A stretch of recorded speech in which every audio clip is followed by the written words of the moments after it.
Demon's Souls, the game that started the entire Soulsborne franchise and sent From Software into new heights. Naturally, this game was also the first one to develop a speedrun before even Dark Souls came out. Its world records have been claimed all around the globe, changing many times across the years, whether it be through new strats, skips found, or simply optimizing the routes that already exist. Today I'm going to run you through the entire world record progression for both the original Demon's Souls and the 2020 remake. The timestamp will divide the two clearly if you have more interest in one versus the other, but if you enjoy whichever section you watched, I would appreciate it if you watched the other part as well. But without further ado, let's begin.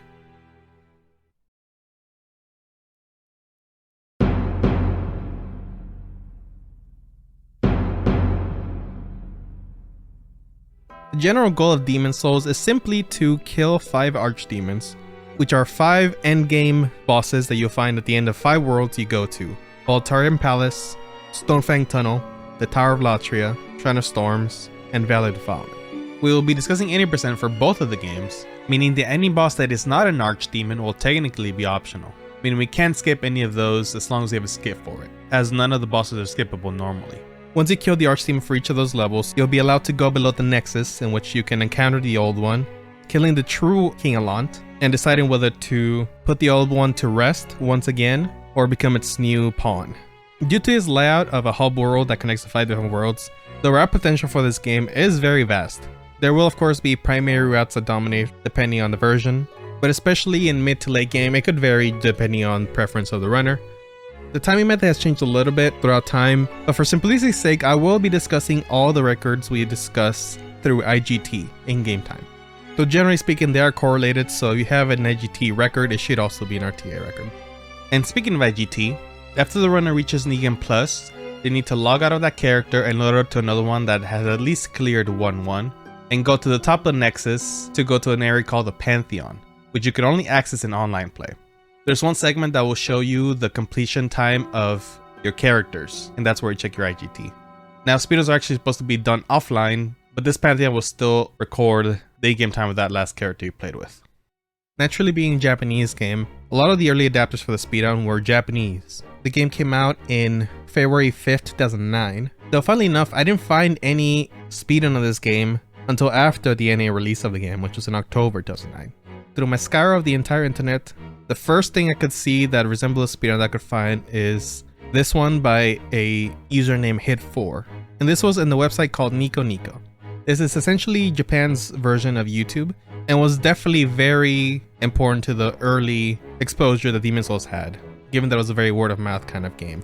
The user head doesn't have much activity even in this website, and it's the only place I was able to find them whatsoever. But as said, they are the first person I noticed that had a speedrun of sorts of Demon's Souls.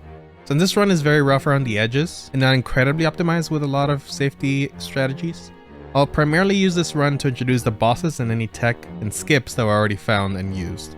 This run was done in December 17, 2009, and it was a 1 hour 23 minute 49 second run in in-game time. So let's break it down. Herd in particular decided to go for Magician class to have spells. It is widely known that spells are very powerful in Demon's Souls, so it's definitely one of the very early used classes and routes for speedrunning. Thankfully for speedrunners, Demon's Souls does have an optional tutorial they can skip after the first time you played, and this run will do that. And then immediately upon completing that one, you'll be forced to go to the first level of the first world, 1-1, of Voltarian Palace. This is one of the lengthier levels in the run, and it is very RNG heavy with all the enemies around every corner.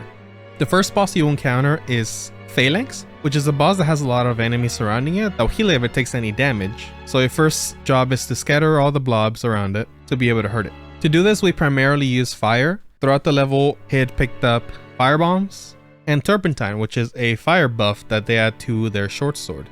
They also have their Flame Toss spell, which you could use in this fight as well, but decide not to, and use the sword only.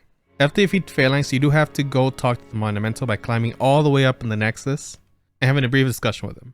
That will unlock all the other worlds for you to go at your own pace, and the one that Hid decides to go to next is 4-1. You will also unlock that level up lady, the Maiden in Black. That will allow you to level up, as you can expect. The primary reason they went to 4-1 was to pick up the Crescent Falchion, which is a very good magic weapon. Even if you don't have a magic build, this is still a really powerful early game weapon. but given that there is a magic build, it works even better that way. And then from there, they actually do the very first skip we're going to discuss in this speedrun, the Shrine of Storm skip I was called back then, or the 4-1 skip. This is a simple parkour skip that lets you skip pretty much the entire level. I want to say about 2/3 of it or so. And speaking of which, I think this is actually one of the only things that Miyazaki has commented on as far as speedrun tech, or just skips that aren't intended in the game. This was not intentional. If we had discovered it during development, we probably would have fixed it, but it's a fine line. Maybe we would have hesitated. He also made mention of other exploits.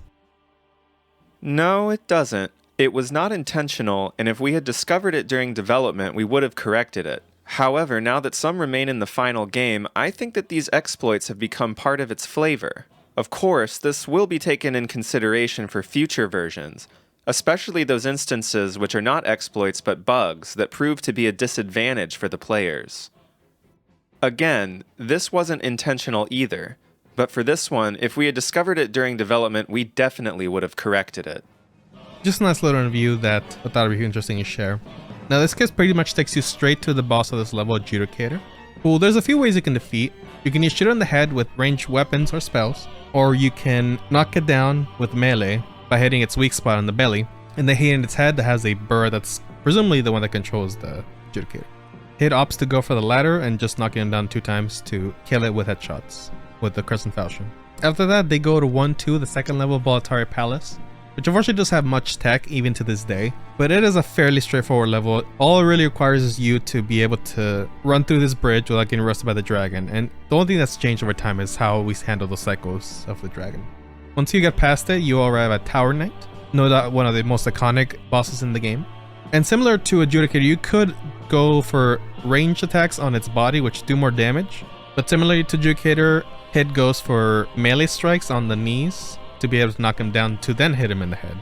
This is actually the only level you can go to after 1-1 without talking to the Monumental, but since they don't have a good melee weapon and the spells are still a little bit weak to be able to take down Tower Knight early, they do have to go elsewhere, and it would be pretty common to do this for a lot of the speedruns going forward. Now the fight isn't perfect by any means, but they do kill it after knocking it down once. Though unfortunately for them, if the Tower Knight starts standing up when you get the last hit in, it will have to finish its standing up animation before it actually dies. From there, they will go on to World 3-1, Tower of Latria, which will be the world that benefits Hids and most magic runs' build to go early, as this is where you get a lot of the magic and magic enhancing items in the speedrun. Now this is a very confusing prison that does require a lot of running around and grabbing keys to get past, and won't have many ways to skip that part yet. But on the way, Hid does pick up the Silver Coronet, which gives him a little bit more max mana, and the Magical Sharpness Ring, which increases the damage from spells, albeit you take more magic damage yourself. There is one skip you can do, however, and that is the Arrow Trap skip. So if you play this level, you are very aware that there is a ballista type contraption that will shoot a lot of arrows at you, that generally you're supposed to go around to deactivate. But if you know how to roll the arrow timing correctly, you actually can iframe the entirety of the trap and just get behind it through at the front. Iframes are invincibility frames that you have on your rolls primarily, and do allow situations like this to happen. Along the path of the arrow trap though, there is a ring that will be very useful, especially later on in other runs. This run doesn't take advantage of it too much, but it is a Clever Rat's ring. It is a ring that increases your damage when you have 30% HP or less, and it increases your damage by about 50%. And later on I might refer to it as CRR, just for simplicity. After this, they do have to make a small detour to kill an enemy that is actually keeping the boss immortal, and will constantly revive unless you kill this enemy first. After doing that, they will pick up a key behind that enemy that will unlock an NPC later that we will need for this. Before that, since we're already here, we drop down to the boss fog and go to the Fool's Idol. You can get some free hits in the beginning of the fight essentially, and after that it will teleport away and make clones of herself to distract it from the real one. This fight will more or less go as you should fight it in a normal playthrough. The ways to know which is the real one is mostly through seeing the magic spells that she shoots. The one that looks more lightning-esque is the real one. But also if you log on to each individual idol, the fake ones will have a small HP bar on top of them. This fight required 3 cycles for Head, but they did get her. Now if you recall that key I mentioned earlier to free an NPC, after killing the Fool's Idol, we're going to go back to Nexus and then return 321 to free that NPC because it's in the same level. This NPC is Sage Frake, and it will be the vendor for pretty much the strongest spells you can get feasibly in the magic routes. After that, they use a Nexio binding, which takes them back to the Nexus. After returning Nexus, they will buy Soul Ray primarily, and a defense spell called Warding, which they'll use sometimes for safety. And then from there, they'll go to 2-1, the first level of Stonefang Tunnel. Here in 2-1, they get to use a spell called Water Veil to bypass the lava that covers the last third of the level essentially. You will still take chip damage from the lava, so it is a little bit precise, and having a little bit extra HP does help a tremendous amount, but it can be done with base health. You roll across lava to get a little bit of invincibility frames as you go through it, otherwise the lava will chip you a couple times a second, but admittedly it can still be a little inconsistent. And near the boss, they'll also pick up an item called the Crisp Blade, which is a weapon that if you hold the opposite hand of your wand, will increase the damage of your spells as well. Well, the upgrade does increase it by a ton, but it does synergize well with the Magical Sharpness Ring. Onto the actual boss. This is the Armored Spider. It is extremely weak to magic. As a matter of fact, all the bosses in are very weak to it. With only Soul Ray and no Clever Rat Ring range, this does take a few Soul Ray spells, but even that will chip it down incredibly, especially with the Magical Sharpness Ring and Crisp Blade as mentioned. After a quick trip to the Nexus, they do return back to Stonefang Tunnel 2-2, as they do still have a strong weapon against the bosses here as mentioned. 2-2 is incredibly huge and vast if you explore it properly, but there is actually a kind of intended shortcut where if you drop down a bunch of scaffolding, you can actually drop pretty much just to the Fog Gate of the Flame Lurker. Speaking of which, the Flame Lurker is one of the most aggressive bosses in this game and would be definitely something more akin to the later games like Bloodborne as far as aggression and speed. But Soul Ray does do a good chunk of damage to them as well. They go straight to the next boss, Dragon God, in 3-3. Dragon God is the first Archdemon we're gonna kill, which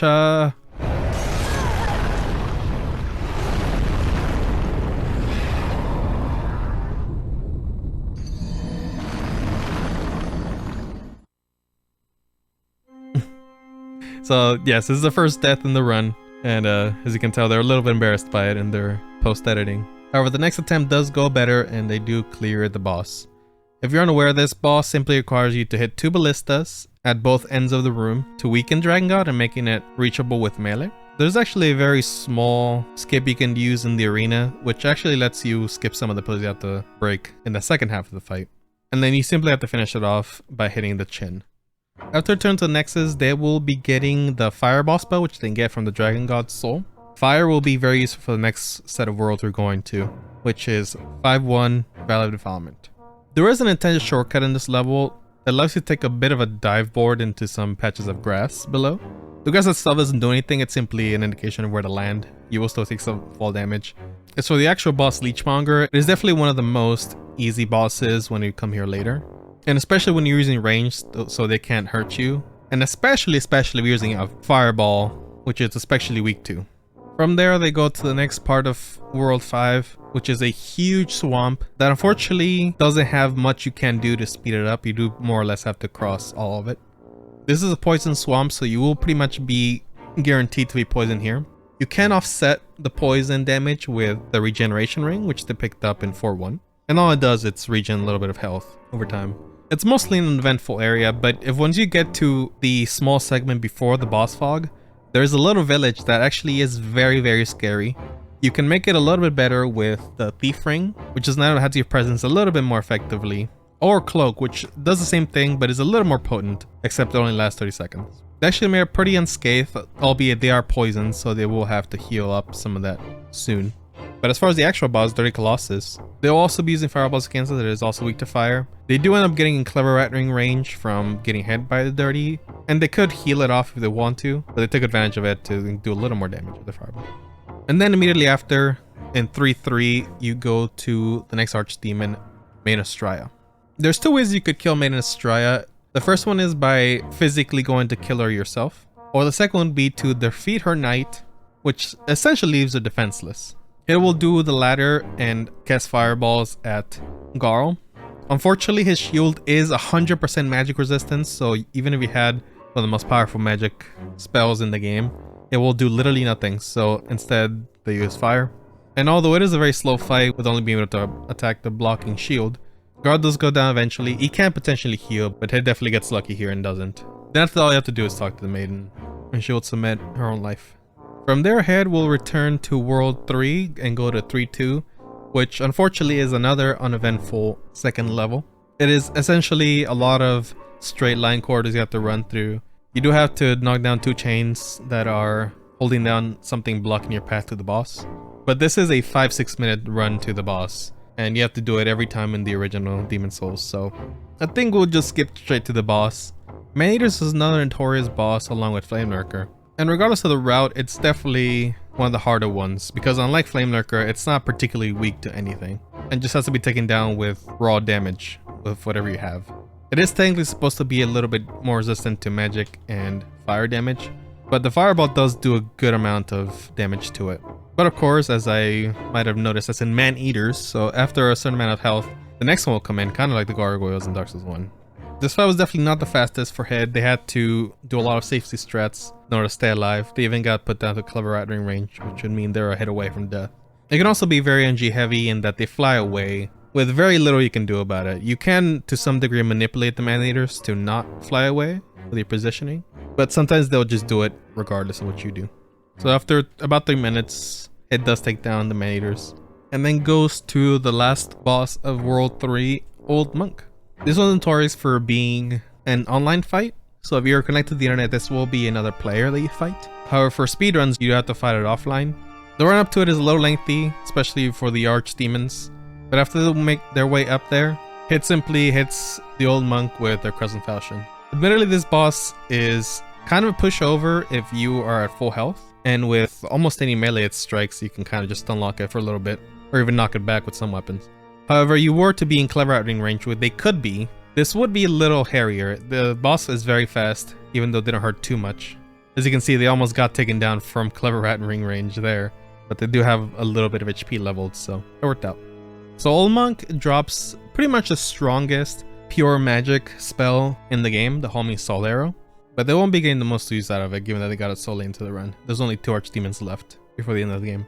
From there they go to World 4 and thus 4-2. There's only one minor skip in this level for now, and I've always simply referred to it as pool skip because it requires you to roll into a little outcrop of land that contains a little water in it, and then from there you can drop to one of the lower floors right below you. It's not a huge skip, but it helps you bypass some of the shadow men or whatever they're called that are controlled by the Grim Reaper enemies, which can definitely be troublesome.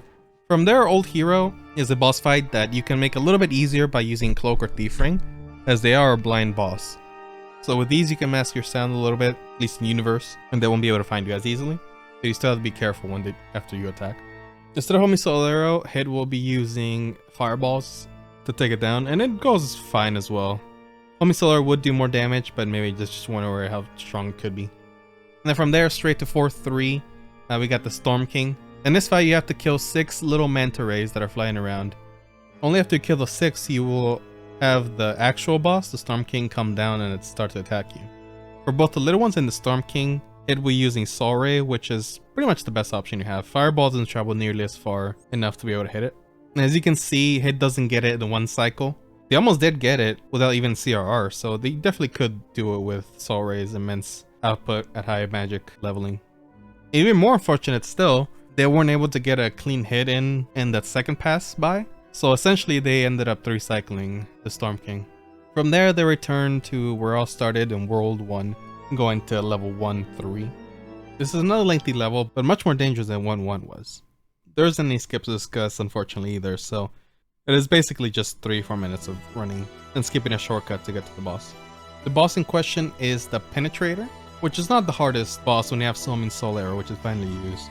With the right setup, you could 2-shot Penetrator, but they do go for a little bit of safety strat with warding and no clever rattling range. Then from there, they make their way to the last Archdemon, and more or less last boss of the run as well.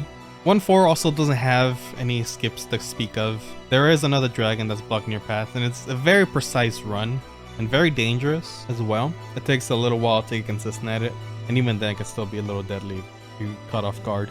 After that, there is a very lengthy elevator in which you do have some time to prep, but it is around a 50-second ride, unfortunately. Then from there, you fight King Allant.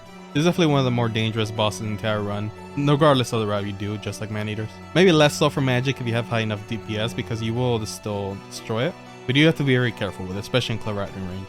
Head and most people who fight it from here on will be using homing Soul Arrow and just trying to hit it as a punish after they roll their attacks. And even though it's very panicky, the fight with Hid actually went alright. So with last Archdemon killed, they can now make their way to the bottom of the Nexus to meet the old one. And when you go inside, you can actually fight the true final boss of the game, the real King Alon, as the last one was fake.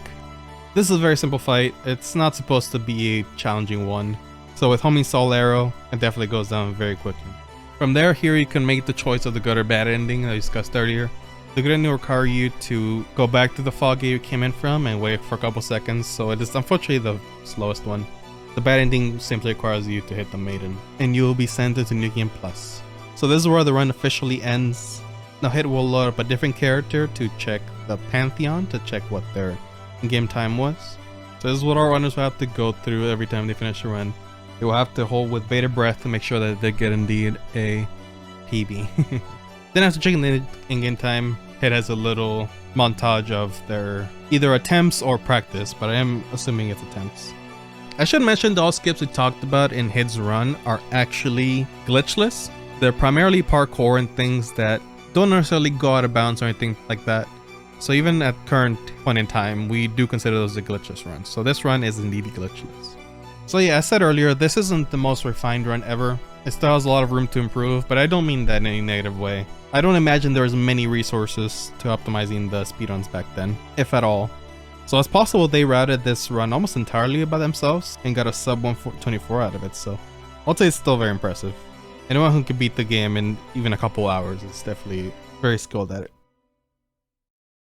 Now that I've explained the basis of the game to you, the next few runs will mostly be looking at the routes they use, any new skips found from there on, and just general optimizations they might have done from Hit's run that mostly is sort of a casual playthrough done really fast.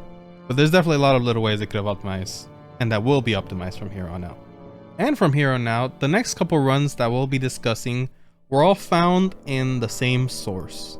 As I mentioned, the Nico Nico community was some of the early adopters of Demon Souls. It just happens that the rest of the runs found in this chapter will be taken from this leaderboard that I found on the forum side of Nico Nico. This contains all the documented records from around that time period.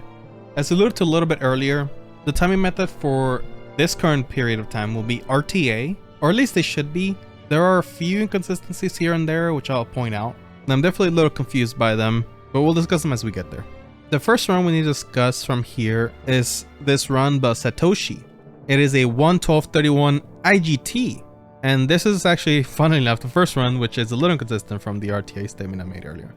This run was done in June 11th, 2010, which is a little bit of half a year since Hit's run, and the first one that is documented in this leaderboard. And funnily enough, this run will actually be a melee run, so it will go a little bit against what we've seen already in the first run, and thus will change a little bit of the route, but it shouldn't be too much to explain the differences either way. They did also skip the tutorial, and of course did 1-1 right after. They didn't really pick up the fire bombs and simply fire buff their broadsword, I believe it is, for this class they chose. Without the fire bombs, it did take a little longer for the enemies around Phalanx to get cleared out, but eventually they cleared through and they just fought it essentially the same way as Hit did earlier. From there they went to World 4 just like the magic route, but there will be something interesting to discuss here. As you'll see, they will be killing pretty much all of the skeletons that they find in this beginning area before the first fog gate, which isn't very fast, but they're doing this in order to do a skip that I was surprised to find this early. It is what we call the ledge skip.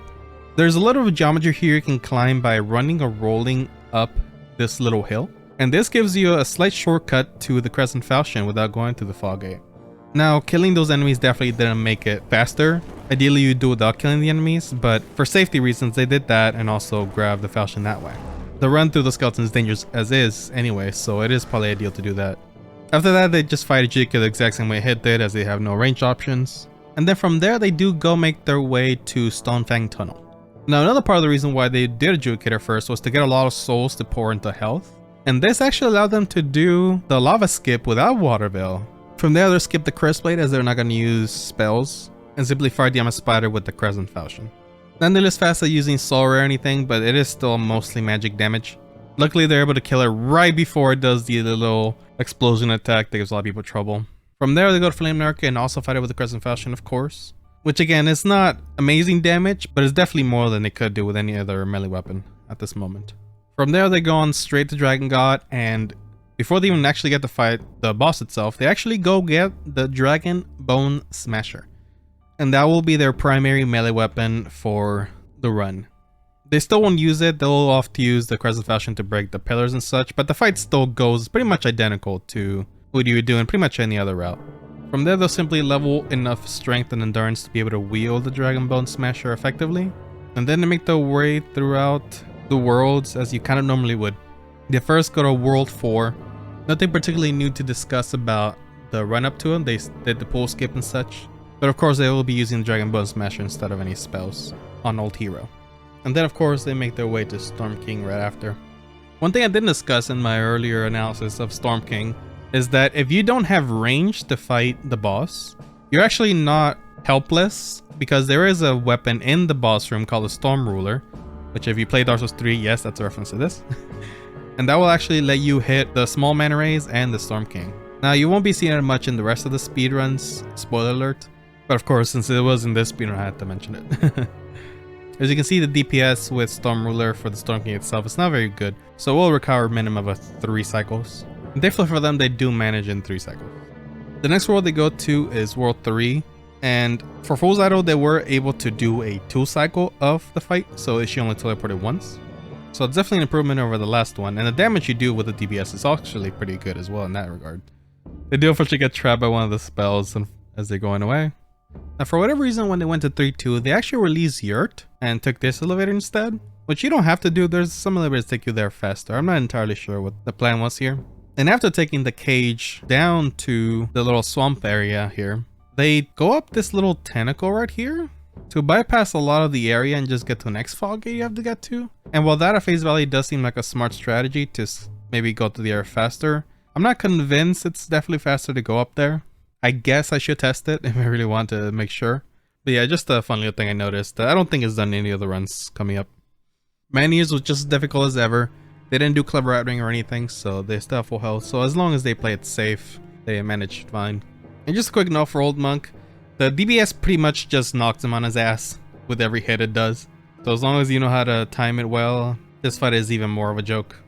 From there they go to World 5. Leechmonger is pretty much just as easy still. Just knocking him with some melee swings. Same with Dirk Colossus. This one's not as easy as Leechmonger, but as long as you're safe, you're fine. But for main Astraea, they actually opt for doing parrying or post threats. They do have to two-hand the DBS to be able to use it. It takes 4 posts, or maybe 3 posts and a normal hit to kill them. And then you just talk to the maiden, as per usual. From there, only World 2 is left, so they go to Town Knight first, and actually do the same strat that Hit does, and use the Crescent Falchion, which I do think is the best call. The DBS is a little bit slow for knocking him down. Since knee hits don't do a lot of damage anyway, it's not really worth doing that. But then they do switch the DBS to do the headshot, since that is the best option for that. The position of his fall was a little bit awkward, but they did manage to get the hits in, thankfully. Otherwise, they might have gone trolled and had to do it all over again with the knees. Penetrator is only slightly harder than he is in magic runs, I would say, because you can use ranged. But again, a full health is not much of a problem. But it is a fair bit slower as well than magic runs, to be fair. And then lastly, of course, for False King Elant, it is also a much slower fight as well, and a lot more dangerous, I would say. They do play it incredibly safe, which I can respect. This is a very scary boss. It is a little bit glitchy on occasion as well, doing some attacks that are very hard to react to. They do unfortunately get grabbed at one point during the fight, so that's something, but thankfully it wasn't the strength stat it looked like that it sucked away. But he does eventually get him, and of course then we go on to True King. You can see this, even this fight is a little bit slower with the DBS. I do hope at this point it does show that the DBS isn't necessarily the best route for killing bosses at the very least. One upside is that you don't have to go free Sage Frake or spend a lot of your extra souls on levels. So it does kind of have trade-offs. I guess they just depend on what the net time save is for one thing versus the other. Saving Sage Frake versus the amount of damage you do to bosses. Of course, you still have the Clever Rat's Ring to boost some of your damage as well, but they don't really seem to get it at all. And then here it is, here's the 1:12:31. This is also a glitchless run, as no new skips are found that were out of bounds or anything like that.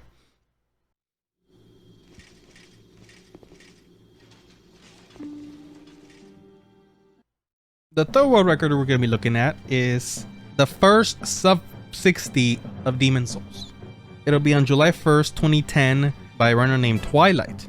Now, if this name sounds familiar, you're either very ancient, or you watched Catalyst's video on Dark Souls 1 world records. And that one he discusses Twilight as the very first Dark Souls 1 runner that he could find.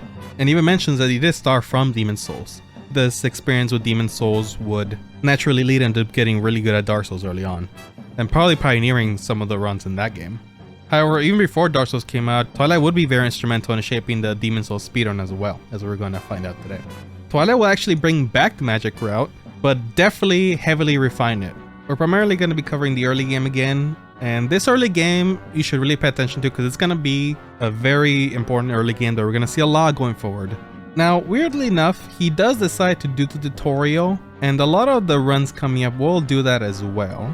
Again, I'm very confused by this leaderboard. Maybe they just didn't care that much about having a rule set or anything. They just wanted to keep the times of everybody there, which is very respectful, so. But definitely looking at it from the eyes of a more recent verifier for the series, it certainly confuses me a little bit. And even more funny enough, he actually dies to Vanguard, so you can't even call it an all bosses speed or anything. They just did a tutorial to come and get killed by Vanguard immediately, so very perplexed, but it is what it is. From there, it kind of goes more or less normal from here on out for a bit. I will note that they take an intentional death from enemies after picking up the pine resin. Now, I've actually timed it before. It is actually faster to run all the way down to the lever and pull again instead of dying here.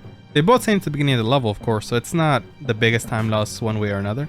But maybe they're on the impression that that is actually faster, so they did that instead.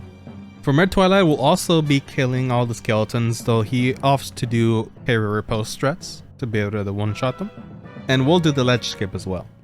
Now, Twilight will be the first runner to actually start fireballing the Adjudicator head, which, as you'll see here, is definitely the faster way to do it.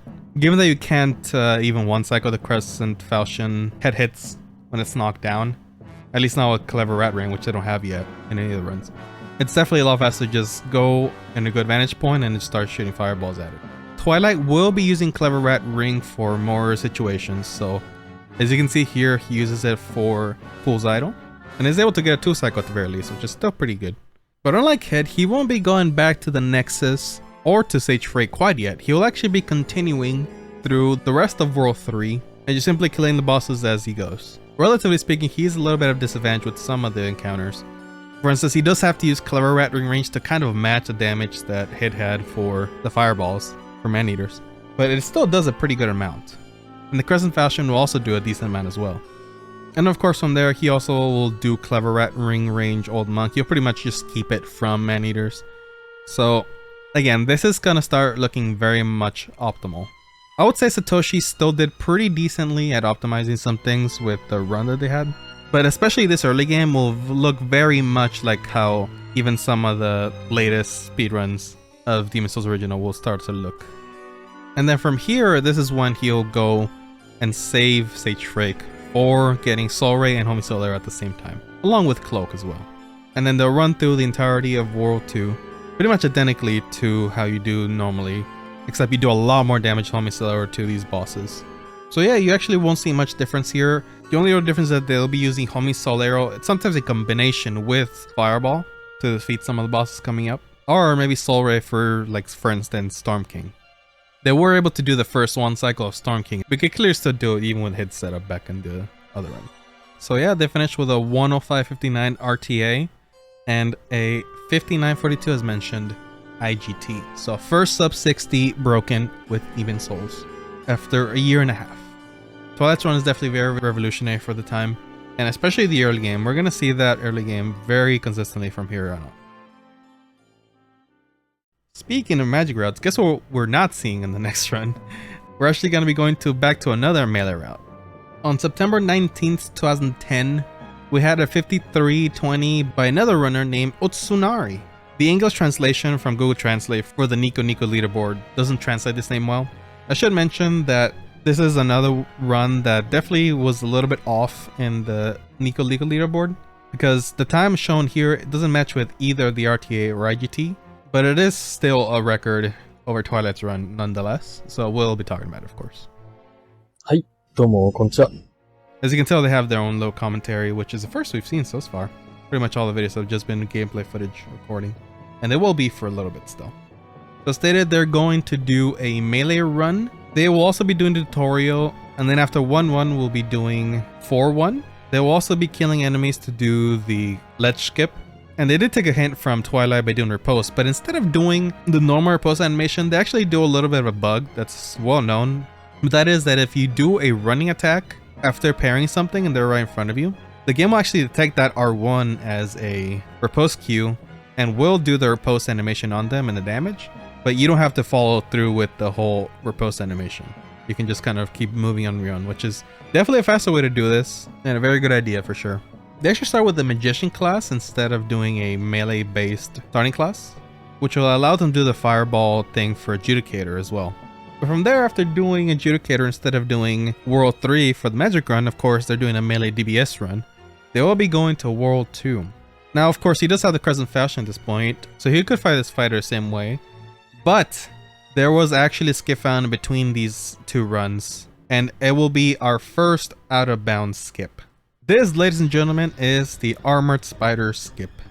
After getting to the top floor of this first segment of the Stonefang Tunnel World 2-1, if you go up here and go out of bounds, you are able to sort of forcefully load the next area of this world by doing some reloads. After your first reload here, the runners are able to load in this tunnel, which if you look at it closely is the tunnel that is right after Armored Spider. Now, there's no way to get back inbounds from there. You have to kill yourself from here on once you land on top of the tunnel. And what will happen is that because of the way that the game registers your position, if you are in the next world, even if you didn't touch the Archstone of that's boss, so for instance in this case Armored Spiders, as long as you're deep into the level, it will detect that your next Archstone will be Armored Spiders one. And if you know where the Armored Spider Archstone spawns, it's right behind the spider, so it puts you right behind the spider. When you revive. And then from there you can kill the Armored Spider from behind and simply continue in tunnels. Of course, that is a big time save, especially in IGT, and I will get a little ahead of myself and say that there is another version of the spider skip you can do that would save even more IGT over RTA, but since it seems like these leaderboards are mostly RTA, I assume they mostly took the death one to be a little bit faster in RTA. From there, it's the same as normal. Flame Lurker, Dragon God, grab the DBS before Dragon God for the melee run. So let us move forward on to the next difference here.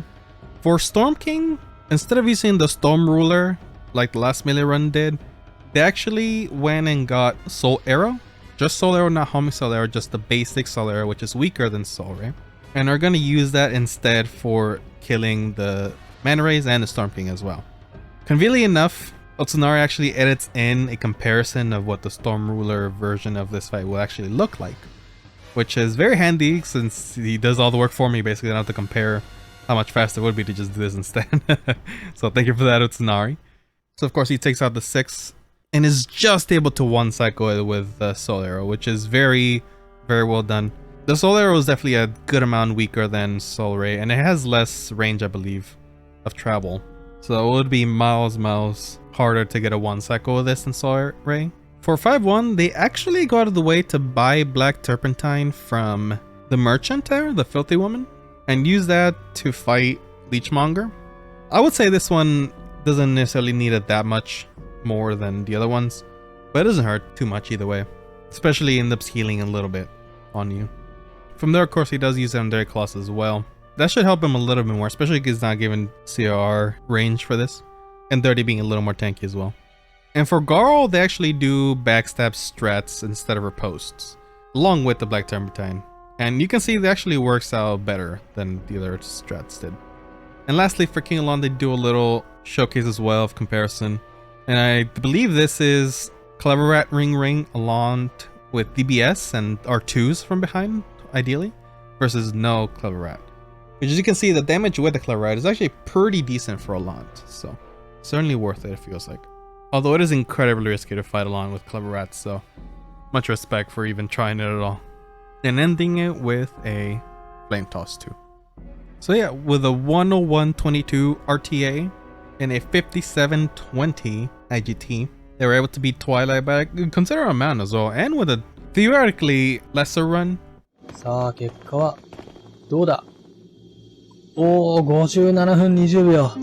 よかった、記録更新できた。死亡回数2回。よーしよしよしよし。OK。Alright, now for the next record, we're back to Twilight as well. He comes back in September 29, 2010 with a 54:30. Now, of course, as you can expect, he will be doing the Armored Spider skip. But there's a lot to talk about in this run, actually, so prepare yourself. We're going to be talking about Nod, new tech coming up. However, a lot of this stuff starts happening in the mid to late game. So we're going to skip ahead a good amount and start in 3-2. Everything for this is identical to his last Magic run. So the first deviation they do is that even though people were letting go of Yurt to this point, no one was killing him. And Twilight in this run does how to kill him and takes on his helmet. Now, we won't get to why quite yet. Like, obviously it gives you a little more defense, but that's not quite the point of it. We'll get to that shortly. After freeing Sage Frake and getting past World 3 entirely, they will actually be going to World 5 first and doing all that back to back. Which means that the Fireball, which was primarily used for these sets of bosses, will actually be dropped entirely. Each one will be simply fought with Homisolero and Sora instead. Now, in the Poison Swamp, instead of going straight to the boss, they will take a slight detour and go get the Cat Ring near the Black Phantom enemy here. That will also be applicable later, but they basically got both of those items on the way to help them with something coming up soon. Their class is the same, just Homisoleros. But then when they get to Maiden Astraea, he will actually change his clothes up for the top and the head of the Yurt armor. And then they will run past Garl and go straight to Maiden Astraea. And if you haven't guessed yet, the armor was to completely negate the plague happening. I guess it has really high plague resistance, and so they were able to go around Garl and not get plagued, and as they're in clever at range to kill Maiden with Homisolero. So that's the main reason why they did that. And now as to why they got the Cat Ring, moving over to World 2, instead of doing the pool skip or even wait before they get there, they drop down to where you will find the Black Phantom skeleton that drops a pure Bladestone. They drop past the flag here and drop down out of bounds. As you can see, the out of bounds doesn't kill them right away, and they're able to go for a while. And then they quit out when they touch the floor of the out of bounds segment. And as you can see, they can land out of bounds, and if you see them run a little bit forward here through the out of bounds segment, they will spawn inside the Storm King arena and trigger them from behind the fog gate. So this is the old hero skip. So this is why they got the Cat Ring. To be able to do this skip, you need to use the Cat Ring and time your quit outs as you fall to your death fairly precisely. It has a little bit of leeway, but you have to do it very quickly.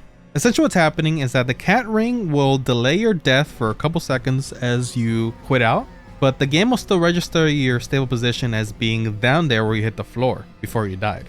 So when you load back in, the game detects that you have already touched there, and that's where you need to load. And even though it's out of bounds, it will save your position there, at least for this skip. And because of that, they're able to be there and kind of just go inbounds back to the Storm King area. So this skip is huge for sure. It might be the biggest skip in the game, given that you can skip an entire area and boss. And then the boss after that, it doesn't even have an area, so it's definitely very, very useful to have the Cat Ring. And isn't even the last time we will see that. Going to Stonefang Tunnel now, they will be doing the spider skip, of course, and with Homisolero from behind, actually complete the Decimate set. But then when you come up to the Flame Lurker drops with the scaffolding, instead of actually taking the drops, they will actually be using the Cat Ring as well, just to drop to the very bottom of that chasm. So this does the exact same thing as the other application. It just lets you drop an infinite amount of distance as long as there's no kill box somewhere between you're going to land. And especially again that this is still inbounds, it's even less of a problem. So with that, you save a good 10 to 15 seconds dropping down the scaffolding. It's not the biggest time save ever, but it does save a little while. And since you don't really need fireballs, they really found out, it works out pretty well. And that would actually be the last thing that's changed. The World 1 doesn't have any real changes whatsoever. The only thing is that Twilight does fight King Allant with Homing Soul Arrow, which is very, very fast, and then occasionally Soul Rays as well if needed. But from there, that is pretty much the run. He ends at a 1 hour 49 second RTA and brings down his time to 54:30 IGT, which is very impressive as well. 3 minutes cut down almost from Otsunari's run. Now this run will also be very important. Obviously, there's a lot of skips and stuff introduced, so this mid to late game, I will say, will actually be the standard for magic runs going forward. Which is funny because the next run we have up is another run by Twilight, but it's actually a melee run instead. So, something about this run tells me he's doing it just for fun, honestly. I don't know for sure. It's just speculation on my part.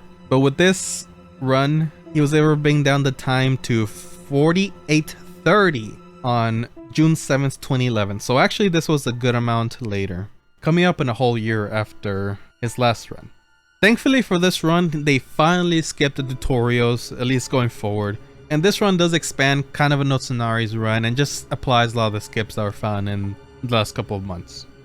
So it is pretty much identical to Otsunari's run, but one thing that stands out from the very beginning, he will be buying a dagger from Baldwin, and then getting the soul arrow he needs later for Storm King and Cloak as well. But now instead of going to 4-1 for the Crescent Falchion, he goes straight to 2-1, and we'll be getting the sticky white stuff at the very beginning of the level, right next to where the boulders start hitting you when they drop on you by the miners. And the first use of that will be against the Armor Spider Butt. He's going to be using sticky white stuff with a dagger along with soul arrow to kill him from behind. And as you can see, it's actually fairly fast. It's not too bad, I would say. Because they don't have the cat ring yet, they can't go all the way down the Flame Lurker area in an instant. They have to actually go take the path down again like they normally did. But then when they get to Flame Lurker, they'll actually be doing something very interesting. They're going to be using their sticky white stuff on the dagger once again. And with this, they are able to stun lock Flame Lurker a little bit with their R1 swings with the dagger. Not at all times, you have to get him after an attack when he's not doing an attack himself. And they will be using Soul Arrow to back it up as well. But whenever they get a good chance, they're gonna stick to, say, his limbs or its butt to be able to hit him, to stagger him a little bit. But this is how they bypass using the Crescent Falchion for Flame Lurker. However, that's not the only thing that's gonna be new here, and very, very useful, because this run is the first run we see the usage of the 3-1 Latria skip.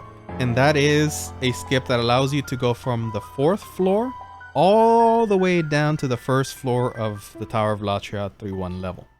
You essentially go one floor at a time and drop down until you get to the first one. And then from there you go near where the personal horde are, the low ball with hands and stuff. And then, as you know, behind that is the arrow drop skip. So combining these two skips, you can effectively skip the whole level. The only thing you have to do is get the 3rd floor key to open the door to the 4th floor. But that's definitely worthwhile when you get to skip the rest of the level.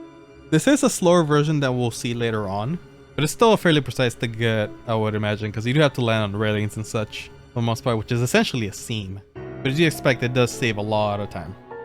Pulls out goes as per usual, and when they get through 3-2, they finally start riding on top of the cage instead of inside it. Now the rest more or less goes exactly as Otsunari's run, except by obviously implementing the skips that were found later on. And with this, he was able to get a 51:59 RTA, 48:30 IGT as mentioned. And with that, we are now at the last run of the Nico leaderboard. You got a sneak peek at it earlier, and the one at the very top is the one we're talking about now. On September 11th, 2011, 3 months after the last record by Twilight, you got another one, a 46:49 IGT. And now being back to the magic route, you know that this is gonna be a chunky time save, so I won't even say anything, I'll just let you see for yourself.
And there it is. Sadly, just shy of a sub 15 RTA as well with a 50.05. But a 46.49 endgame time, which is absolutely insane. I guess just to pull it back a little bit, a few things I should mention in case I missed it. He actually did do a full side of 1 cycle with the magic run, which is pretty nice. For Maiden Estrella, he did a faster version where he goes to the right and just takes the plague instead to set him up for CR. And so he drops the Yurt armor. And yeah, that is the conclusion of the Nico Nico / Japanese side of the leaderboard for now. Twilight's run is definitely nothing to scoff at regardless of what the record is now. It was very, very optimal at its time. And you can tell they improved massively from here on. Of course, they will go on to do Dark Souls 1 after that, and essentially pioneer the whole run for that one. But as for Demon Souls, we are now going...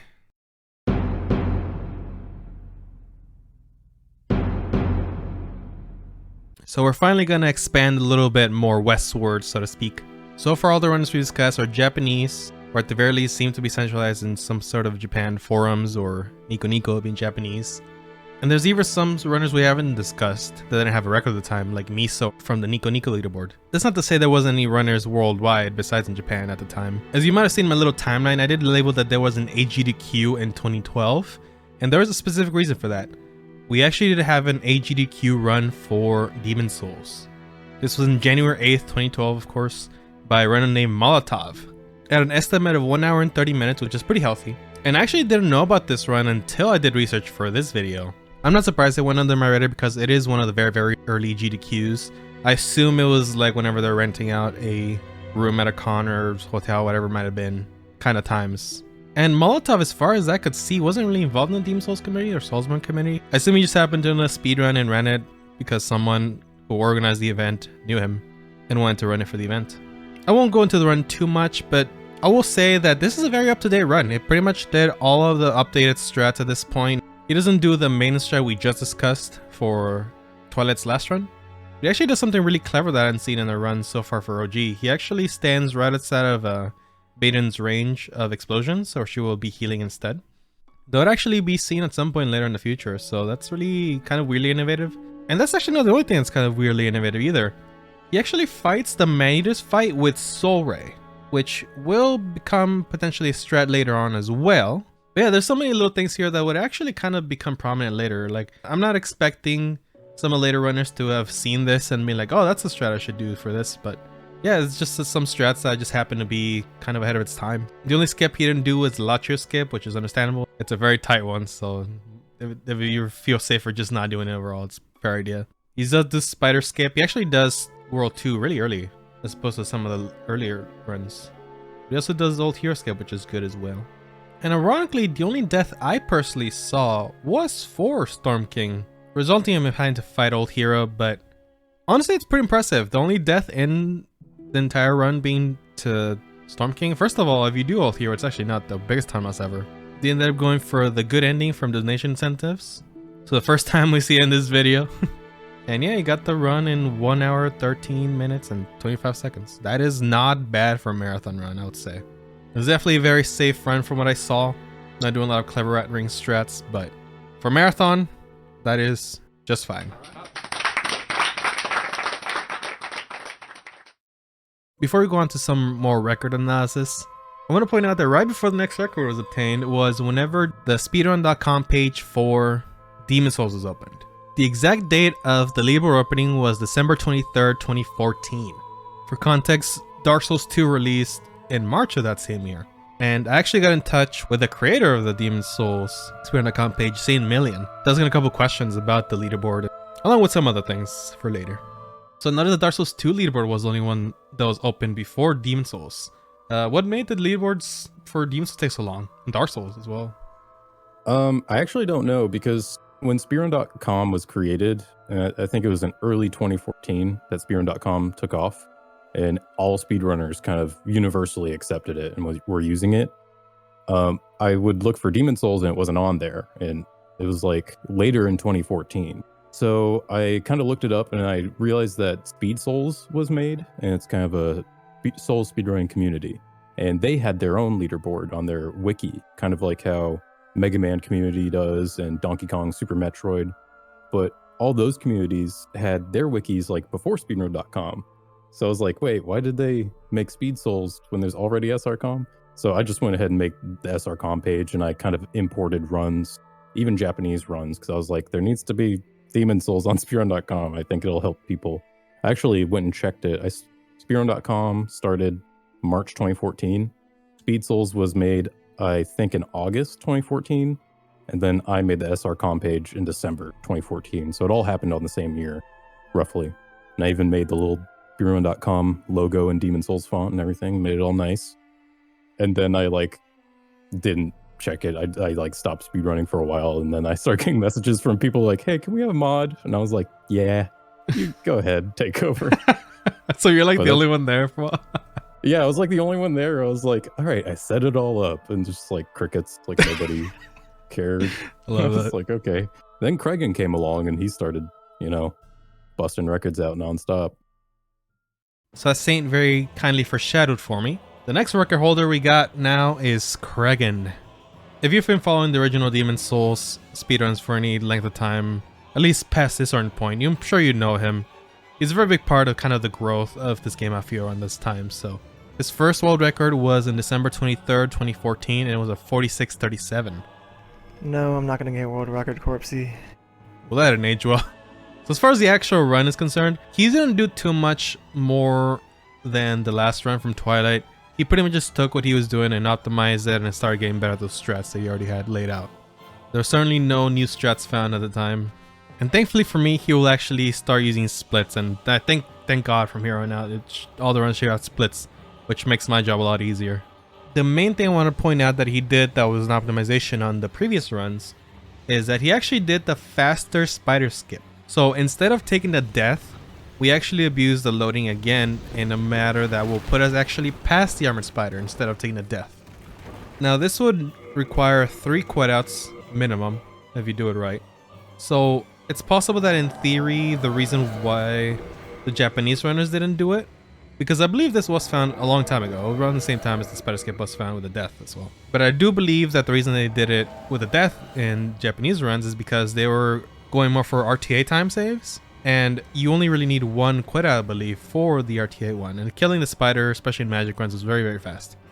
So I take it that Craigan most likely knew about this version of the spider skip, or he saw another runner do it and realized for IGT at the very least, because the leaderboard would be GT now, that this was probably the faster way to go about it, just without fighting the armor spider. The main thing I noticed besides that is that Tower Knight was a little bit mean.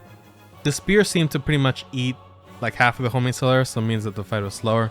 But besides that, this run was obviously a world record by a couple seconds. So for the first time in over 3 years, the record was broken for Demon Souls original.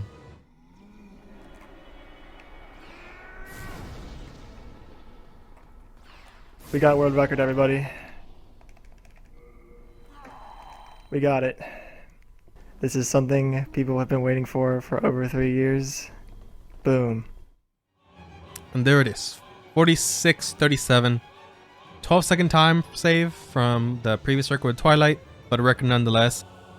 There won't be much to comment on. It's more or less the same, more optimizations going forward. It's simply him getting better at the run and doing less mistakes and getting more consistent over time. So what I'm going to do instead of reviewing every single run, I'm actually going to show you a little interview I had with Craigan. I had the honor of bringing him on for both interviews about his experience with the run and some fact checking, because he is very knowledgeable about the speedrun and Demon Souls in general. So he was kind of my go-to guy for that I knew to get information.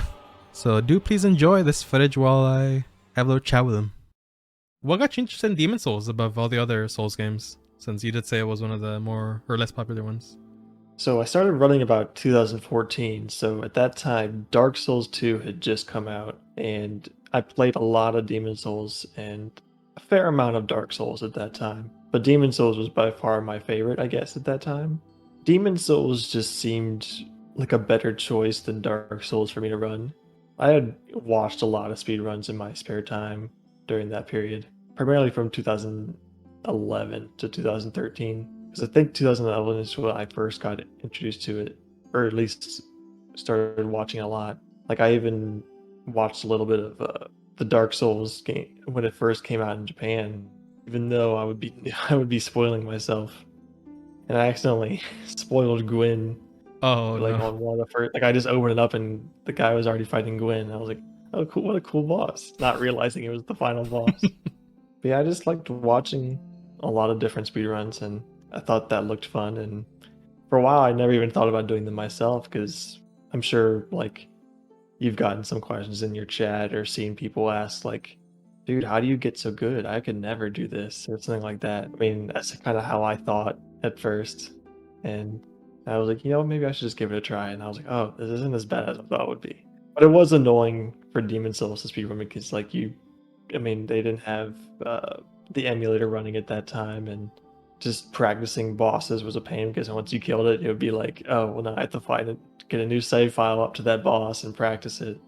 But luckily, hard skips, or at least the harder skips, like the 4-1 ledge roll and the Latria skip, you can do at any time. You don't need to, you just need to have a save file that has a character up to those points, and you just can practice it as much as you want. Yeah, I mean, it was probably the game I played the most of at that time. A lot of other games, I didn't feel like they had that kind of speedrunning potential, or at least things I thought that would be fun. And Demon Souls did. And I hadn't seen any Demon Souls speedruns at that time, but I mean, I just figured I'd find something, or even if I couldn't, I would just try and do it myself. Otsunari, okay. Yeah, he was the first Japanese runner I knew about because I found his videos first, so I was like, oh, this is world record or something. And that was when I first started. And then just a couple weeks after I started running the game, St. Million did a stream, and that was how I found out about him. And I saw him running the game, so I went in his chat and started talking with him, asking him questions about the run, and it came up about how a strat I was struggling with, and he was like, why are you doing that? That's not the strat. And I was like, oh. And he just told me about Twilight and to look him up. And I did. And I was like, oh, they don't pick up Yurt's armor? That's weird. I don't even remember that, but that sounds like me. That's actually really funny. I don't know why I did that, because that's exactly what I did. Because like there weren't a lot of Demon Souls runners or runs out there. I watched 2 Japanese runners on Nico TV, which was Twilight and Otsunari, and they both did magic routes, and I straight up just copied them. Like I was like, oh, this is the way you do it. And we went to go get Yurt's armor for poison resistance for the Valley of Defilement, which now it's just like, why would you go and get that? Like, it's such a time waste to go. There was a lot of stuff like that, so I essentially did exactly that, and I think it's ironic. I yelled at Kregan for doing exactly what I did. Yeah, I mean, I just kind of found the first thing I came across, and I was like, all right, I'm just gonna base my runs off of this because it's fast, and it's fast. It was fast to me at the time. I mean, it wasn't too slow behind the actual world record. It was like a minute or 2 behind a world record at that time. So I was just like, oh, this is really fast. It's like an hour long or 50 minutes long. I was like, so I just ran in, and I didn't do well at that time. My first run, like I lost like 20 minutes in the 1-3 stage alone, and I had like 1 or 2 viewers or something, and they were just like, dude, you should reset.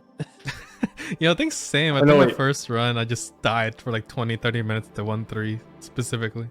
Actually, it was the opposite. I was saying I should reset, and they're like, no, dude, you haven't finished a run yet. You should just finish it for the sake of it. And I was like, okay, fine. Okay, what was your hardest reset point while grinding the Demon Souls? There's probably a few. I mean, 4-1 ledge roll was a nightmare. There's just things out of your control. Like some skeletons were just like, nope, I'm gonna follow you all the way up the ledge.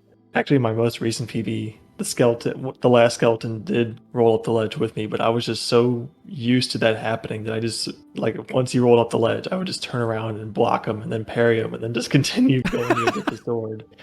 I was just like, this again. Oh, there was 3-run railing skip, the main eaters, Old Monk, and False King.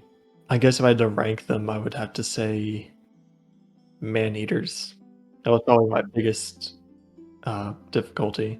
I mean, even if you did kill them, I mean, it wasn't even just about beating them, it was just about beating them quickly. Because if they just fly off, then that's just a guaranteed time loss. So after this world record, the 44:55 in August 25th, 2015, a little bit later from that, I noticed that there seemed to be an influx in people submitting runs for Demon's Souls Original. Still not an insane amount, but definitely more compared to before. So I actually asked both Craig and Saint what they thought was the reason for it. There seemed to be a jump in submissions of runs in around late 2015. Was there any particular reason you know of why that is? If I had to guess, it would be because Discord came out shortly before that. Because Discord came out in like May 2015, and that's when like all the Soul speedrunners basically switched from Skype to Discord. I did not even know you guys use Skype, but I guess that makes sense. Yeah, Discord definitely at least some kind of inspired, because then just allowed people in general to like talk without having to be in the person's chat to ask questions. I could just go into Dark Souls or Demon Souls help channel and say, hey, I have trouble with this. What can I do to be more consistent? And someone like Kamul or Captain can be like, oh, well, you just need to do this and you'll be fine. Or like, why does this happen? Like, it's happening because you did this or you didn't do that. It's just so much more ease of access to information rather than having to wait for a certain day of the week at a certain time for that streamer to go live and then to ask them a question in chat that they might not even see. And it wasn't even just for current runners, it was for people who had interest in running. So if they're like, hey, I want to run Demon Souls, but I don't know anything about it, they can go on the channel and be like, ask current runners certain things. It might have been maybe Craig, I don't know if you've ever posted to Speedrun Reddit, like New World Record, Demon Souls, because that used to be another form of like consuming speedrun content. Just go to Speedrun Reddit, people would post their world records there as well, not just speedrun.com. I personally don't check Speedrun Reddit anymore because A, I don't speedrun as much, and 2, I just don't like Reddit or going to that Speedrun Reddit anymore because people are crazy.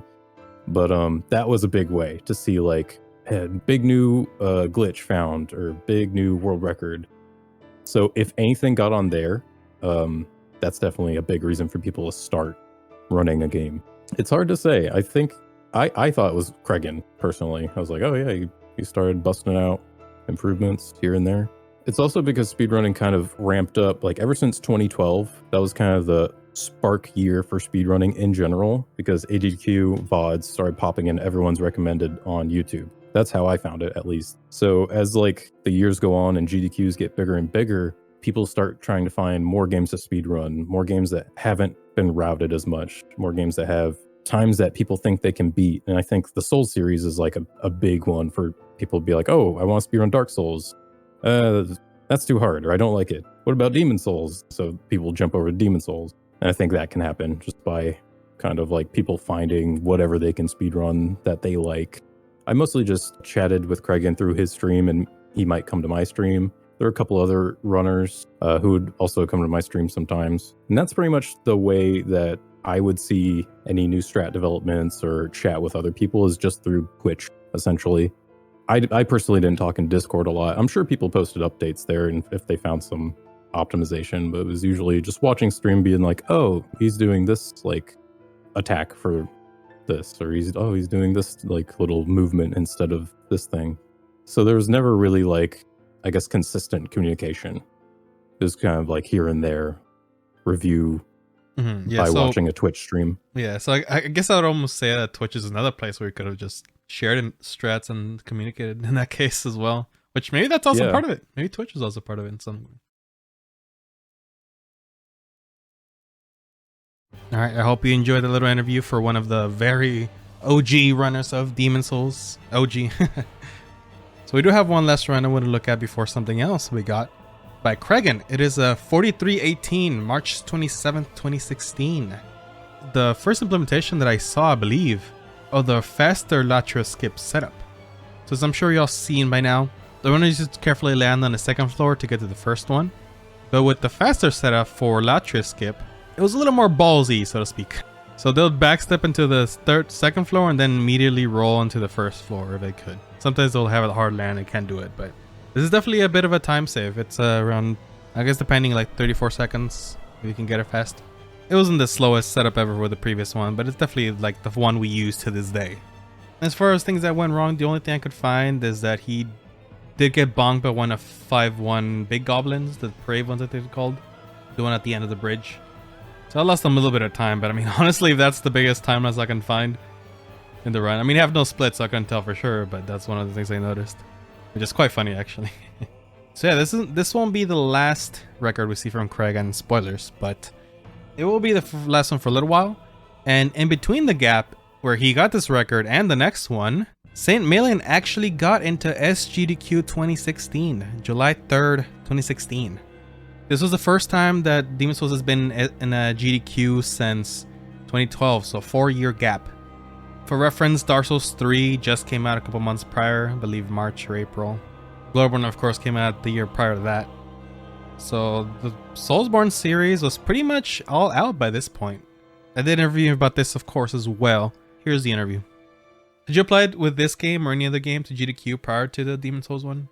Yeah, as even around like 2014, which is when I started speedrunning Demon's Souls, I think I had been submitting it pretty consistently every GDQ. Even if I didn't have the record or wasn't like the most practiced, I would still throw it in with whatever other speed games I had. Like I would submit Max Payne 2, which actually got in the same year as Demon's Souls. So I had 2 GDQ runs that year.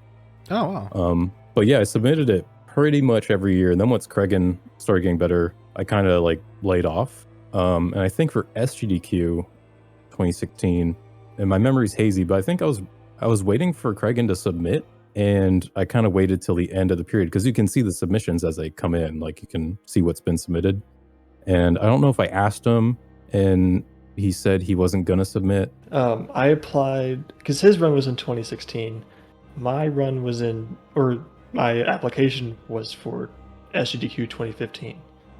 It was probably going to be even close whether I could even go at the time, but I just applied just to see if I would get in. But that didn't end up happening because it got rejected in like the second phase of selections. Yeah, I think I got like waitlisted in the first phase and then just rejected in the second phase.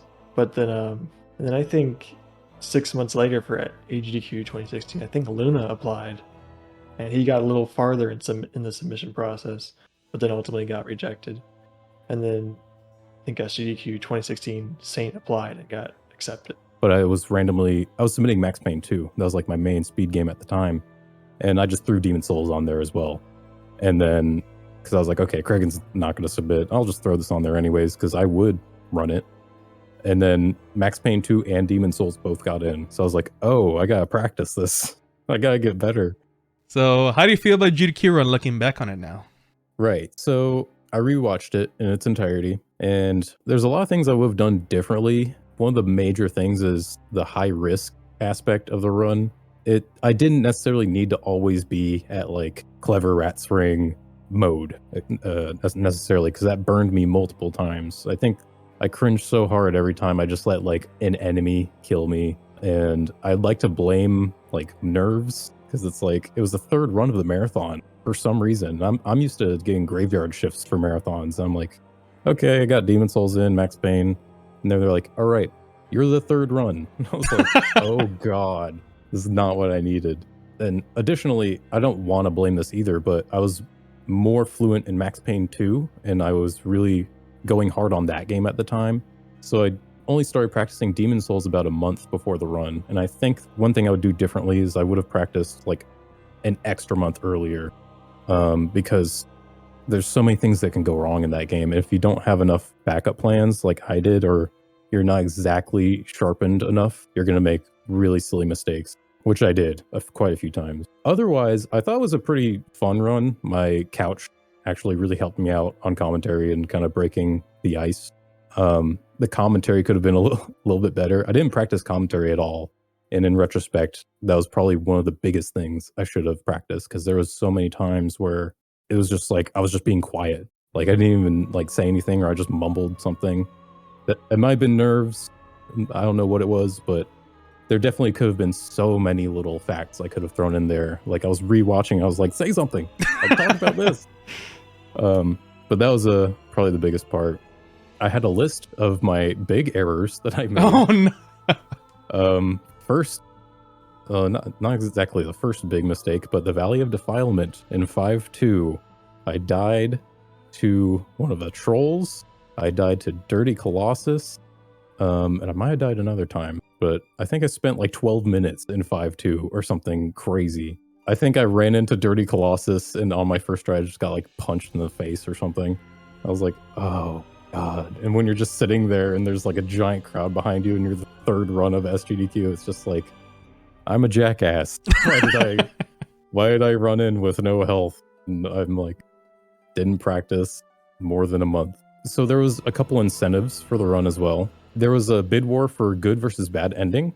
And at the very end, I kind of just like, I almost muscle memoried and killed the maiden in black, but I didn't. I had to like tell myself like, do not kill the maiden in black, because that's just what you do in a run. But then I left, making the good ending happen. And then I just immediately skipped the cutscene because that's just what I do. And right when I did it, I was just internally like, oh, god damn it. Why did I do that? Some people complained about that, and I was like, sorry, I can't really go back and do it. I knew for a fact I was gonna like beef something hard, so that's why I gave myself such a huge estimate of, I think it was 1 hour 10 minutes, even though all my practice runs were at like 48 50 minutes or something like that. I was like, something's gonna happen, and that's probably the biggest thing I would recommend to any GDQ submitter is like, give yourself a giant estimate, like a very healthy one. Not too much where you're like doing a 1 hour run and 2 hour estimate. But yeah, I made everything too risky and I wasn't practiced enough. I really like your GDQ run, primarily because of like the more laid back feel for it. I don't know that specifically you're going for, just how it happened with commentary.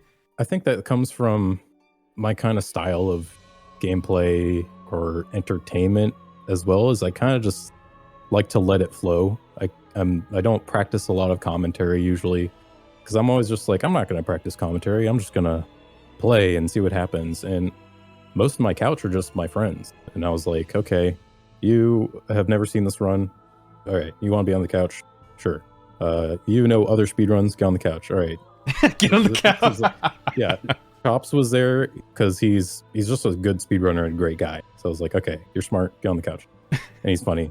My friend Zim, the one with the pink hair, he's just a friend of mine and he plays Souls games casually. I'm like, yeah, you're cool. Get on the couch. You know about Souls games. And Bubbles has done other Souls speedruns in the past. So I was like, okay, you too. The fellow person who knows Demon Souls, one who's run the other Souls games, and one who's just like no idea what's happening. That's my ideal couch. And I did the same thing for Star Wars The Phantom Menace speedrun, which actually got a lot of positive feedback. People really loved it. Yeah, I like that feeling of just like laid back. It's kind of like ESA, how they usually have done it in the past, is like just laid back, friends, just chilling. But I also like the informative style as well. The like tons of information. It's like, oh my god, I didn't know all this stuff. But yeah, went for the just kind of like laid back, die a lot, eventually finish the game. Yeah, and I would say that like, thankfully, with situations like that, like where you die and stuff and you're like flustered and you're like, oh god, I hate this, I hate everything, and like it's good to have a couch that can like lighten the mood or just keep you talking while you're trying to focus on not dying again or something. Pretty much that's why I was like very thankful for my couch. I was like, if it was just me and like somebody I didn't know who like knows the game, we might not have the same like, I don't know, kind of chemistry. I think you should at least know who's on your couch. Because then if you don't, it can lead to some pretty awkward commentary or situations, which I've seen. Knowing your couch helps, but yeah, I guess. I can understand how you feel and like how I'm sure a lot of people feel in the Soulsborne runs when they die a bunch in the crappy area. But thankfully, you know, for the average viewer, dying in a Souls game is like the most natural thing ever, even for runners, I'm sure. Yeah, so. For sure. I think most people, I looked through the comments because I was like, oh god, what are people going to say? And everyone's like, this was a really great run. It was so great, entertaining. I was like, oh, I guess people die in Souls games. Maybe they relate. When I think of your run, what I think about the most is just the Lord Odell just pooping his pants over there and just y'all laughing to it. Yeah, so. Those... It's so worth it. It's fine. Inadvertent comedy that I didn't even suspect or like try to do on purpose. Yeah, can't make that shit up kind of situation. Yeah, I was like, oh, that's fun. So I was gonna say, like, is that one you would like to practice more, but kind of played off well. Yeah.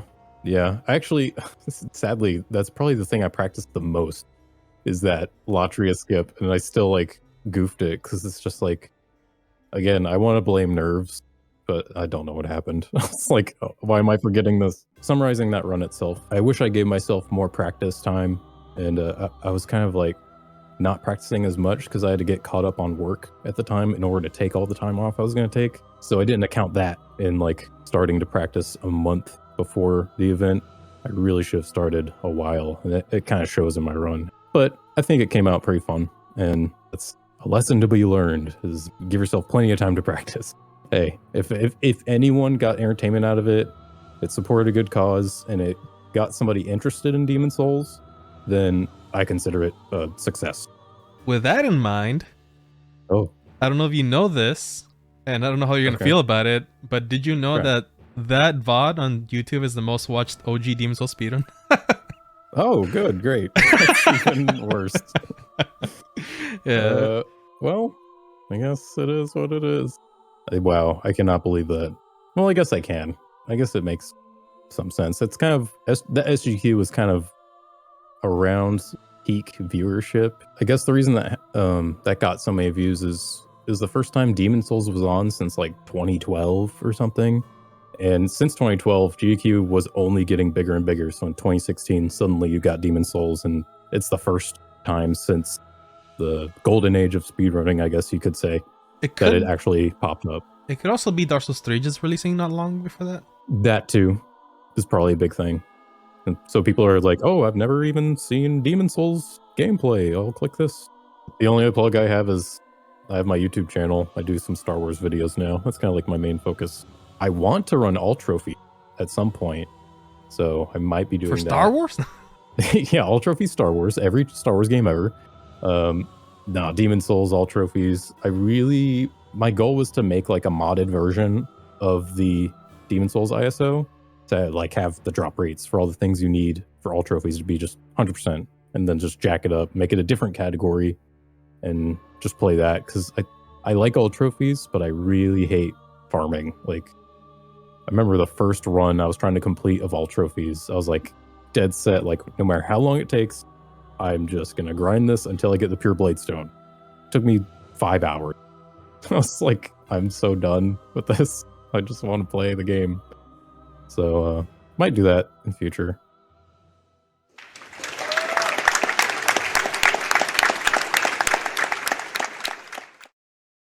All right, now that we got the lovely chats out of the way, let's go back to the world record grinding. And we got the last record that Gregan got, a 43:13 in July 14th, 2016. This record will be very, very shortly after Saint's SGQ run, which is really interesting. This is still his PB to this day that's in the leaderboard, and it's still top 10 times, so it's still pretty solid, all things considered. But we'll give it a nice little review about some of the most noteworthy things, good and bad, for the run.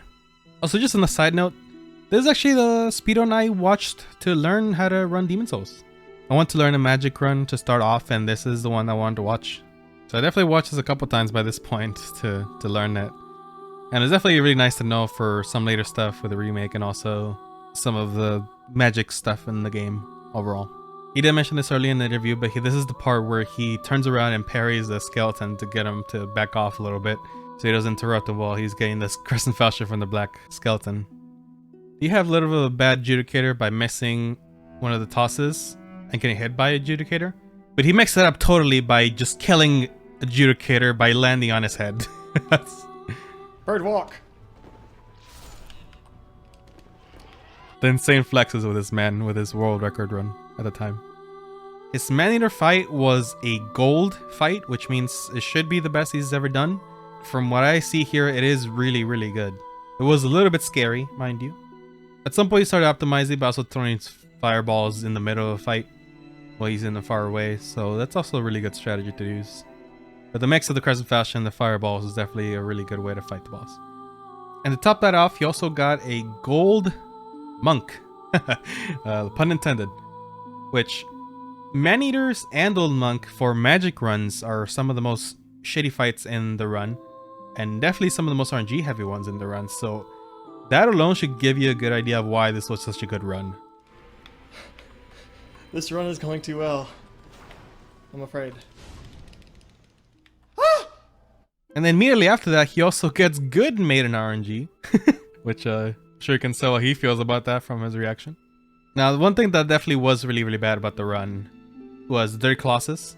Got a bad opener by having him slam. That's never a good opener to have. And apparently he didn't hit the body enough, so he did eat some of the homing soul arrows. Then it was out of mana, so he had to recoup a little bit. He also was really, really close to getting hit there for a moment there, so it's spooky. And they had to finish with a melee attack. So that's definitely one of the bad things that happened in the run. Not necessarily too much to, you know, negate everything else that's happened that's good, but that was definitely a downside, and definitely one of the things he comments on in his description. He also got a gold penetrator split, which I assume mostly means from the level itself, maybe not the penetrator himself. Because I imagine at this point, the penetrator fight can be really consistent. He does a side hop too, so that's a pretty good RNG manipulation. And then finally, Lant isn't ideal. He gets a little buggy at the very beginning, which is not a good sign. But it goes okay enough to where it could still be a record at the time. And yeah, 43-13, there it is. So insanely good early game. And then just a few memes made in the late game, unfortunately, for some of those RNG bosses. And unfortunately, if you like the magic runs, this will actually be the last magic run we will be discussing in the original leaderboard. Because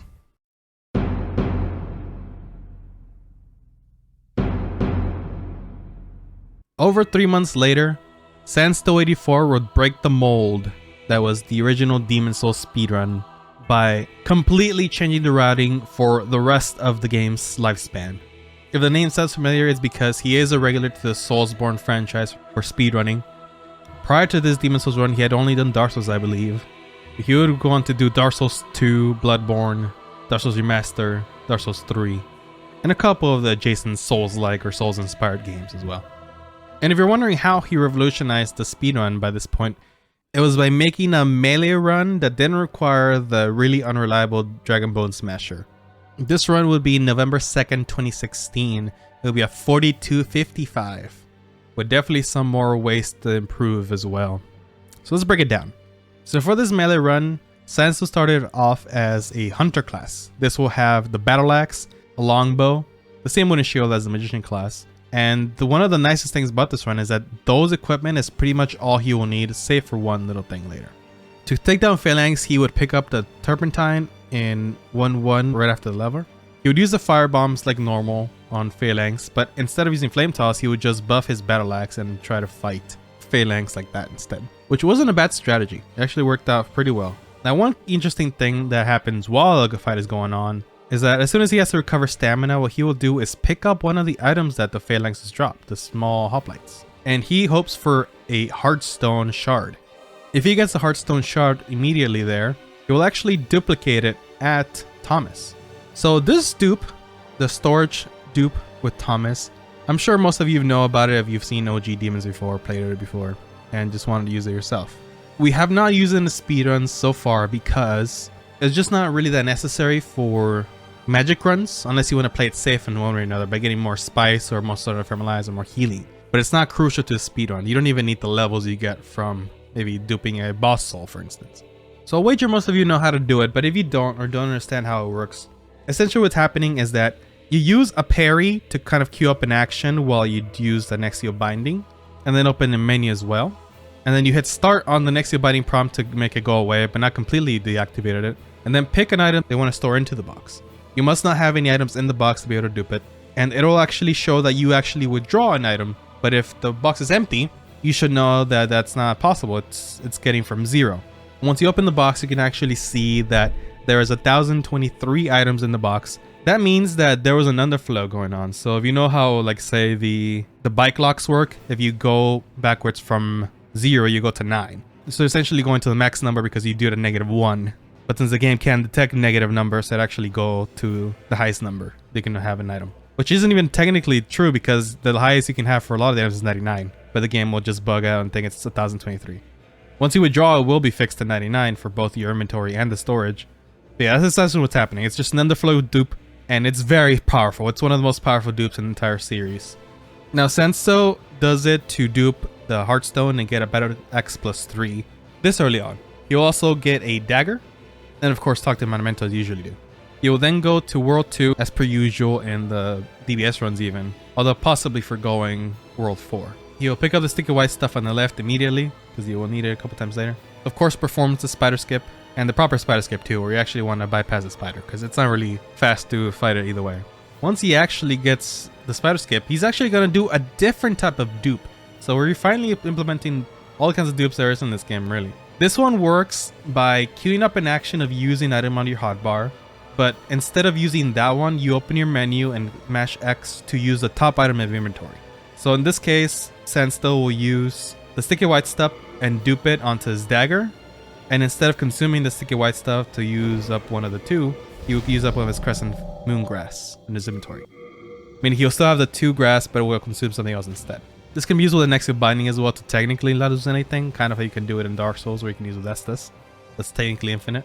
But the Crescent Moon Grass is not useful either way, so it's just easy to just do that. And the reason we use it right now after the tunnel is because he kills one of the miners with the bags to get a large shard of Heartstone and a chunk of Heartstone. And of course he's going to dupe them later. So if you couldn't tell what's going to happen, it's that we are going to upgrade our Battle Axe to +9. Now we do normal jobs because we don't have Cat Ring, and we're going to do Flame Lurker now. And as we discussed a little bit earlier, we did have a method before they used sticky white stuff with a dagger. The only difference here is that they had the soul arrow, and in the new run we do not. But in all honesty, it's not completely necessary, so this actually works out really well. If you're fast enough, you can definitely kill Flame Lurker with the sticky white stuff. And even then, you can actually dupe it again if you want to before the fight, so you don't have to risk it, which only loses like half a second, I would say. And then after that, instead of going for the Dragon Bone Smasher, we just continue with the Battle Axe to destroy the rubble and such in Dragon God Room. He does a small AI manipulation where if you heal behind a pillar, he kind of loses like his aggro a little bit. Of course, with the Dragon God as usual, we go over the little ledge. And one small difference here is that we actually pick up the Master's Ring. The Master's Ring essentially increases damage on sweet spots. So if you're using like a halberd or something, the tip of it will be the sweet spot instead of like the pole. Like if you're too close to an enemy, it will hit him for less. But it also does increase said less damage. So if you hit him with anything but the sweet sort of weapon, which I guess would be the heads of the axe in this case, it will do less damage. So you do have to have a little bit of spacing. And that's to the Dragon God, he just buffs his sticky white stuff. And once he works back to the Nexus, he will dupe the large shards and the chunks, of course, and get his Battle Axe and bow to +9. Then after that, he will level 34 strength with the Maiden in Black. And here's the cool part. Our build is done. Besides maybe ring pickups that we need for some of the skips and stuff, this is literally all we need for the entirety of the run. And this is why the melee run here is really that efficient. The magic run has a lot of downsides in that you have to come back to Nexus multiple times for levels, and you also have to go free Sage Frake, which, since there's no skip to him, is a little bit of a sidetrack that's not necessary. Now with Sage Frake, you do destroy a lot of the bosses, but it's just a matter of whether that much faster fights save you that much time. You know, however much it takes to save Frake, like a minute to a minute 40. And on top of that, of course, the travels back to Nexus like I was mentioning. So this is why this melee run is really brilliant, and I do believe Sansa was the one that routed himself. So from here on out, we pretty much just go through straight worlds to kill the last Archdemon, and we're done. We next abide and they go to the next world. Of course, he does the 3-1 Latria skip and the Archtrap skip. We still have to kill the Reviver, but in this case, one cool thing is that we actually equip the Clever Rat Ring and actually shoot the Reviver with a bow now. That way we don't have to walk to the end of the hallway. For 3-2, there's not much difference. The only thing is that you don't really pick up some fresh spice along the way. For Man-Eaters though, here's something interesting. This is a strat that was used early on but might have been dropped and then picked up later at some point. But when he enters the fog, he actually just kind of goes and shoots the Man-Eater as it gets close to him for a little bit of health, like around 1/3. Which I do believe it was calculated lately, like last year, to actually be faster, but it is a little bit unreliable because you don't always know when the Man-Eater is going to dodge at you. Or at the very least, the people who try this out don't know for sure. Like possibly some of us who are more used to the fight could read them. It's possible that's actually more reliable than we expect. But this is all just to say that it won't stick too long. But either way, even after the opener, you still got to do Battle Axe, and Sansa likes to use the Serpentine. Some people use sticky white stuff to just kill them, and it's actually a pretty fast fight. It's faster than Crescent Falchion and Flame Toss because it is resistant to magic. For 3-3, it's not much different. You just kind of destroy Old Monk with R1s, and honestly, it's actually way easier because again, Old Monk is also resistant to magic, so he dies around 6 hits with Clever Rat and Master's Ring. For 5-1, the only real difference is that we actually use the bow to shoot the goblins in the bridge that are covering your way to the last bit of Leechmonger. It's just a safe way to get them. You can definitely kill them with just a battle axe with one hit, but you'll have to trade for one, and they might interrupt you since they have longer range than you do. 5-2 is pretty much identical. The only difference is we pick out the black turpentine on the way there to have a better buff for later. And Dirty Colossus is just a matter of kind of spinning around and having him not hit you. For main Estrella, we actually go back to fighting Garo first because with the melee route, there's not a really safe way to kill her first. Killing her first is definitely the ideal method to do, but you just don't have enough DPS at that point to do that. So what we do is just backstab Garo once and then just do a round of R once to finish him off, and it's still pretty fast as well. It's not a big difference. It's just that the path to Garo is a little bit slower, and you know, having to kill Garo and then also talking to Maiden is just a little bit slower combined. In 4-1, you still do ledge skip if you can. I would say that because you don't pick up the Crescent Falchion, the ledge skip isn't as necessary as it was before, but it's still faster, so it's definitely still something you want to do. For Adjudicator, of course, I guess theoretically you could hit him with the bow, but it's way faster to just knock him down with a Clever Rat setup. Battle Axe, one-handed, and then two-handing, and then destroying with R1, R2. And then from here, of course, you do the whole hero skip, and for the Storm Children, you do have to just shoot the 6 with the bow. And then you position yourself pretty much in the same place. The one thing for these runs lately is that you don't have Cloak anymore, you have Thief-Ring, which is not as reliable as Cloak. But you do lock on to the Storm King and then shoot him away with arrows. And it is a slower fight. It does take more arrows than it does Soul Race, but it is a pretty good and fast fight regardless. For Tower Knight, you actually use Black Turpentine on your dagger and knock him down like that. You can ideally do a animation cancel for the buff with the archers right before the Tower Knight, and then when he's knocked down, just use a battle axe. Penetrator can be killed with 2 stun locks of R1s if you get him with the sweet spot. No buff necessary either, just straight up battle axe. And False King, I would say it's definitely the biggest downside to this route because it is infinitely more scary in this route than it is in Magic. You have to get really close to him. If he just does any attack that is too fast for you to react, he will destroy you. You do buff with Black Turpentine as you wait for him to dash at you in the first beginning to close the gap. And you do ideally want to get behind him and do 3 or 4 R1s, just whatever you feel like you can do, depending on how he turns. The explosion is still the ideal attack because it does do a little bit of counter damage as well. But it's just a very risky and scary fight, and one that I think most people dread in the melee run, that's for sure. I know I did. But it's still not that slow, in all honesty. It's still pretty good with Black Turpentine and the Battle Axe. It just feels like you're at his mercy with just really bad AI and RNG. And of course we got True King, which is pretty simple as well. You use a Black Turpentine, he waits for him to cancel you out of it. You can use Clever Rat Ring with this. I don't know if it was really done until later on. I think you just really want the animation cancel at least, and then you can go forward. It's not a really slow fight either. And of course, bad ending Maiden. Nothing changes from that. Go, go, go, go. That fucking has to be it.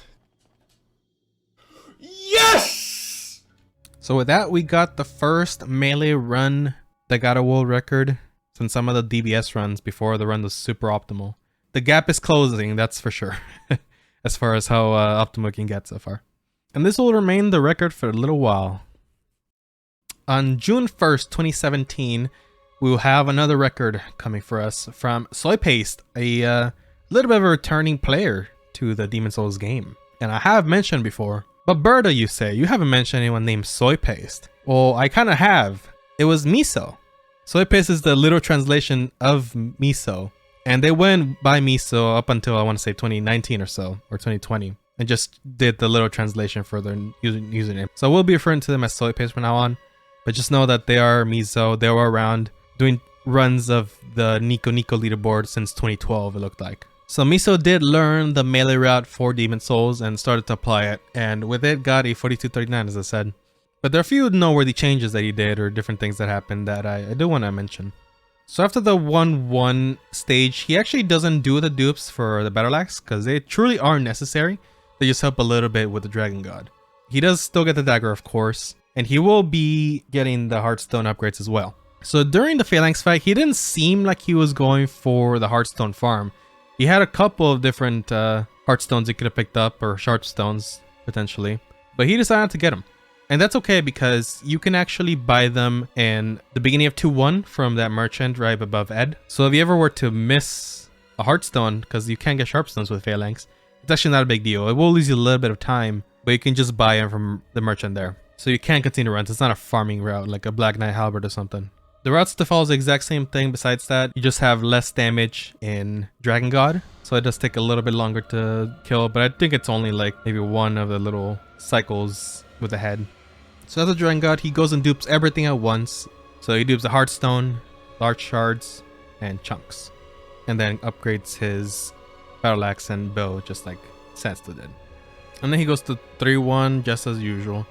In reality, this early game is probably the most updated as it is now. And it will be kind of like this for a long time, save for some new skips found later. In the Leechmonger fight, he actually found that there's a little bit of a slope where you can do animation cancel for the fire buff, which is definitely a little bit of time save there because the buff animation almost barely makes it feel worth it to do the buff there, but you can do animation cancel to buff the fire buff and just get a little bit of extra damage for the Leechmonger. It is definitely really nice.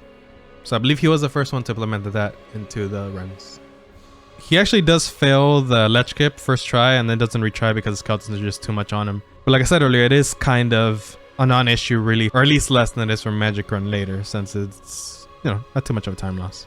And one little thing that he does that most likely is an optimization, but I can't say for sure that I've timed it specifically, is that he actually does a Nexio binding at the very end of the run, which will skip the very last credit and stuff and having to skip some of the cutscenes. He will put you right into New Game Plus. Now, what I'm not sure of is if that counts for time save in the Pantheon or not. But if the timer stops as soon as you hit the credits or something, or the New Game Plus or something for the Pantheon, it could be a time save.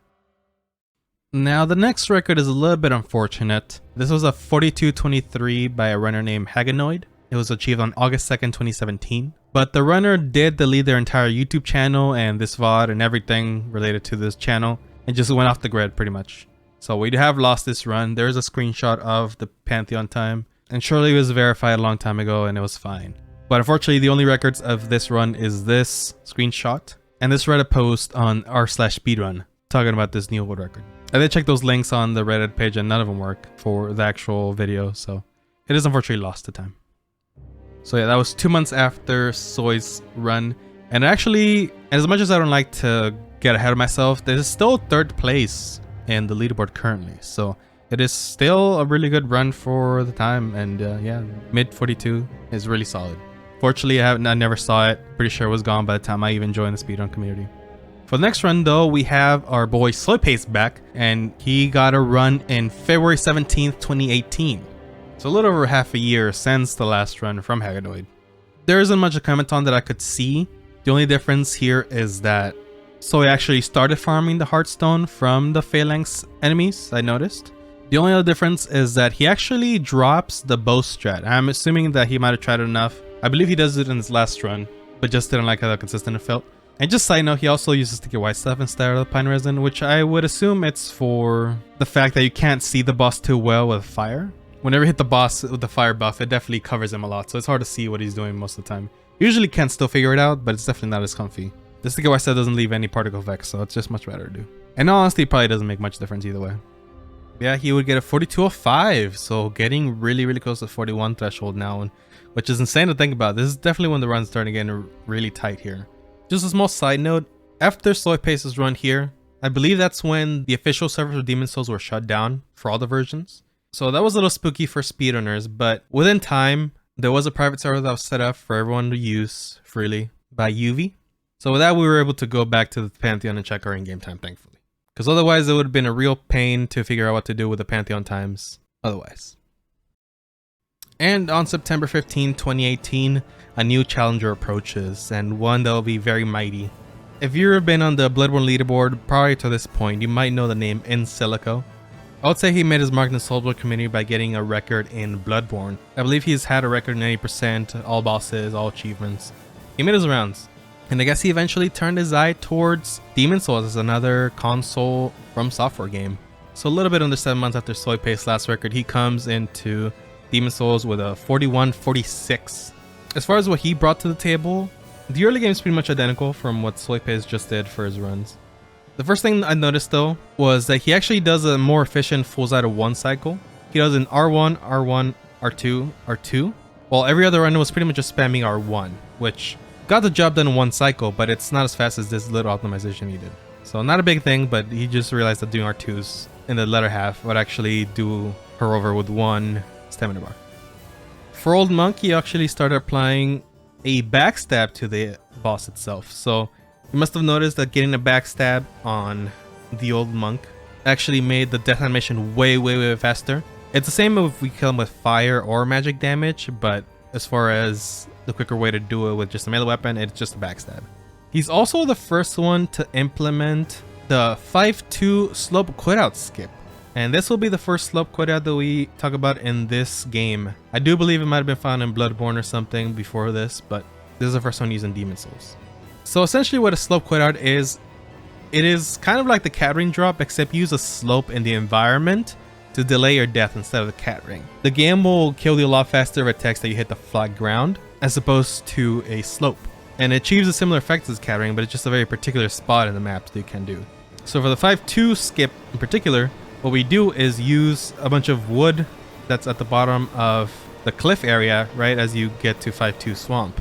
Like instead of going to the right where all the planks are for walkway, you just go to the left and drop down there. And if you quit out right on time, which is very tight timing, this might be one of the tightest timing in the game, you'll actually spawn at the bottom of the swamp, which really shouldn't be an insane amount of time lost, but since you do have to go get cat ring, it is healthy to get that. And for one, I noticed that Celico didn't seem to go for ledge quitouts or ledge skip for the Crescent Falchion area. It could be that he read the skeletons and just thought it was not going to be possible with the way they're aggroed to him. Or maybe it is that he wasn't comfortable with the skip yet and definitely didn't need to do it for optimization at the time. I'm not sure. But he doesn't do it and just goes for the fog wall and quits out to reset the skeletons. As for some stuff in Tower Knight, he actually gets a little bit of a slow fight because he gets interrupted by archers a lot. So that's just unfortunate timing, you know, the archers can just be really annoying. Thief Ring doesn't do enough of a good job hiding you from the enemies. For Penetrator, he does have Clever Rat's Ring, and does put on Master's Ring when he can. But he does seem to go for a more safe fight overall. It doesn't do the stun lock that we've done in some early runs. And it could be that he was just playing it safe after a really decent run so far that had a chance for PBO record. Even the Black Punt Resin too, I assume we can help him a little bit with that too. And for True King, he is the first runner to actually apply Clever Rat's Ring fight by taking damage from the boss itself, which is definitely a little bit risky. You can definitely die from doing CR shots with this guy if you just swing at the wrong time. And it's possible that some other runners might have attempted to do it, but they didn't actually do it. But he actually does it. It's the first one attempt he does. I don't imagine it's the biggest optimization in the world, but it does save a little bit of time. And, you know, at this point, it's definitely worth trying to go for that time save when possible. So yeah, that was his 41-46 and a record by a good amount, almost 20 seconds. However, Silk was not to be stopped. So 3 months later, in December 20th, 2018, he comes back with a 41-41. Really nice, clean number. So as far as noteworthy things in this run, in 5-1, he actually implemented a slope quit out here as well. It will land you near where that little bush with grass is that you're supposed to land on. It'll pretty much put you right behind that. But with a slope quit, you can actually land there pretty easily. And he implements that into the run. I would say this one's a lot safer than the other one, but it can feel a little finicky and inconsistent sometimes. So you might need to retry once or twice. For Leech Monk, he started implementing the animation cancel that Soy started using in his first run. Though the fight itself didn't necessarily go well, he just got hit by that. But I mean, I don't know, Leech Monger is just kind of random like that sometimes. And in this run, he actually does perform the ledge skip and does seem to be very intentionally going for it. And I guess maybe in his practice or attempts, he hasn't really gone it very often or at all because he does go a place that actually got him stuck and he didn't know that. Or maybe he was just testing the waters, who knows. But he does do ledge skip, so it saves him a little time there for 1. And that's it really for this run. He saves 5 seconds in this PB. And it's pretty much all just improving from the last runs. Literally the next day, he gets another world record and a much heftier one now. It is a 41-21, so he saved 20 seconds. And the run is pretty much identical to the last one. He's just kind of grinding what he knows at this point. And the only thing I really thought that was noteworthy was that he had a lot of issues with the menuing in general for the duping segment of the run. And he goes a little too far away from Baldwin for some of the upgrading. But in reality, if this is the only thing that I saw bad with the run, this must have been a really good run in that case. Because still saved 20 seconds overall. And it's just improving very fast. And getting insanely consistent if you can pull off world records back to back like this. And the day after that, he gets a 41-13. So 3 days back to back, he got a world record in this category. And it's just blowing that out of the water. Just like the last two, he pretty much just expands on what he's already been doing, so he must have just improved someplace here and there. What I found of note was that he did get memed a little bit while doing the 5-1 skip by some of the goblins, because sometimes they can interrupt you or just get in the way at the very least, and it's always really annoying. So unfortunately, it's a little bit of time lost there, but it shouldn't even be that much, honestly. He does get a second try. And then for Dirty Colossus, he has an insane play. He accidentally rolls into some flies that were put out by the Dirty Colossus. Thankfully, he does have enough health that they don't really chip him down too fast. And then he heals, gets the flies off of him with a fire. And then when he lands at the bottom of the little ledge where I have to drop for Maiden, he lands back in Clever Rat Ring range. Oh my god. How the fuck did that work out? So in reality, I don't think this is actually even a time loss, which is, I don't know, just a really smart impromptu play. Besides that though, this run is very, very solid. With all the strats he had at the time, this was a very, very good run, and obviously way better than we've seen anything thus far. And I think this was pretty much the world record that was standing at the time when I started running, so this is pretty much just like the gold standard at the time. And this will be a pretty long-standing record for a little while now, compared to some of the last few runs. At least at the Kraken got dethroned after a little while, holding the record. Yeah, Silico would move on to greener pastures. Or would he? On January 5th, 2020, he came back with a 4055. At that time, there was a couple optimizations that were found and were being done by like me and a couple other runners in the Demon Souls. He had said he was going to come back at some point in his description of his 4113. And he definitely clutched a couple of new records within a reasonable amount of time. The first few optimizations that he implemented in his first few runs were dropping the bow from +9 to +8. So to kill Storm King, you can stay at a +8 instead of a +9. The only downside would be that the mana rays, the little ones, you would have to shoot from closer, because if you shoot from too far away, they won't get one shot. But if you know how to play those guys, this should only be a time save. If you're learning the run, I would recommend doing +9, but if you're experienced enough, +8, it's, you know, it just saves like a second and a half on the upgrade menu. So a very small optimization, but still one you can do. And then he started implementing transition warps in 1.2. A transition warp is something you use in smaller tunnels after you load it into an area. It only works when you have just loaded into an area. So for instance, you can do this in 5.2 as well if you were to go to Nexus and then come back to it. You can skip that like tunnel-like area that breaks up the boss room and the next area. But that one isn't really feasible to implement, it's just a waste of time. But the one in 1.2, since you'd already leave and then come back later, you can use the transition warp here. So he does implement that in his run. And it has been used by some of the new runners at that point, including myself. And quite honestly, I thought he already had done them in the runs because I just learned it from another runner. But no, it was just something that was brought up to us while doing the melee run, and we implemented them.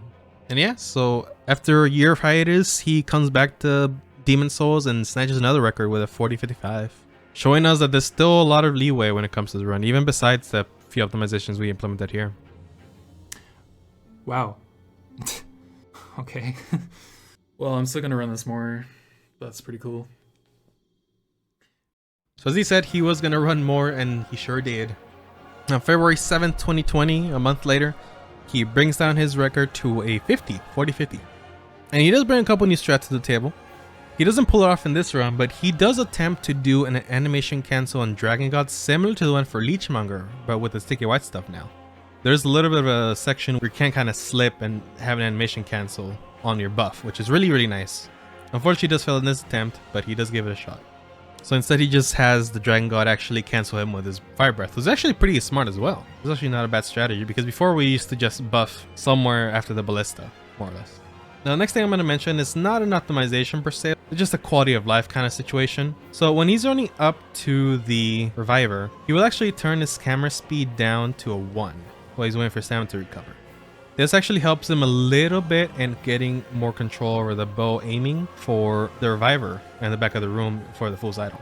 And in reality, there's a lot of straight lines in this level and the next one, so it's not a bad strategy. It's actually really nice to get a little bit more control for a little while when you don't really need to turn or sharp corners or anything.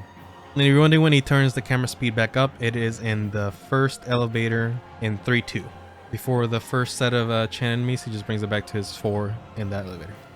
And that's it really. His splits say he just barely missed a PB, but no, he actually does get a PB of 5 seconds. But of course, this is not the end. We got one more run to look at. because this right now, this next record by Silico himself again, in February 16th, a 40:35 is the current standing world record for original Demon Souls. It's been a while now, but we finally got to the very end of this. Just over 10 years of the game's release, 11 years, we are at the current record.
So yeah, he goes to the Pantheon and checks his 40:35.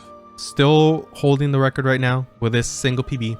Definitely not unbeatable, I would say, I feel. I mean, obviously there was some mistakes there. It's like if you had a perfect run, obviously, but within reason, I guess it could be possible. But like I said, that attempt counter should show everything you need. He doesn't just get these records, he earns them. Whether a sub 40 is possible, I don't know. I don't really think so unless if a new strat is found. And in the description for this video, he does say that he may come back, but only if there's a new strat found in some way. So maybe not skip, but just a new strat overall. So yeah, we are now cut out for the original Demon Souls finally. I have made these cool diagrams to show the progression of the world record from each runner, how long they held it for roughly. As you can see, Celico should undoubtedly have the world record for the longest time at this point. He only recently, I would estimate, has been Twilight's longest held, even though he had the small break in between. And that is no small feat given that this game has been out for more than 10 years. If he held it for much longer, he would have held it for almost an entire third of the game's lifespan. But as that graph might have showed you, we are not quite done yet with the original Demon Souls. There is one last thing I would like to discuss. Well, two things I suppose. So on June 11th, 2020, a little bit under 4 months since the last record was gone, the Demon Souls Remake reveal trailer was put out there. 3 days later, I applied to SGDQ 2020, and a month later I was approved to be on Summer GamesDoneQuick 2020. This was the first GDQ run featuring Demon Souls since 2016, which was another 4-year gap since the one prior to that one. And while obviously I'm the one that made the run, so I'm not going to interview myself, I did bring on my co-commentator for that run, Ashwin, to just reminisce about the run a little bit. The run happened on August 16th, 2020, so enjoy. Fun fact about all this kind of just came originally from us wanting to do something at TwitchCon EU 2020. Because that was planned to happen for us. We were just thinking, like, I was gonna go. I want to visit Europe, and I was gonna go and borrow her PS3, and we were planning to hopefully apply to what would it be, a ESA? Yeah, it would be like an ESA smaller scale event within TwitchCon, so that there is some kind of speedrun function happening. What is it called? ESA? Oh, I can't remember the name of it, but it's like the equivalent of GDQ Express. Yeah. Oh, God, I forget the name. But yeah, so basically, if they had a speedrun event, we were going to apply to that. And I was going to do Demon Souls. And because she had been watching my, pretty much my entire journey of Demon Souls original to that point, she was going to commentate with me. Because she knew the run pretty well, even though she never run it. Of course, that didn't end up happening because pandemic and such. Yeah, so it happened. And then later on, I applied to GDQ, kind of just... from that, then Remake got announced, and that kind of gave me I remember pushing you for that. I remember it's like, hey, this is online. No camera requirements. You don't need to go anywhere. Yeah, because I think I wanted to play for ESA as well, but they still require camera. And I was like, I don't even have a camera. Yeah, so yeah, that's probably right, yeah. But yeah, so that's kind of how it happened. Like, we originally just wanted to do a chill one at TwitchCon, and then I ended up getting to GamesDoneQuick. And I think we probably had already discussed, like, when I applied, like, hey, do you want to commentate with me? And it happened. So, and then here we are. Prior to commentating with me for the GDQ run, you had only really done like Speed Souls and ESA hosting, I believe. How nervous were you before that run, even though you have some experience with it? So GamesDoneQuick was the first time I did anything of such a caliber and scale. And I won't lie, the sheer number of people that were watching was definitely very intimidating. And GamesDoneQuick always has a reputation that precedes itself, that it's like either very entertaining or very informative, or just like some great things are happening. So to find myself in the midst of that mix, and even though I know I was just invited as a commentator, like, it was surreal to me. And I was incredibly nervous for the run, and it was very different in general, because like when I did it for like Speed Souls, that's like my own community. I know these people for the most part. They know me. It felt like I was at home. But with GamesDoneQuick, there's no familiarity at all, except the fact that I was doing it with you. So it was nerve-wracking, to say the least. Yeah. For me, I mean, I've told you before, but like for me, for whatever reason, nerves didn't hit me until like during the run. I think the part in particular was like Fool's Idol. Like I was about to do Fool's Idol for some reason right there, so whenever I started choking on words and stuff. And I find that hilarious that you really understood that it was like a GamesDoneQuick run during the middle of it. and during a boss, nevertheless. I find that actually hilarious. But the funny thing is, I didn't pick up on that. I didn't pick up on the fact that you only started getting nervous then, because I was nervous all the way beforehand. Yeah, I'm sure we talked about it a little before. Like, are you nervous? And I was like, no, I'm fine. And then Yeah, you were completely cool about it, and I was like, oh my god, like I had to get up like what 20 times to go use the restroom because I wasn't sure if it was Did you? nerves or if it was something else. Yeah, before the run, and I was like, I remember having this like cold sweats and like my palms were cold, my and gosh. I was like, yeah, because I don't know why. It feels like I've never done anything like this, so I didn't have any reference of like how I should feel, how it's gonna go.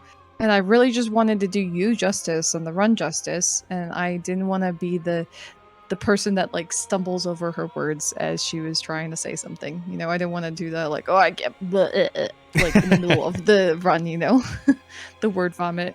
yeah. Did you feel that I was nervous? That's the question. Like, did I come across nervous to you? Not before. I'm guessing before you would have known. I would have been like talking your ear off I'm about- sure. Yeah, I'm sure you said during. I don't think so. I think you sounded fine. I mean, maybe I will have to listen back and see if I hear it now. But I don't know. It's obviously I would know now.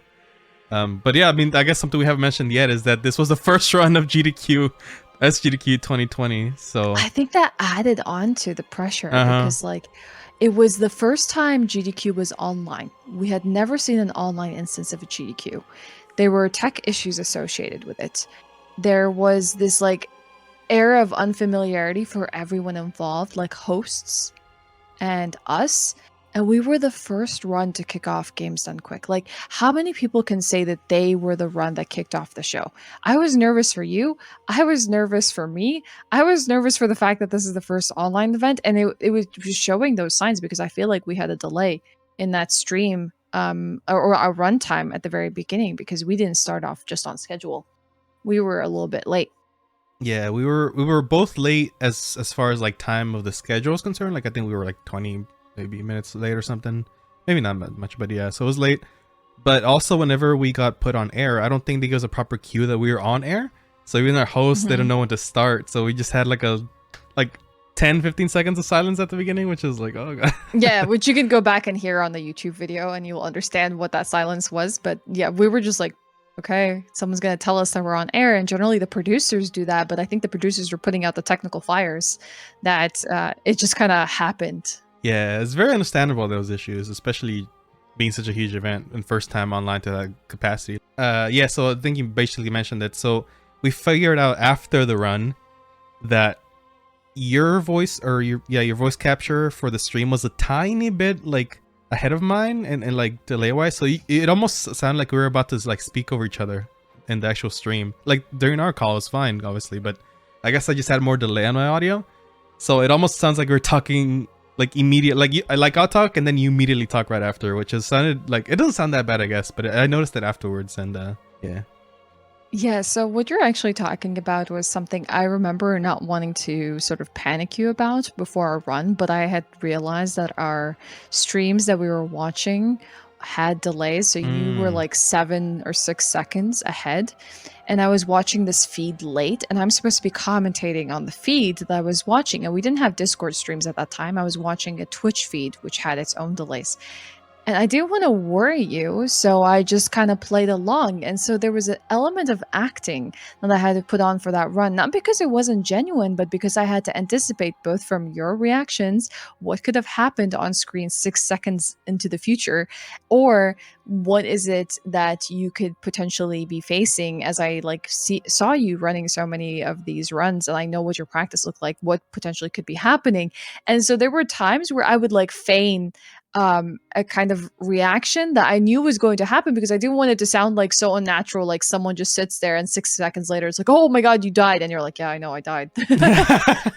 So a bit of that was like playing off of you, and because that was like really intense, because now it's like I had to do my commentary and I was there for you. I didn't want to stress you out that I didn't have your feed at the same time that you. I forgot about that until just now that you mentioned it, and I still have no, I mean, I kind of do, I can kind of see how you did it, but it was impressive. Like after you told me, I was like, how the heck did you do that? And like Huh? after you explain, like, you know, how whenever I panic or something, I just do like a quick, like, you know, I inhale a little bit, like that's a cue Hey, that something's going you had wrong. audio cues that I could follow and just understand what the hell must be Yeah. happening with you. I guess that what's happening when you're a performer for Twitch, you do these cues that are like, oh, something's happening. And I've been watching you for a long time. We've been friends, so I know what you're like. Yeah. I honestly don't even know if I knew that I did those inhales as like consciously until you pointed it out. Sorry for bringing it to the forefront of your mind. Yeah, so I guess you kind of already answered this, but the next question was co-commentating different experience than hosting?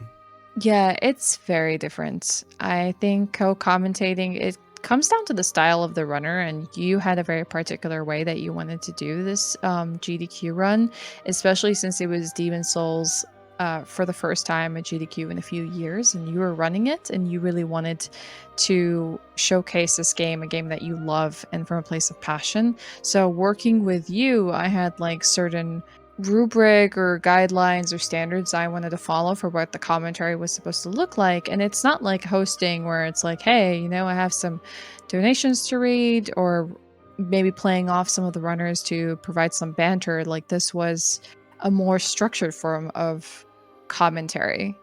Yeah, I think that's something that maybe people didn't realize too much, was that we actually did practice a lot of these things, like even some bits of banter as well, but I don't know, I guess we just did enough and it's natural enough that it came off fine. Yeah, I don't know if the banter was pre-planned, but we knew where we could sort of like have a moment to just chill and chat and play off of each other, where it wasn't like high stress environments. But of course, like with this kind of stuff, if you're trying to get in as much information as we were, we had to practice and plan it out and then choose like donation times. And most people who do this kind of commentary or will at least coordinate with the runners with like where are appropriate times to take breaks and or where they need focus. And so we really had that down to the T. Yeah, I was telling Saint whenever we were talking about this, how like the context of everything was kind of how we decided to do like a really informative run. Like, it had been 4 years since last GDQ or SGDQ with Demon Souls. It was a new route entirely since that time. The remake was coming, like it was announced like 3 days before I applied to the GDQ. So with the context of everything, we just wanted to lay it all on the table and be like, yeah, this is the game that's coming to the PS5. It's cool run. Hopefully you would play that even if you didn't play this, whatever, you know. And you know, thankfully they come back later as well, which is really cool to kind of redo that for the remake too. I would say though that, like, you also kind of contribute a lot to the whole, like, I guess prepping or the idea for like how to present the GDQ run, like just giving ideas on that too. I think that was just maybe my desire of how I would like to do it, and like the runs that I feel I've watched in the past that really made me feel like, oh wow, these are some high quality run commentary and I want to emulate or have something of a similar caliber. Luckily enough, you wanted to do something of that nature. So it was really easy to fit in with that, because sometimes you can have just couches that just are there to like chat and have fun and laugh and maybe explain a thing or two here when the runner needs a bit of focus. Or maybe even do it all. It really depends. And so it was nice. I had my own ideas and it just worked out for both of us. Mm-hmm. Yeah, because I was telling Saint too that like comparing both of our runs, they're both really valid ways to do that. Like he did have information on his run, of course, but he wanted to also just have a more laid back feel to his run, more like hanging out kind of situation, which we do. I mean, we both kind of have that in our own streams too. And we had moments that were just banter, but like, you know, we still wanted to have people know what's going on, be informative. You want to do a lot more lore than you got to do, unfortunately. Yeah, it was nice. It just goes to show how two different runs could still work. Yeah, I remember you really just wanted to demonstrate OG Demon Souls and the speedrun because you felt like it was an overshadowed game and not many people appreciated it and loved it. So you really wanted to do it justice. Like, you wanted people to really know what's happening on screen. Wasn't that literally like part of my intro? Wasn't that like, oh, it's a very overshadowed game in the Soul series? Yeah, of course. And I mean, we all felt that. If it wasn't for Blue Point making the Demon Souls remake, it would have still been the underdog. Yeah, I think these days it's definitely more in the spotlight, which is nice. Even if it's not the most active one, it's still known. People know the game. People love Demon Souls. The most unfortunate thing for me, because I'm really proud of that GDQ run overall. The run commentary was really good. Like, whenever we came back for the remake, there wasn't much I wanted to change from it, honestly. Like, very little. It just felt like why fix wasn't broken kind of thing. The run itself was really fast. I did have 2 deaths. One was more unfortunate, but that's still fine. You know, it wasn't the worst deaths ever. I still like killed my estimate, etc. The only thing that really bothers me looking back is just my mic. Like at the time it didn't bother me, but like now that I have this new one, it's like, oh god, sounds terrible. It's history. It's okay. It shows the progress and how far you've come since then. I guess so. Conveniently for the structure of my video, this is actually the last major activity for the 2009 Demon Souls. I would like to mention though that earlier that same year, 2020, we did open the leaderboard to have emulator runs for Demon Souls. So we now have a 30 FPS category and a 60 FPS category. The main reason is because I do believe that the timers are slightly different for both of them.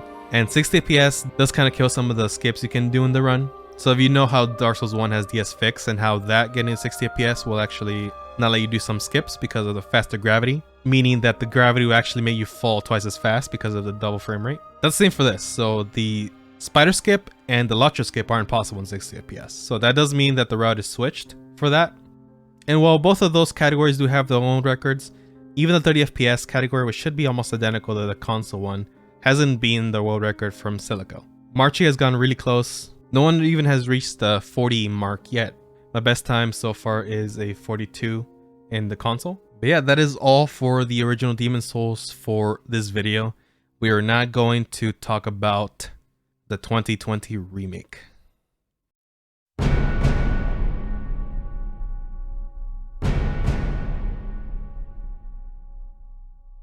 So here we are. 11 years after the original Demon Souls came out, there was a Demon Souls remake released on November 12th, 2020. It was released purely on the PS5, so it is a very limited release, just like the original Demon Souls. To briefly go over the goal of Demon Souls, for anyone who might have skipped the original Speedrun World Record History part of this, there's 5 endgame bosses you have to kill in this game called Archdemons, which you have to kill in order to go below the Nexus and confront the old King Allant, which once killed, and once you choose one of the endings, you will be given the credits.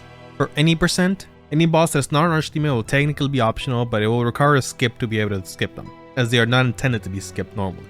The entirety of the game's lifespan will be measured in in-game time, and the way we actually check the in-game time will be different than was in the original. By exploring the save file they used to do the speedrun, you can actually access a port where it'll give you the current playtime of that file.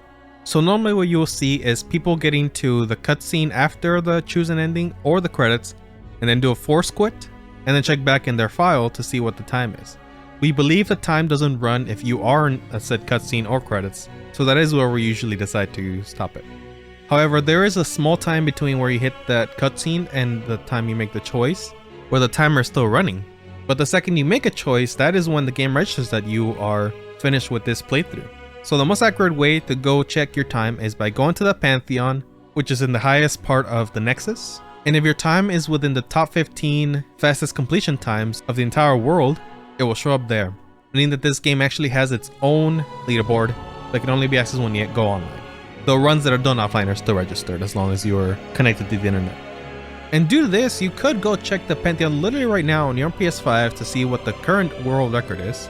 But that would be a spoiler for the video, so we should wait until the end. One feature that was added to the remake that I should discuss is activity cards, or PlayStation warps as we call them in the community. These are things tied to the PS5 which allow you to warp to a level that you have already opened while you're in the Nexus or in a different level that will take you straight there. As you would expect, this is slightly faster than usually going to the Nexus and then to the level, so we do use them in speedruns. Now these used to be pay to win, but after doing some testing I discovered that they're actually not at this point. I do believe they used to be, but at this point they are actually available to anyone as long as they have an account tied to their PSN. Now before I get to the speedruns, I should discuss that there were a handful of skips and tech that were fixed in this remake that were in the original. I will briefly discuss all of them in case you skipped the original Demon Souls segment of this video. The Armored Spider skip was patched. This skip will allow you to skip the Armored Spider boss in World 2-1 by going out of bounds and forcing to load the next level 2-2. The Old Hero skip was patched, which was a skip that allowed you to skip the Old Hero by going out of bounds and landing in an out-of-bounds segment of the Storm King Arena, which you could still trigger from the inside. Transition warps were fixed, which are warps that allow you to skip small tunnels that were connecting two different parts of the levels together. The Thomas duplication glitch which allowed you to dupe any single item that you could have multiple of through the use of Thomas, was patched. And it's currently one of the things we're trying to find the most in the remake, but it seems like they really did try their best to make it impossible to do. The 3-1 Latria skip, which allowed you to go from the 4th floor to the 1st floor of the Tower of Latria at 3-1 by landing on the railings and hopping between them. The ledge skip in 4-1, which allowed you to do a small shortcut to the Crescent Falchion. The Dragon God ledge, which allowed you to skip a good part of the destructible rubble on the second phase of Dragon God. And the 4-2 pool skip, at least they kind of fixed it. That allowed you to go down one of the floors of 4-2 without going around the stairs. Now this isn't a tech or anything, but you should be aware that they also nerfed all damage you can do in this game, meaning that magic was very slightly nerfed and so was melee damage through any weapon. But because magic is just so much more powerful than a lot of melee options, you can definitely feel the effect more on melee weapons than you can on magic. Magic is still very strong in this game, but it is something that's worth mentioning. As for some skips that were spared, the cat ring skips were spared overall, which is tech that uses the cat ring to allow you to survive usually deadly falls by tricking the game into not thinking you're dead for a couple of seconds extra, and then preferring to quit out to reload back where you touch the ground. Slope quit out skips were also not entirely patched. Some segments where you could do it before don't work the same way, but if you find a good slope, you can still technically do a slope quit out, which is effectively the same as a cat ring skip, just using a slope to delay your death instead of the cat ring. The 4-1 Shrine of Storm skip, or the regen ring skip, is still in the game, one that simply allows you to parkour over a wall that does skip about 2/3 of the level. The arrow trap skip, which allows you to iframe the ballista trap in 3-1 just by rolling through it. This was actually made the achievement, so they took advantage of that being a thing. And the Waterville lava skip, or at the very least the lava skip in general, which allowed you to, as long as you have enough health and some fire resistance, to be able to roll or run across this pool of lava in 2-1. Not all the skips that were spared in the remake will be used in the first few speedruns, but they should come back eventually. Alright, let's begin. So, the first one we have here is done by Romanticore on November 17th, 2020, which was 5 days after the game came out. It was a 5804. Romanticore is a veteran to Bloodborne, so he was not new to speedruns whatsoever, especially in the Soulsborne series. So it was very natural that he would take on the speedrun very quickly after getting the game down. Romanticore will start with the Magician class and start with the Fire Bombs. As we mentioned, magic is still pretty strong in the game even though it's slightly nerfed, which means that we are going to be using magic routes. I should mention that starter gifts are actually introduced to this game with the remake. The original Demon Souls did not have starter gifts and were only introduced in Dark Souls and pretty much used in every Souls game after that. They do skip the tutorial obviously because it is not mandatory. You only have to do it on your first character ever. The first proper level 1-1 is a little bit RNG heavy, but it shouldn't be that bad to get through. With the starter gift, he should start with 5 fire bombs and we'll be picking up 5 more in the level. After getting a lever that allows you to get to phalanx, you'll be picking up some pine resin, which used to be called turpentine in the original Demon Souls, which is a fire buff that you can put on any weapon, which only has physical damage on it. After that, he's going to take a death that we sent to the beginning of the level with the enemies here, near the pine resin. And then when he gets to the first boss phalanx, he'll be chucking all his fire bombs to clear out all the ads around it. With the additional starter gift fire bombs and the ones you pick up, you even get to cut the boss's health by half or so even after clearing the ads. And then all Roman does is use the pine resin to buff his sword and finish him off that way. After returning to the hub, the Nexus, he'll be immediately going to the Monumental by climbing up the Nexus to release the other Archstones and be able to travel to different worlds. Before this, he can only travel to 1-2 after this. After that, he's going to make his way to World 4, Shrine of Storms, primarily to pick up the Crescent Falchion, a strong early game weapon that has magic already infused into it, which makes it a good fit for this build. As mentioned, the ledge skip, which will allow you to get the Crescent Falchion a little bit faster, was patched out, so we have to go the normal way. But then after that, we can do the returning 4-1 Shrine of Storm skip, or regen ring skip as it's called sometimes. He does fail a couple times, but he does get it eventually.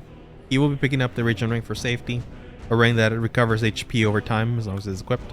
Now on to the boss of this level, Adjudicator. He will be using flame tosses to hit the Adjudicator right in the head, which will take a little bit more than a full mana bar of casts, and we'll have to regen with a fresh spice. But this is much faster than it would be if you had to knock it down with Crescent Falchion and then hit it in the head. After that, they return to the Nexus once again, and we'll actually be using the level up ability that made it on black to level up for the first time in this run. They'll be getting 31 magic to increase their magic damage. Now, I won't be commenting on every single level up, but in an optimal run, it won't happen too much in the run, maybe 2-3 times total. Then they'll make their way to World 3, and due to the fixed skip, you will mostly have to go through this pretty much the intended way.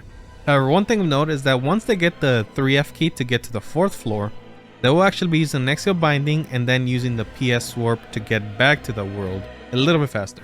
Because normally you'd have to run up to that Archstone Warp again, which only takes 5-6 seconds, but it's still a waste of time. From there, they will pick up the Magical Sharpness Ring, which increases their spell damage. And once they get to the 1st floor and the Ballista Trap, they will be using the Arrow Trap Skip, which again allows them to iframe these arrows to be able to skip a good portion of the level. I want to say about a third of it. They'll also be getting the Clever Rat's Ring while they're doing the skip. Also sometimes referred to it as CRR, and it's a ring that increases your damage when you're at 30% HP or less. Before the boss fight, they will have to kill this reviver enemy, which will revive the boss if not killed before entering the boss room and killing them. They will be getting a key that's behind this reviver as well to free an NPC later. Now for Froze Idol, due to the nerf damage on both magic and weapons, we can't do the one cycle as easily as we used to be able to. So even though he's using Clever Rat Ring, it'll be just shy of being able to kill her. He'll heal up just for safety and then go for the next one, and thankfully easily enough gets him. And then from there they go straight to the next level for World 3, Upper Latria, 3-2.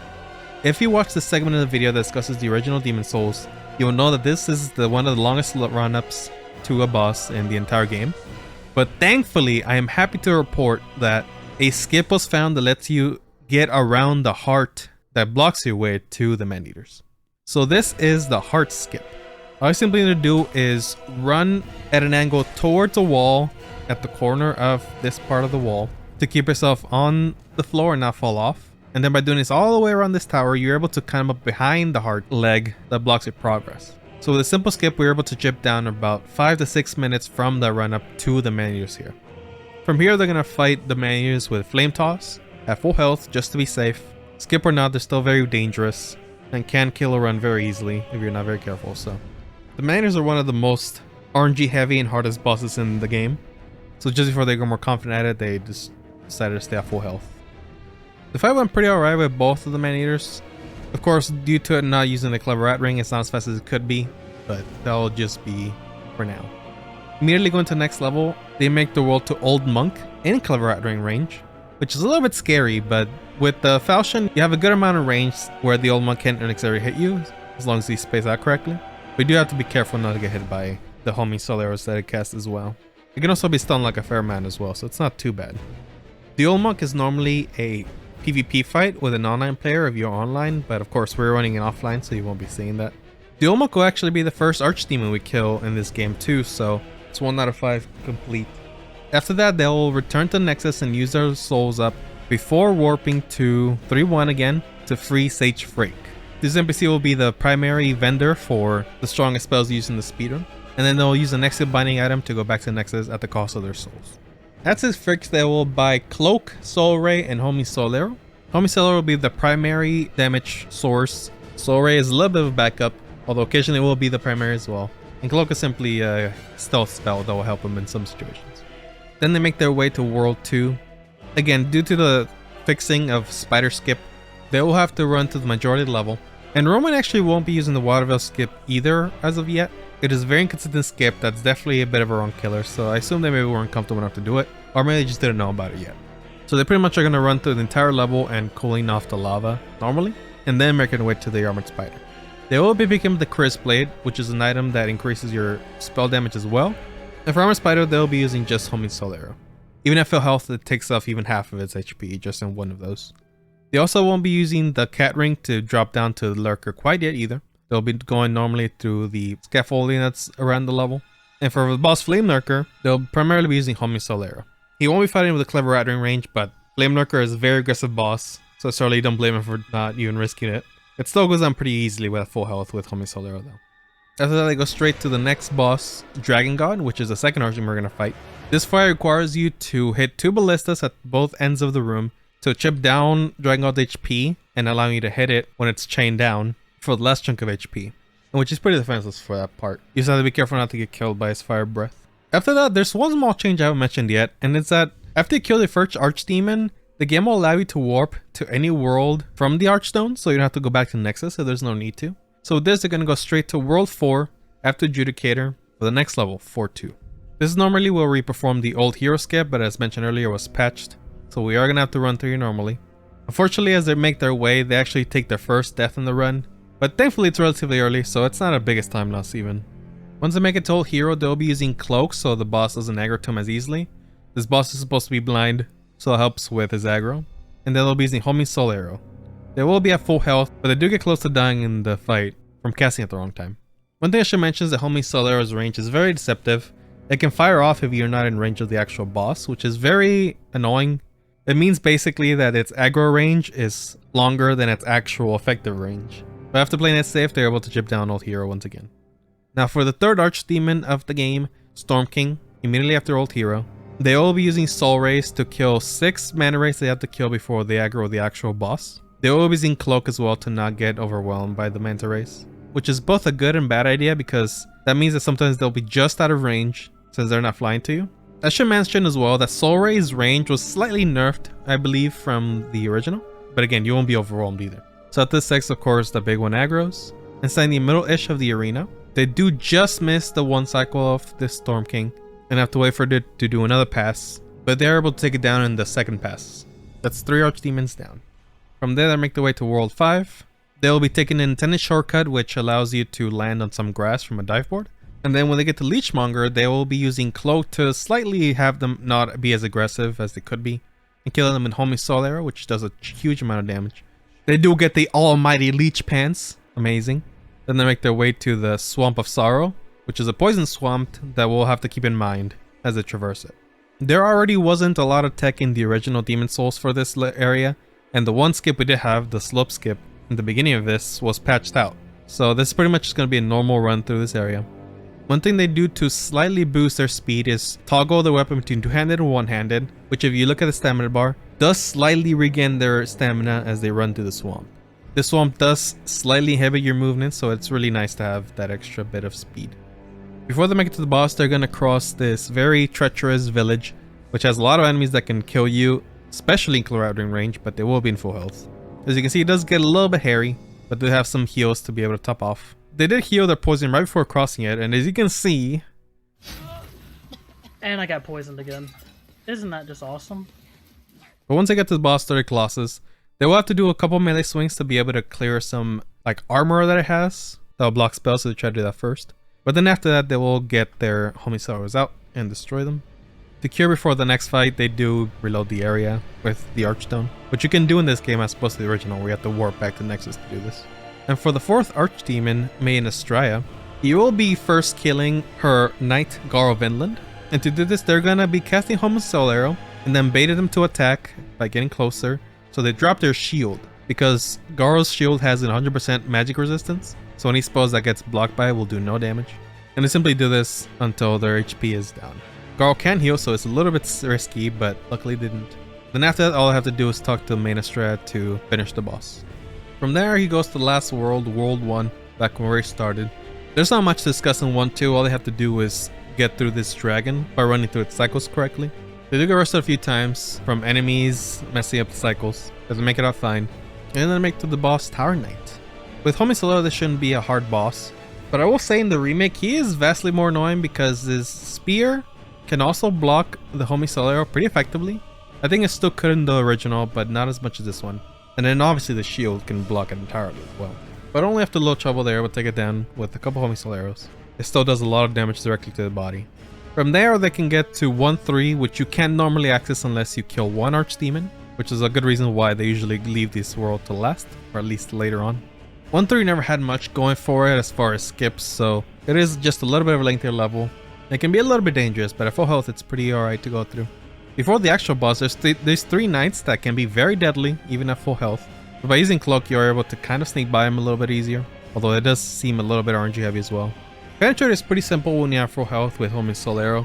You have both range and a little bit of padding on your side, so just gotta make sure to land the Homie Soul Arrows fine. And for the last level of the run, 1-4, this one's also very deadly, but not much as far as skips is concerned. There will be another dragon you have to bypass by running through it in proper cycles. The enemies in this bridge as well can be a little bit troublesome. You have to make sure to not get hit by the fireballs as you run through it, while there's a dragon roasting you as well. But it can be pretty consistent as long as you get used to it with practice. There is a 50-ish second elevator you have to ride up, which you can use to set up anything you need to do. And then for last boss, King Allant. Roman does fight at full health because he's a sane man. This fight is extremely dangerous when not in full health. He can be very unpredictable and do some attacks at incredibly high speeds with almost no telegraphing. And Homie Solero still does a good amount of damaging with that clever rat.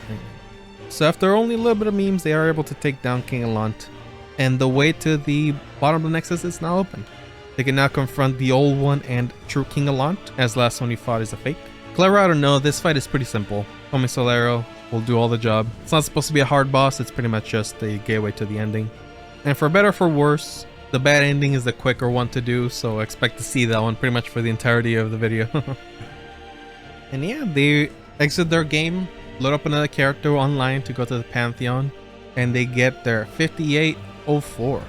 As you can see at the top left, it's at the fastest first completion of the Pantheon. So for any of you that did watch the original Demon Souls segment of this video, you might notice that that route seemed very familiar to one of the previous routes we've seen. It's definitely very similar to a lot of the early ones we did, like with the Japanese runners and such. And in particular, it reminds me a lot of Twilight's first run. Now, I wouldn't go out of my way to say that they probably copied this. It's simply that the limitations of the skips that were fixed resulted in them having to do things that seemed a lot more like the runs back in the day, before a lot of the major skips in the game were found. However, already having the hard skip to skip pretty much all of 3-2 definitely helped a lot to be able to cut down that time, even if a lot of the other ones were patched out. So with Roman being a seasoned speedrunner of the Soulsborne games, a sub 60 is very much not a surprise. That won't be all from him, however, because on November 22nd, he will come back with a 4309. So not even a week after, he is able to bring down the speedrun to almost what they even have in the original Demon Souls to this day. The original is 40:55 for the current one record, so they got very close within 2 weeks of the game's release. Now, of course, instead of running through the pretty much entire game, we're only going to discuss the major differences that they found between that period. First thing I should mention is that after getting the Pine Resin, instead of letting the death happen, they're going to start using the PS Warp by returning to the Nexus and then using the Warp to go back to 1-1. Very small optimization, but it's definitely the fastest way to do it. After the Fate Phalanx, they'll return back to the Nexus and buy a dagger, which will be used very shortly. Then they'll be going to World 3 instead. They're going to drop going to 4-1. Now, immediately as we go into 3-1, we're going to see a skip that was found that is very powerful. It is the 3-1 coffin skip. By doing a reload before this coffin, they are able to actually clip into the coffin and then get boosted up when this collision reloads. With this, they can go over the railing and land on an outcrop that allows them to land safely, and then they'll make their way down to the first floor. The main reason we theorize this works is because Demon Souls has a different priority of reloading in order to have the lightning fast load screen that it does on PS5. And it seems I prioritize loading your character and the floor over some geometry sometimes. So some objects in the terrain of the game will sometimes load a little bit slower, like this coffin. And thankfully for us, it lets you boost up whenever you are inside it without breaking for a few seconds. So due to this, we're able to clip this coffin and go over the railing. Keep that in mind because we're going to see that kind of function a lot in the speedrun. It is something that is mostly possible due to the hardware, or at the very least how the game was optimized. But with this skip, we were able to skip pretty much the entirety of the world. We just have to go straight to this coffin, which is on the 3rd floor where you start, and then you're on the 1st floor. Then immediately after that, of course, you have the arrow trap skip, so it's pretty simple. Once you get to the full Zydo, he's gonna fire buff his dagger, and while being in clever outring range, Roman is going to stun lock the full Zydo with the dagger until pretty much her entire bar is depleted, and then finish her off with a few fireballs once his stamina is pretty low. This is the full idle stun lock, and the way it works is that you have to have pretty much masterful stamina management by timing your dagger strikes pretty much precisely to where the full Zydo will not start teleporting away, but not too fast to where your stamina won't deplete entirely before you're close to killing her. This is the reason why we don't need the Crescent Falchion anymore, as that is one of the main reasons we would get it before. You can theoretically do it without the fire buff. All you need to do is have enough DPS with your dagger, be able to kill her off. From there, we're going to go to 3-2, of course. But I should note that we're going to be doing a faster version of the hard skip, which essentially works the same way, except you're going to be going to the wall pretty much to the left of the leg. So for whatever reason they don't notice, you could do that from right next to it and went pretty much around the tower. But because of that, you are able to save another 20 seconds or so in getting around the leg of the heart. Now for the extra 5 man-eaters, Roman will be using CRR now, so even this fight should go a lot faster. Then after killing the man-eaters, they're going to pick up a moon short sword that is in the boss room. This is another magic infused weapon that will fit pretty decently with the build that we have. And it's very needed because sometimes you do have to use melee attacks instead of using your spells. Now instead of going to Old Monk immediately, they will be coming back to the Nexus, doing their level ups and freeing Sage Frake now, instead of after Old Monk. They'll also be picking up the Sharpness Ring as they do this. Then after that, they're going to Nexo Bind and use the PS Plus Warp to get back into the Old Monk area. After that, they'll be taking a death off the bridge next to Man-Eaters. And that is because in Soul Form and Pure White Tendency, you actually get a slight damage boost on any of your attacks, be it spells or melee. So that'll help out with Old Monk and the run up to him. If you're Old Monk, they're going to be using the Moon Short Sword instead of the Crescent Falchion, of course. It's a little more risky as the Short Sword has less range than the Crescent Falchion, but it still does a pretty good stun lock from that. Then from there, the route goes a little bit similarly, but they are going to be doing World 5 first. Nothing's going to change majorly until 5-2, where they are going to pick up the Cat Ring now. And if you watch the original Demon Souls segment, you know exactly why that is. For their Colossus, they will be using Clever Rat Ring now, but they do get bad RNG for the opener, so they decide to reload to try again. And then they absolutely destroy them with the Home Cell there. From there, they will be using the Clever Rat Ring for Garl, but they do the same strat, so not much to comment on there. They simply do more damage instead. Now they'll be going to World 2, and they will be performing Water Veil skip this time. So again, all that entails is casting Water Veil to reduce fire damage by a considerable amount, and being able to roll through the lava in 2-1. This will set them up to Clever Rat Ring range, and they will actually keep that for Armored Spider to destroy them even more so than before. It actually gets one shot from this, which is, yeah. And then now they do have Cat Ring, they are going to be doing the Cat Ring drop to Flame Lurker, which means they'll be able to land at the very bottom of the Tunnel City, very far from Flame Lurker without dying. And now for World 4, another reason why they left it for so late is because there was actually a very humongous skip found. Possibly the biggest skip in the entire game's history. This is the skip to Storm King. So in this little segment before Adjudicator, not even past Adjudicator, you can kind of clip a little bit into a different area for one, where we found that you can land out of bounds as long as you quit out in this little area.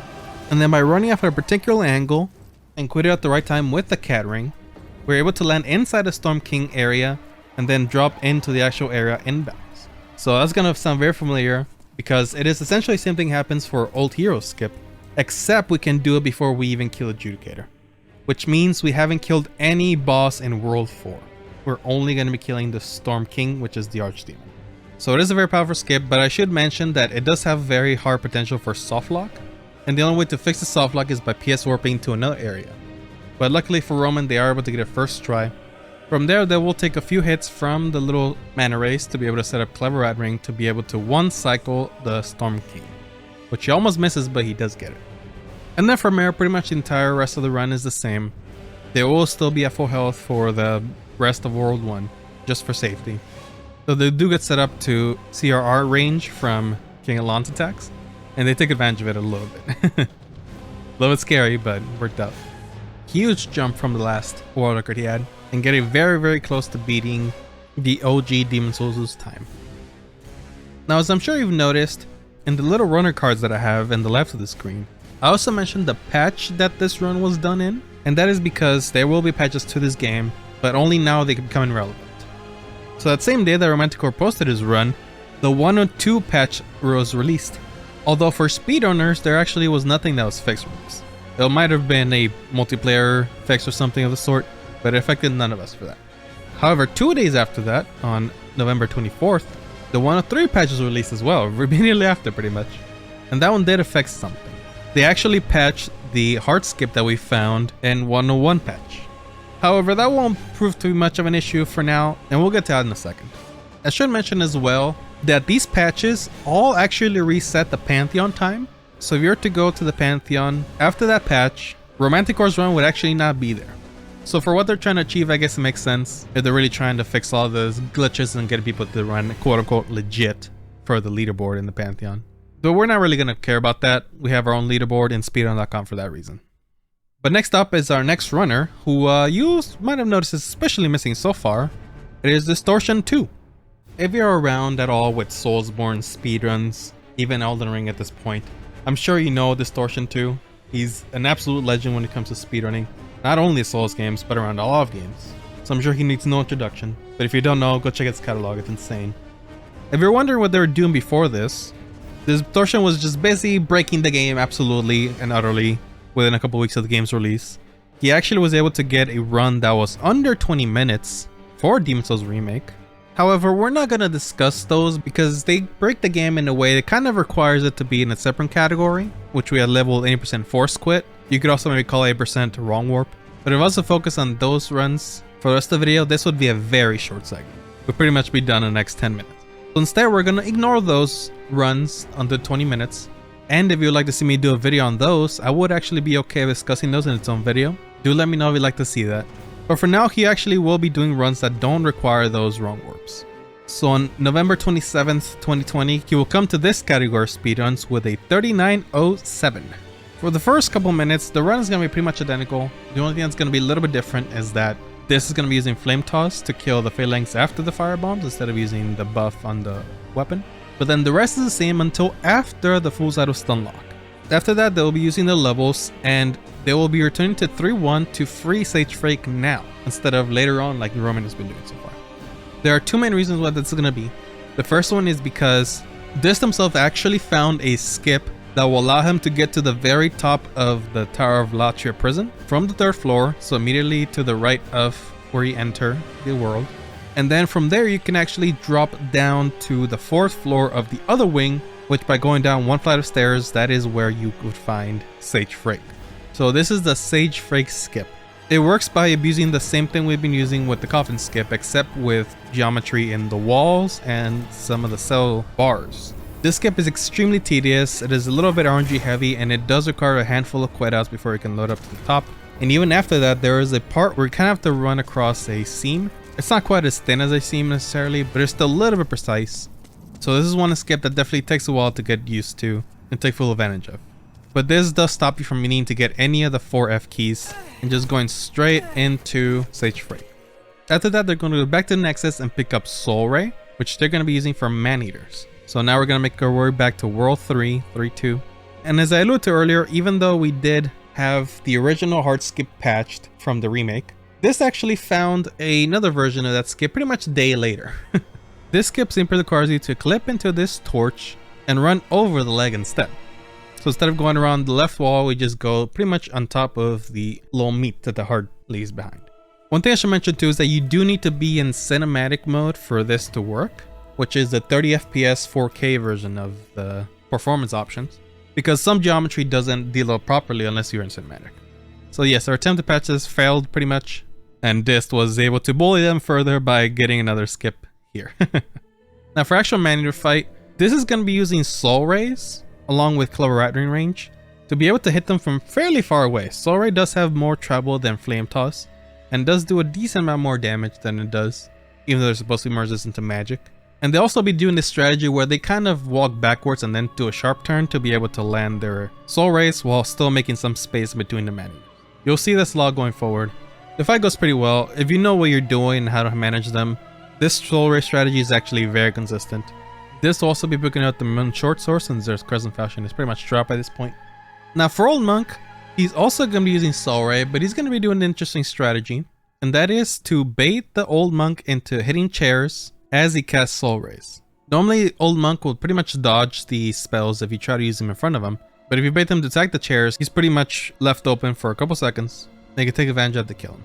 This is obviously done in conjunction with the Clever Rattling to be able to kill him faster.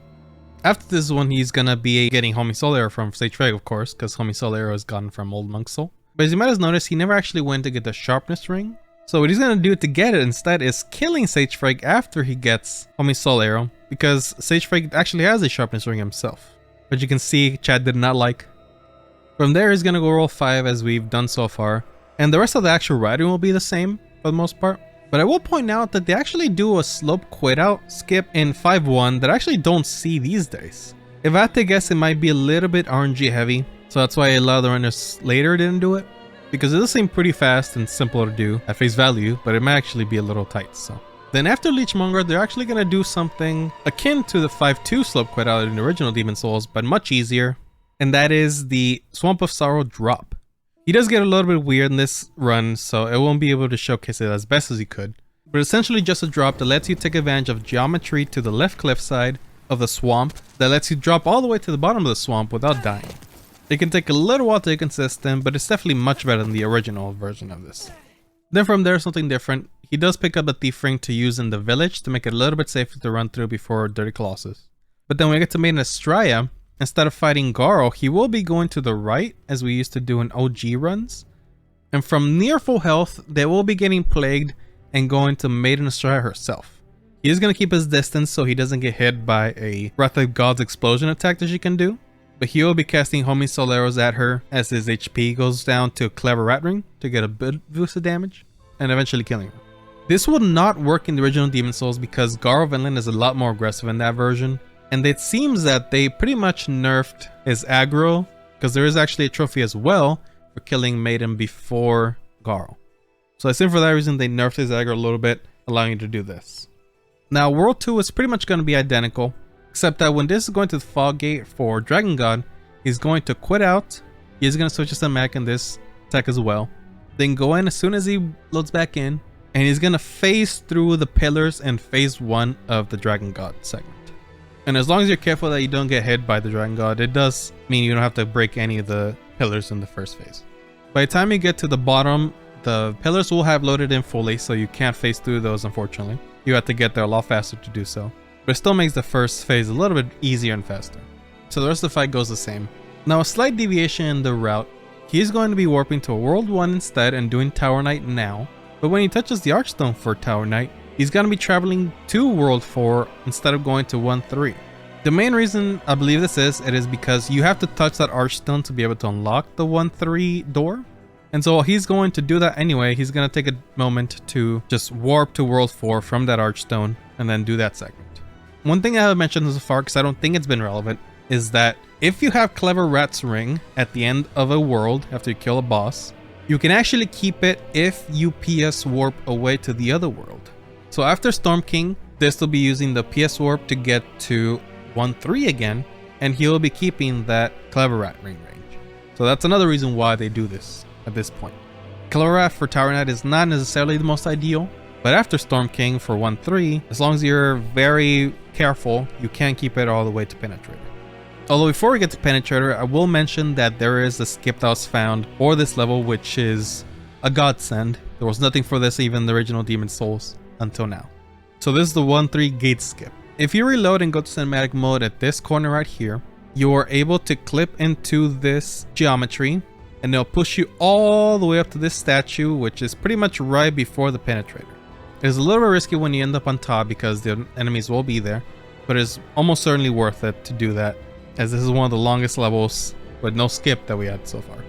Then from there, of course, he's going to keep Clever Rat Ring for Penetrator, and it's going to two-shot him. So, insane damage from Clever Rat Ring. And then from there, nothing new to report for King Allant, but he is going to keep that Clever Rat Ring as well to greatly speed up the fight. With this, he could potentially get a 3-shot on King Allant, which he almost does, just shy of a little bit of damage, so Soul Ray is all he needed. Woo!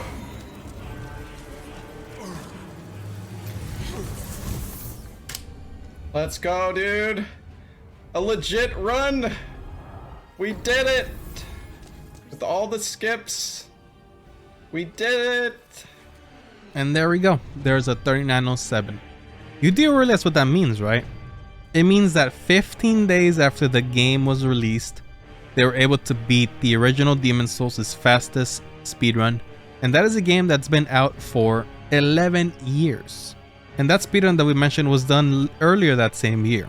So I hope that goes to show how broken this remake is. And we're not even done with the world records, obviously, as we have a lot left to this video. And so this goes and beats it the exact same day. Oh, yes. This run is actually insanely good. Like, I'm so happy I finished this run. Holy shit. This run is fucking actually gonna be hard to beat for people. Like, it wasn't perfect, but this run was actually quite good. Where am I going? Where am I going? We had some pretty big memes in the original Demon Souls for beating records back to back, but this is definitely another level. This man definitely grinded back in the day. So yeah, he got a 32-12, literally the same day as he got that 39. Not much to report on the run. It's pretty much just optimizing what he did in the previous run and getting some skips and fights better and such. So moving on to the next record, which does have a little bit more to discuss. On December 7th, 2020, this came back with a 3550, which is a massive jump from the last one, over 2 minutes, and it's almost all due to one skip.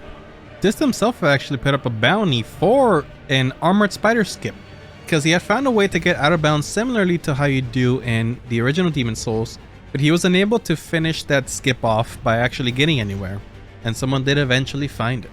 So there's a remake version of the armored spider skip. So as mentioned, you are going to be getting out of bounds to get to a particular spot, which will happen a lot in this skip. You're going to have to reload multiple times to be able to position yourself and then reload the assets. And eventually when you reload the exact spot you need to, you will end up inside the tunnel city, which is 2-2, allowing you to skip armored spider entirely and go on your way to Flame Lurker. The only other difference in this run compared to the last one is that instead of going to where the Judicator is, you actually decided to go to where you end up going before the out of bounds segment in 4-1 physically, without going over the little structure, because he found it pretty inconsistent. So he'll simply go around the map, going to where he needs to go to get out of bounds normally, and then perform the Storm King skip. But besides that, the rest of the run is the same. He does all the optimizations he had done up to this point and gets a 3550. While how one skip and maybe a couple more optimizations can have such a gigantic jump in time. But unfortunately, it will be long until we can no longer take advantage of all these skips that are found in the remake.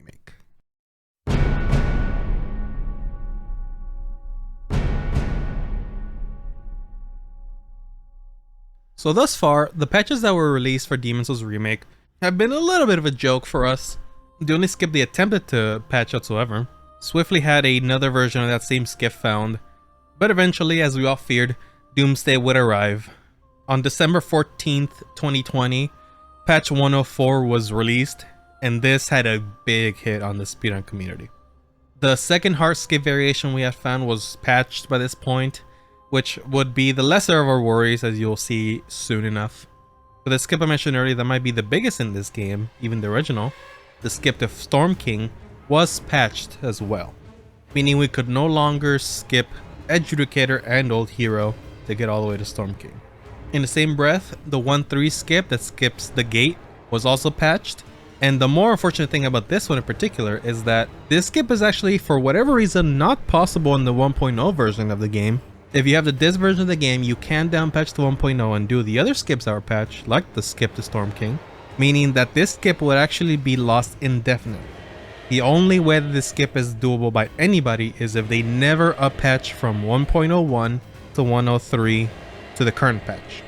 And not that it's too relevant to this speedrun in particular, but the wrong warp was also patched, so you could no longer beat the game in under 20 minutes as you could before.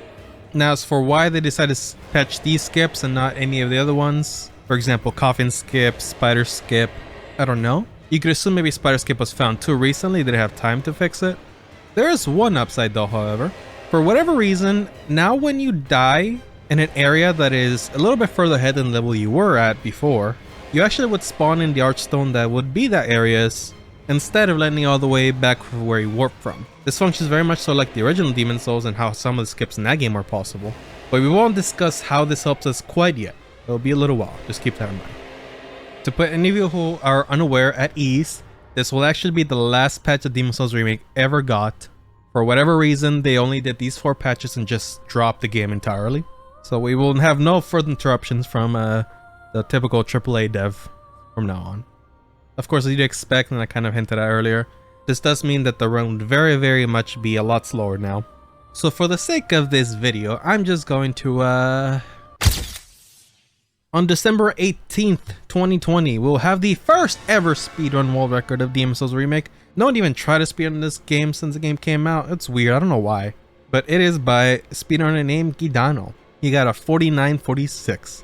Gidano has some previous experience with the Soulsborne games by doing speedruns of the original Demon Souls on 60 FPS, which handily for him were magic runs. So he got adjusted to this pretty quickly, and he was able to snag a record for himself in the remake.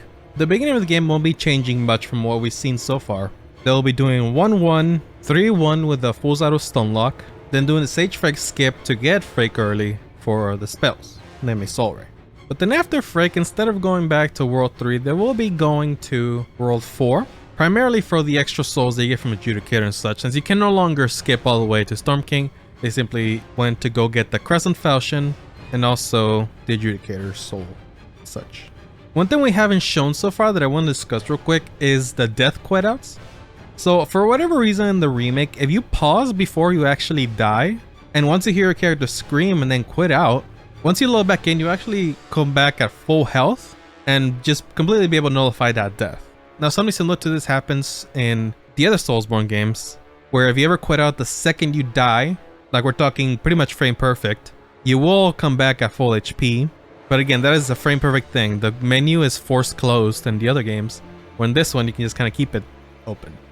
Gidano used that, as you saw, to avoid death from the skeletons, which is really handy. And I don't think we really saw people use it in speedruns before this, so I figured I'd mention it there. There is a good safety net with that. Now, of course, Gidano did have the Clever Rat Ring and has Soul Ray for Adjudicator, so he'll actually be doing a lot more damage than we used to for this one. We were able to kill Adjudicator with only a couple seconds, so that's pretty neat. And so after Adjudicator, after some leveling, now is when we go back to 3-2 to finish that world. So as I alluded to earlier, again, we may have actually found a variant of the hard skip once again, so clearly didn't do the best job at patching this skip at all. And funnily enough, it was actually found by Gidano.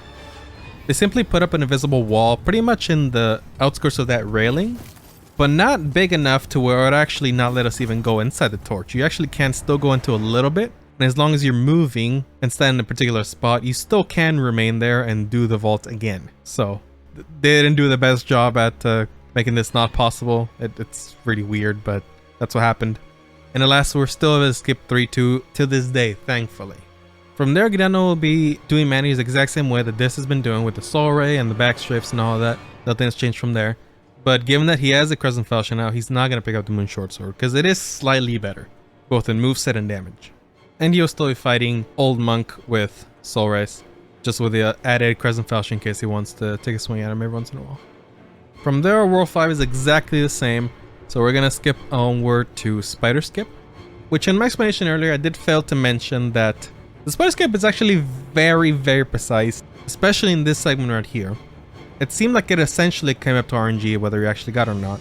I mean, that was a big reset point, or at least a time loss for pretty much all the runners that will be doing it. But Gidano does get it, thankfully, first try.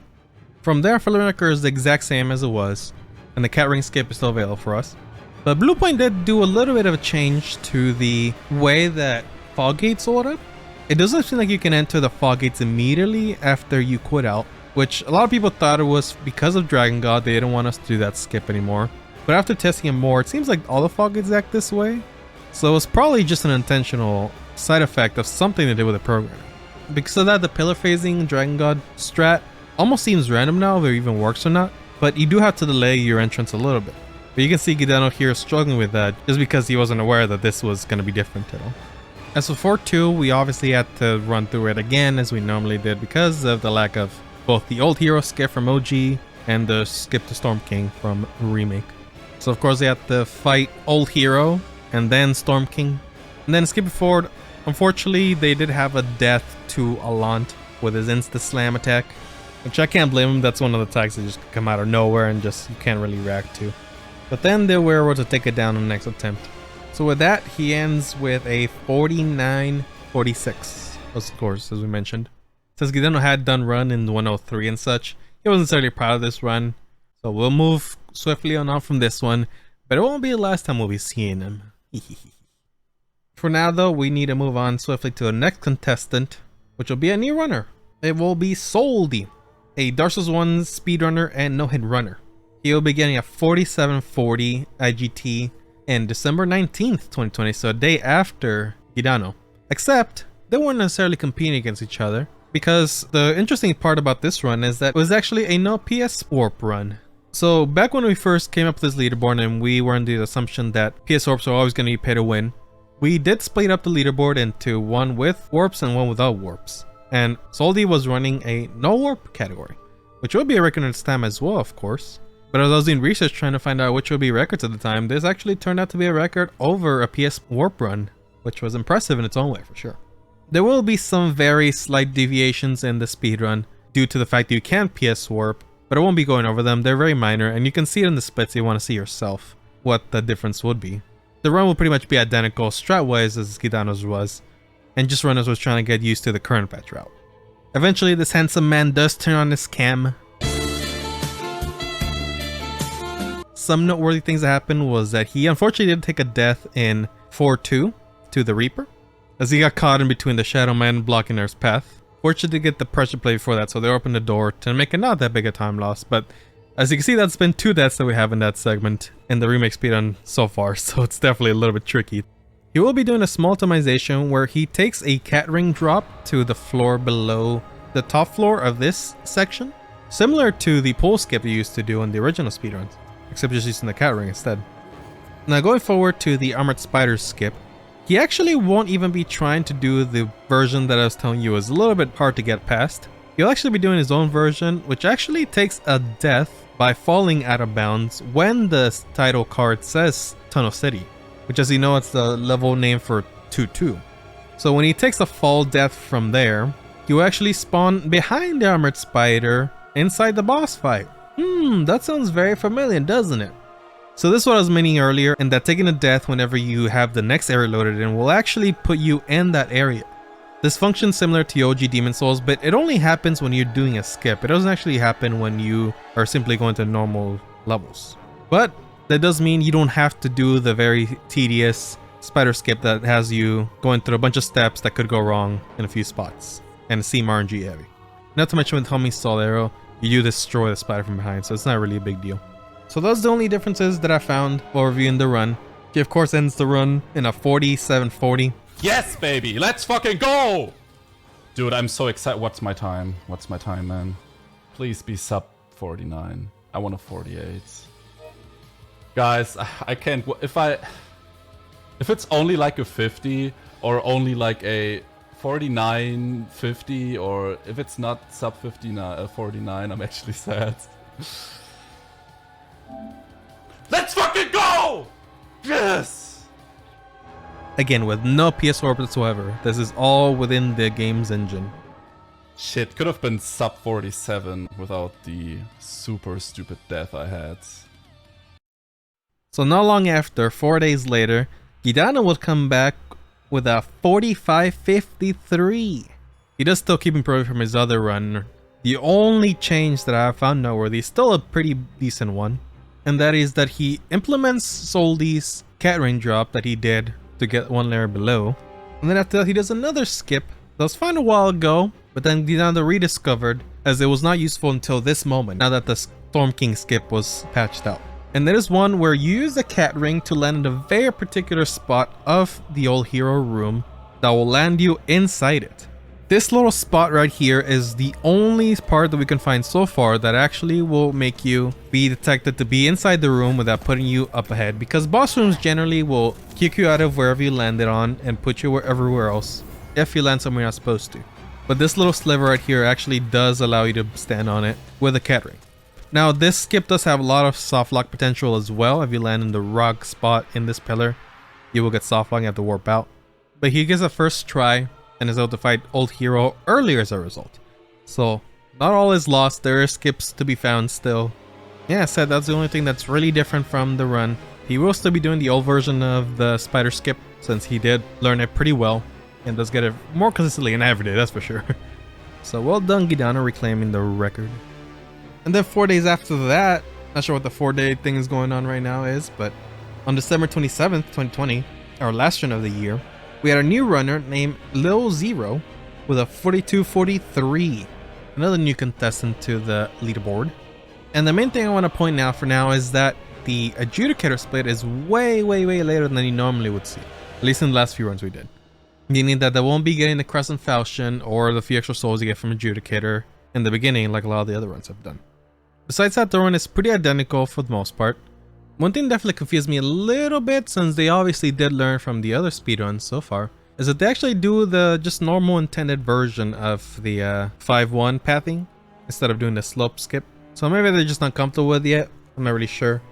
Going forward to Adjudicator, so it's pretty much at the very end of the run. They actually did all this level after World 1. As you can see, they're pretty much going to obliterate Adjudicator. Your endgame build against this boss doesn't stand a chance. But even if that's the case, I wouldn't say it's necessarily that much faster than just fighting him early. The Soul Ray strat pretty much 5 or 6 shots at with the right setup, so it only saves around 10 seconds. And then for Storm King, they kind of do a similar strat to how we did in OG speedruns, in that they stand pretty close to where they originally land, the Storm King. For the remake so far, they've kind of switched back and forth whether they fight it from the beginning of the arena, in the middle, or here a little bit. But this is clearly the most optimal way to fight it, since you have to wait less for it to actually get to a point where you can hit it. But besides that, there's not much else to comment. They're definitely way ahead, as you can see in their splits. I don't really think the Adjudicator's change or anything was the biggest difference. I want to say it's just improving, and we've already been doing and getting a pretty decent run out of it. Now, after the turn of the year, on February 6, 2021, we have another new contestant as well. They're really curling in here now. We have a new runner named Lanthanum Judd, who I will be naming Judd for short going forward. And they get a 41-16, so a pretty decent improvement over Leo's run. But they actually don't do much different from Leo's run, except they actually do this interesting glitchless version of the 5-1 skip that doesn't involve the slopes quit either. It's possible this one is faster, I'm not really sure.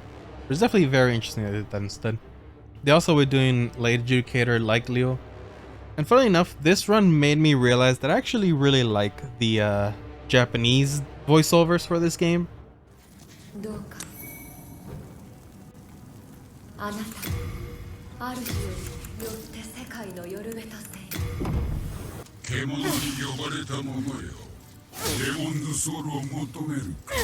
Actually, we wanted to try them out sometime, but I just haven't got around to it.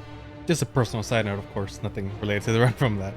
Over a minute saved just from improving on the last run, so you can tell there's still a little bit of leeway here and there without much new skips found or anything. But then, around 2 weeks later, on February 21st, 2021, Gidano returned with a 40-58 and finally shown its sexy face. Gidano will be adopting Leo and Judd's late game Adjudicator to optimize a little bit. As far as I could tell, everything was more or less the same, just improving on the previous runs, etc. And get a new world record with it. Chad, are you ready? Please be world record. Yes! Let's fucking go! Oh my god, I cannot, like, oh my fucking god. 40. Oh my, I cannot believe this. Oh my oh my fucking god, I'm gonna cry. But here's where things get a little spicy. Just shy of 2 weeks later, Judd will come back with a 40-54 on March 5th, 2021, beating out Gidano's record by 4 seconds. Then, 3 days later on March 8th, Gidano comes back with a 40-49. Nah, this is probably not gonna be a record, said Gidano foolishly.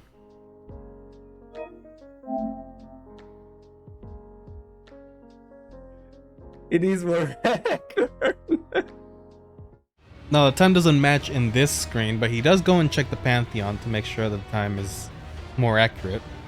And then 2 days later, Judd comes back with a 40-42, so 7 seconds faster than Gidano's run. So yeah, Gidano and Judd had a small little rivalry here. Not anything serious by any means, just a fun little back and forth. But someone will come along and ruin their fun. Me! On March 15th, 2021, I came back and absolutely destroyed both of them, and I felt really bad about it, but I got a 40-21. Now, I don't think I kept it a secret that I'm a speedrunner of these games, But if you're wondering where I was during this whole time, I was basically trying to get better times in the 1.0 version of the game. Since that one was faster and did have most of the skips we did in 103 and such, I simply spent some time trying to grind that out, and I found it very frustrating. So I eventually just decided to go to the current patch and grind out for a little while. Now when I came to this, I decided to bring back the early adjudicator route with the Crescent Falchion and such. Not so much because I thought it was faster, but because I was just so sick of the 1.0 runs that did use late adjudicator with the Moon Short Sword that I just wanted to do something more quote-unquote comfy. So with that in mind, I didn't have much hopes for getting necessarily the best time. I just kind of want to start grinding off and maybe starting with this a little more comfortable. But as mentioned, I did end up getting a huge world record of the other two. Now that's not the only thing I did, to be fair. I also did a couple other things to make it a little bit faster. I brought a lot of strats from the original Demon's Souls, since I had run that one as well, to the remake, as it's things that I don't think many people have considered or knew about. For instance, I brought in the use of Cloak to be able to get, say, the cat ring easier from the Black Phantom that's hovering around it, and also used it in the village before Dirty Colossus to make that a little bit safer. That's a strat that was used in the magic runs for OG, and as far as I could tell, no one's really doing them. And then for main Australia, people were still doing the strat where they just kind of stand out of a range of explosions. So I decided to actually do what they used to do in the original as well, and especially with the big leeway you have now with Garo being less aggressive. I actually decided to get right up in her face and do the Homie Solero strats and Soul Ray with Clever Rat. And what I did was simply use a Widow's Lotus that I picked up earlier to cure the plague and stand in a normal spot, that way I wouldn't get plagued again. I did mess it up a little bit, so I had to play a little bit safer than I meant to, but I did manage it. And then I personally decided to go back to World 4 after Penetrator to get White Tendency on Allant to make him a little bit better.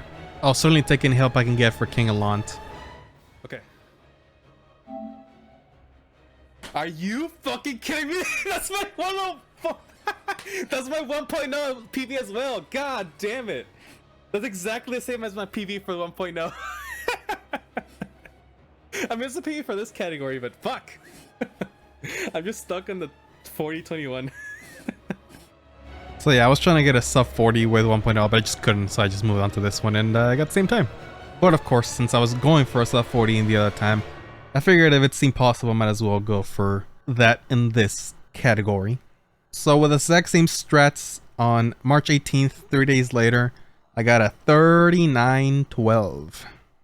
So with that, I think I would retire for a little bit on the speedruns here on this front, on the record grind at least. But as I was doing that, a new challenger approaches, which you might have seen in chat here and there in some of the last few runs. lolblanxz. Blanx was a newbie to speedrunning, I believe, and started out doing runs for Demon's Souls with the glitches category first. So he did get a little bit of practice in there, but all things considered, he wasn't running for a lot. He'd only run Demon's Souls Remake, as I could tell, and being able to get a record from only a couple months since he started is very, very impressive for sure. So on April 16th, 2021, a little bit under a month since my run, he got a 38-28. He was doing the same route I was, just getting better segments than I was. And I believe he was doing this run offline and just was recording, thankfully. So caught him by surprise when he actually got a record with that.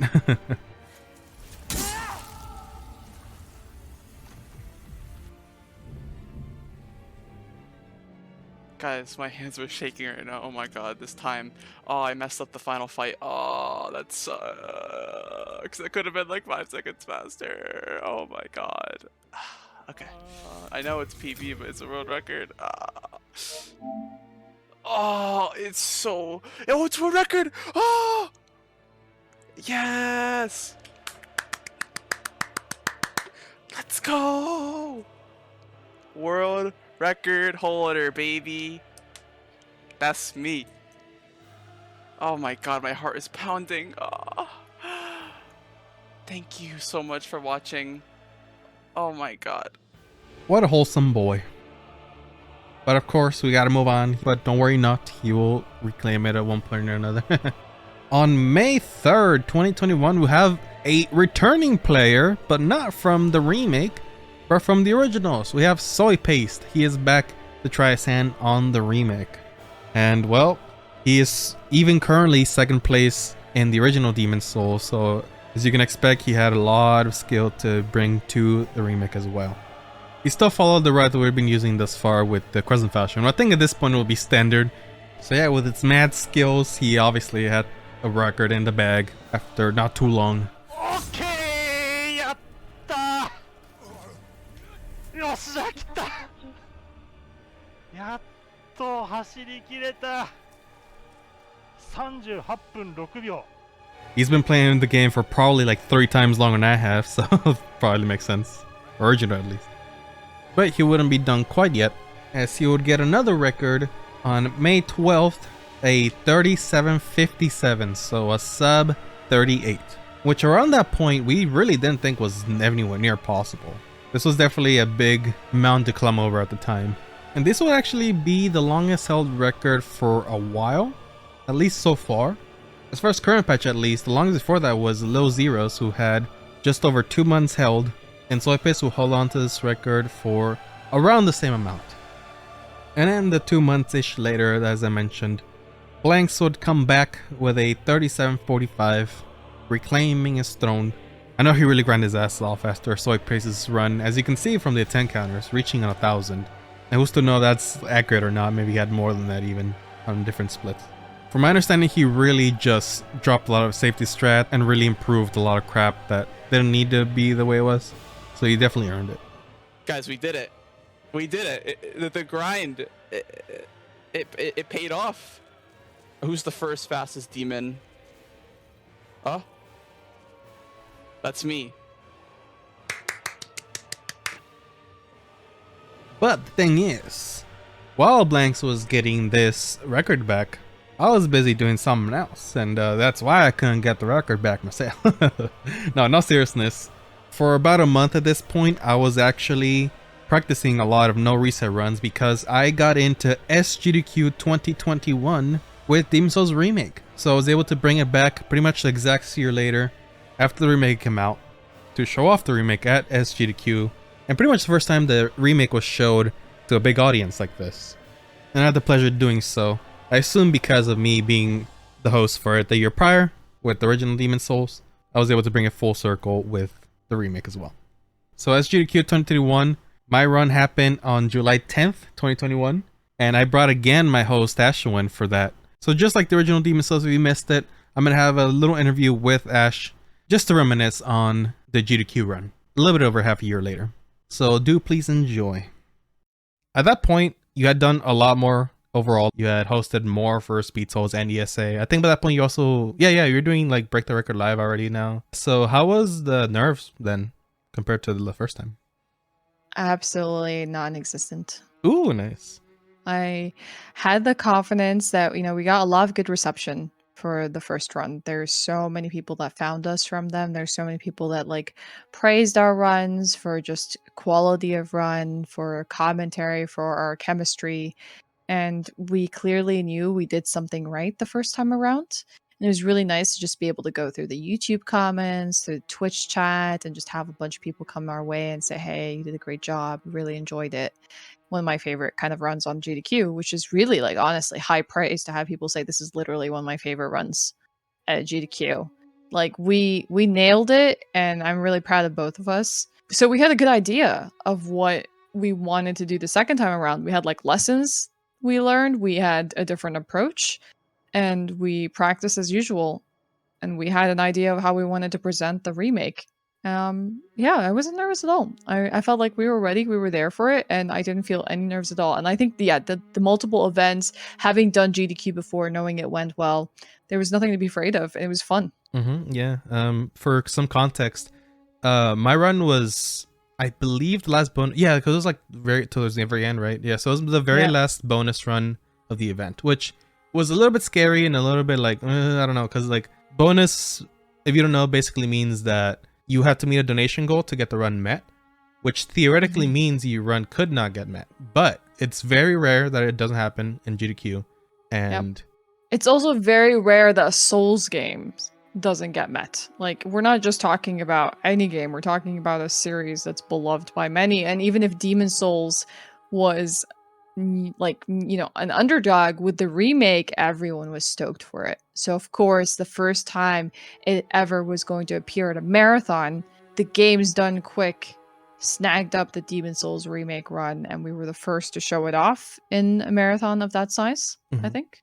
Yeah, I believe so. Yeah, and I mean, just in general, like they usually have a Souls game in every single event these days, like in the last few years, like almost every It's a single staple. Yeah.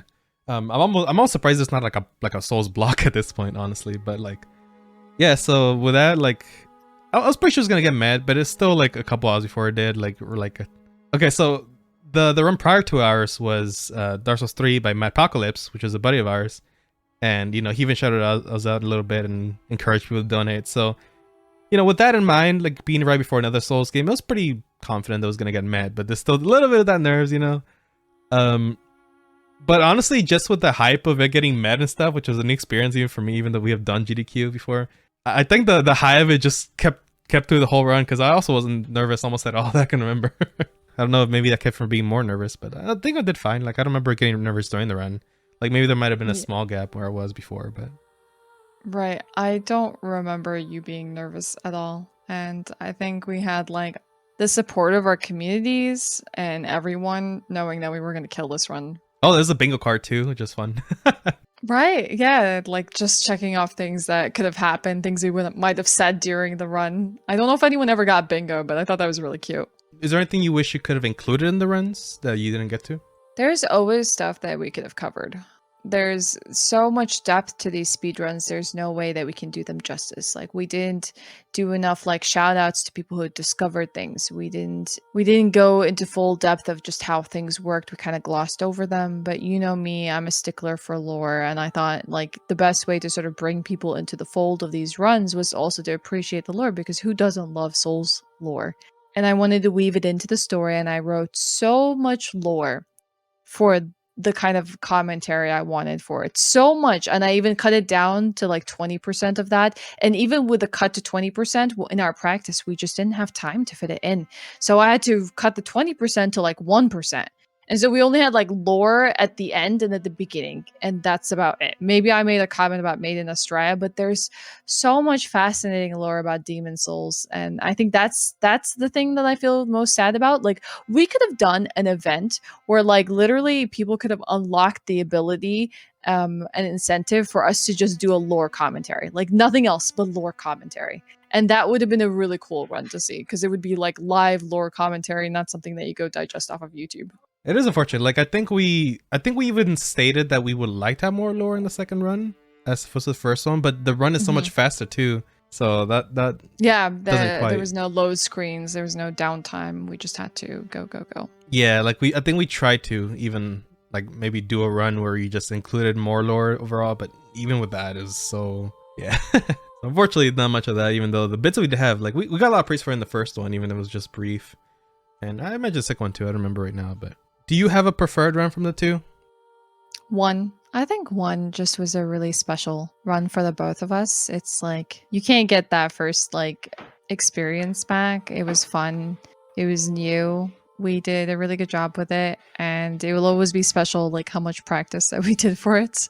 So yeah, plus it was OG. Like, OG has a special place in your heart. While Demon's remake was fun, this one was the big one, Yeah, for me, I wish I could have both at the same time or something, because like for me and the remake run, I think I'm overall more proud of how it came off. Like it was similar, like commentary wise and like quality wise, but for the actual speedrun, the actual performance I definitely did worse than the second one, which I was a little sad about. Really? I don't recall this at all. Yeah, I remember I died I think twice in 1.4, went to Alant, the explosion, and then like on the way. And I think I also had a death in the swamp. So that alone is like, yep, that killed out. I don't know whether you can judge the quality of your run based on whether you died or not, because I think overall, like, it was still entertaining. I mean, like, the thing is with marathon runs, it's not about having a run as perfect as possible, but it's just about having a fun thing to showcase. Yeah, I mean, a good time. Yeah, it's just a like I guess expectation, because like the remake run is already much faster than the original, and was within like 2 weeks of the game's release, and I should be a much better runner, but maybe not as much with this route. I guess that could also be part of it. Like I did practice a lot beforehand, of course, but like I don't know. I guess you expect it to be better. Like maybe not too much faster than the original one, but even that, like the estimate or the final time was like a couple minutes slower. And I don't necessarily take down the run for that more. It's just kind of like, it would be cool if I had been a faster run. This is all from a pride standpoint, I guess. I had better mic quality, that's for sure. So yeah, you got your dream of better mic quality with a second attempt. I mean, like, who knew you were gonna get 2 GDQs? I guess. I mean, I did have expectations not expectations, but like I did have hope that they would get it in, I guess, because of the fact that it would be the first remake run or major, like you said, and then it's like the same person and even the same commentator, because I put in my application too. I don't know, it just feel like a good way to bring it full circle. So I did feel like they would take it, and I mean, I guess I didn't expect the bonus run particularly. I just expected it to be a normal one, but I don't know. I guess at the end of the day, it made it more hype for the Twitch chat and everything. Exactly. Yeah, and for us even, like we got really excited about that once it got met. And I don't know, and also just having like the first one be like the very beginning and then the second one being almost at the end was really cool. And I do think that the remake, we also got a couple articles from the remake because of the more controversial things. Like once we went back and rewatched the run on the VOD for Twitch, we noticed a lot of people were kind of salty about the PS5 shortages. I guess understandably so. I guess we just weren't expecting it to be almost that for like 10 minutes of the first part of the run. And then the part that got a lot of articles and stuff was the fact that we did the PS warps, which I don't believe were actually pay to win after I did some research. But at the time, we were under the impression, because I believe they were at the beginning. Like people were saying that you can't do this warp you can do from the dashboard unless they pay for PS Plus. And they wasn't until later. I don't remember where we got that like preconception that it was, because when we were, preparing the commentary, we were discussing that as a PS Plus feature. And I guess at that point, there wasn't too much like sort of that we understood about the functionality of the PS5 with the Demon Souls run, because that was a unique PS5 functionality, and not many people had the console. And so like I remember you telling me it was a PS Plus warp, and we just kind of ran with that knowledge. Yeah, at that time we were all still in the impression that was the case. And I mean, I personally never really tested it per se, and it's hard to test. Here's the thing. It's really hard to test if something's a PS Plus feature or not, because you can't just like cancel your subscription midway. Yeah, you can't. Exactly. So even though I wanted to, I couldn't test it until mine right now, or like if I made an entire new account and just see if I can do it. And even then, if I did make a new account, I was like, well, is it because I have it in this console? And is it universal throughout the whole accounts in the same console, or like what? So it might have been possible it's actually not pay to win at that point. And it was like fixed later, but I'm pretty sure it was at first, like on release. Yeah, I don't know. It was interesting though, like seeing all these articles that like it almost. I don't think they even were like necessarily negative, but they did come off with a little bit clickbaity, and they're like, "Oh my gosh, are speedruns pay to win or something?" Like I don't know. Yeah, there was a lot of articles talking about how a pay to win feature made the speedrun possible. Yeah, I mean, it's funny because in reality, it's not that much time save. It is faster, obviously, and if you're going for world records, you want to do them, but it's not like it'd save you a ton of time in reality. So. All right, do you have any plugs that you would like to do? Yeah, so I guess one of the few things I could potentially plug was I had this idea of wanting to make this Demon Souls lore video ever since we did the Demon Souls remake run, and all that lore couldn't fit in. I was like, well, one day I really would like to do this, kind of like a soft-spoken reading of Demon Souls lore. I always had this dream and I had this idea for it. I just never got time to do it, and I do want to make it happen. So I guess maybe you can check out my YouTube and, give me a sub there at Ashwin. It's like, my same username as Twitch. Berto, you do your thing, but that's probably where you might be able to find that kind of content. I get a lot of comments about how I have a very calm reading voice, or just a very calm voice to listen to. So it's always been something I've been wanting to do. And I feel like with upcoming Elden Ring, I might want to do some content around that as well. So yeah. Bye-bye. Alright, so after a fresh GDQ run and a whole new audience to witness me doing record grind, I came back to the record grind as mentioned, and on July 22nd, 2021, I got a record once again, and it was a 37:39. But for the first time in a little while, it actually won't just be improving on the previous strats. I will be the first world record to implement a new skip that was found a couple months before that. It just wasn't implemented quite yet because we didn't know exactly what to do with it. As you can see here, I actually farmed a pine resin from this enemy instead of getting the loots later, and I will explain why in a second. Because we're actually going to be doing something called the 1-1 skip. So by going in this area of the 1-1 level and then vaulting over this wall with reloading against this box, we're actually able to go out of bounds in the 1-1 level. The very first level of the game we're able to go out of bounds with. And with optimizations here and there with the pathing, I was able to start implementing this in a way that would actually be faster than the normal way to do this. So even though it took me a couple attempts to do this roll right here, which is quite tricky, I was able to perform the skip within a couple tries. Essentially what's happening here, it is a long-winded way to get the game to think we're in 1-2 instead of 1-1, just like the armored spider skip. So we go all this way out of bounds and go all this way to get to this area. As you can see, it shows as Lord's Path, which is 1-2. And then once we're in here, you can see that we are in the Phalanx boss room. Although the invisible are now, we do have to go back to the fog gate to kind of trigger them. So the reason I picked up the pine resin earlier is because you actually have to forego the pine resin for Fool's Idol. At least the one you pick up normally. Now, you still can do the Fool's Idol Dagger Stone Lock without pine resin. But farming this singular enemy and hoping that it drops doesn't lose too much time. It's just a little bit worth it, I would say, to get that extra damage on Fool's Idol, since you do got to do a lot of hits with her. As you can see though, with the firebombs, it pretty much is a similar fight, and it works pretty well. It does lose a good amount of time RT, I would say, but in IGT it's way faster. In this run, I do have the pine resin, so the Fool's Idol is exactly the same, and everything else is exactly the same as well. Oh my god! Is it happening? I don't know. I don't know anymore. Oh my god! I think it is happening! Oh shit, okay, so as long as the timer like matches up fine with my splits. Oh my god! Fuck, dude! Oh! Literally 20 seconds exactly. Oh shit! But you already get spicy again, because lolblanxz came right back at me 5 days later to bot me with a 37-34. Man has no mercy whatsoever. But of course, it's not a rivalry for no reason, because 2 days later, I came back on July 29th with a 37-23. At this point, I was going more for sub 37 than beating lolblanxz, but of course, that kind of goes hand in hand, because they're both the same thing. So then I continued my crusade to get the sub 36. A little bit under a week later, on August 4th, I get a 37-10, and I have just the most absolutely horrendous Tower Knight I've ever seen in my life, costing me the sub 36. I do good. How's the runs? Well, this is the best one I had today, so I'm hoping something comes out of it. Doesn't look like it from this fucking... Oh my god. Tower Knight suck. Are you serious? Okay.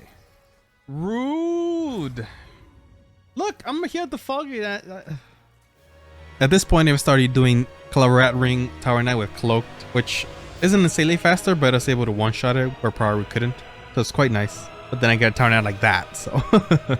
But then eventually, I finally was able to get that sub 37 on August 9th, 5 days after that last PB.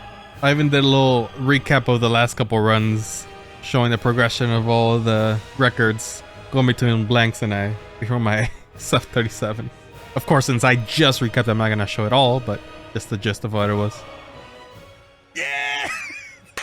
Let's go! Shoot. Okay, not quite exactly 30, but...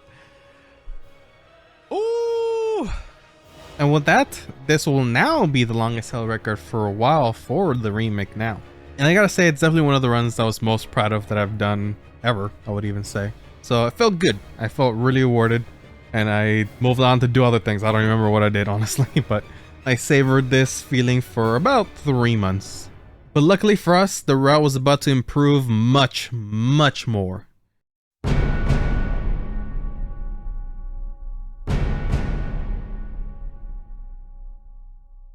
The months of October, November 2021 would prove to be very fruitful for the speedrun of Demon's Souls Remake, as we had two major glitches introduced to us. And with the first one of that, I was able to get a 3621 on November 1st, 2021. And as you can see from my splits, it is a man-eater's skip. The way it works is that we must go to the very back of the arena, then land on this little corner of the tower right here, position our camera in a very particular spot, and have the area deload. That will allow us to face through, and for a brief moment it will detect that we are in the ivory tower. And so when we quit out there, we can actually die and have a similar effect to the armored spider skip, where you would land in the back of the manu's room, which thankfully for the remake is inside the ivory tower. In the original Demon's Souls, the Archstone forward menus was in the bridge, so this wouldn't have worked there. But for whatever reason, they decided to move it, and it worked out just well for us. And with this, we're able to completely bypass the man-eaters altogether, which is definitely a time save, though it does mean that we'll have less souls than we normally do. You normally even pick up the man-eater soul from the Archstone too to get some extra levels. But for that reason, it is even more imperative that we actually do Adjudicated first, so we have enough souls to have all the magic we need for this part. Also, on a minor note, there was a bit of a bug we discovered at this point where if you click on a button on a merchant's menu, as you go away out of their dialog box, you can actually keep their menu up for as long as you want as you walk away, and you're able to make purchase that way. So this lets us go into whatever position we need to be as we still buy stuff from their menu. I'll primarily use this to be able to level up with the Maiden in Black as they move away from her to get to the next level I need to be at. So for instance, after Fool's Idol, as I'm going to Sage Freak. Very minor optimization, and it can be a little annoying if you mess it up. But yeah, primarily with the man-eater skip, I was able to get 3621, which was almost 3 months after my last record. But before I could, lolblanxz had the honor of showcasing the next major tech we had discovered, and get a 3602 8 days later. As you can see here, after doing 1-1 skip, lolblanxz proceeds to skip phalanx altogether and go straight to Tower Knight. Now this was a thing we could do all along with the 1-1 skip, but there was no easy way to fight Tower Knight because our damage was so low at that time and we didn't even have anything like cloak or anything to have the archers not kill us immediately. So it's not really a viable option until this new tech was introduced to us. So along the way to Tower Knight, you're gonna see that lolblanxz picks up this bow right here, and then when arriving at Tower Knight, he's gonna quit out after triggering the cutscene, getting this corner of the fog gate, and using his bow to kind of maneuver around the fog gate, which as a result freezes Tower Knight, as you can see. This is what we've been calling the bow tech.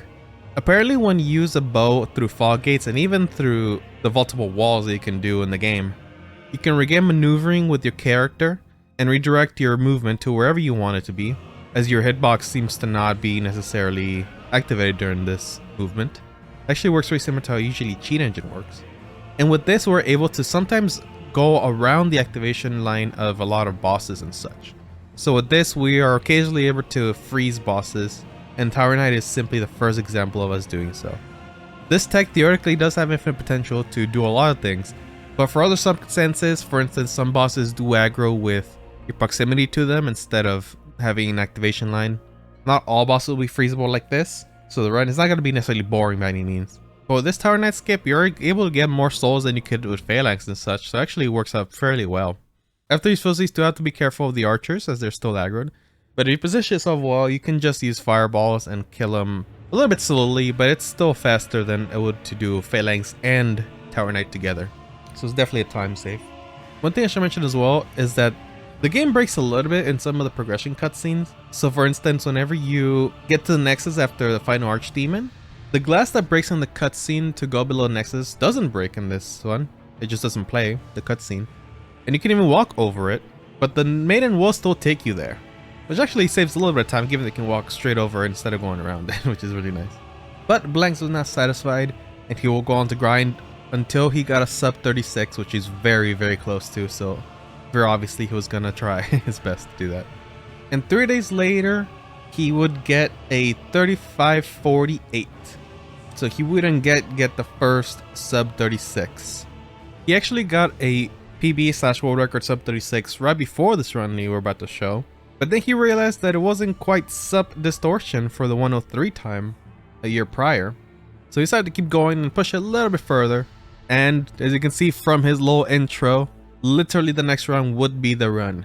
And GG. Oh wait, that's it. That's sub 3550.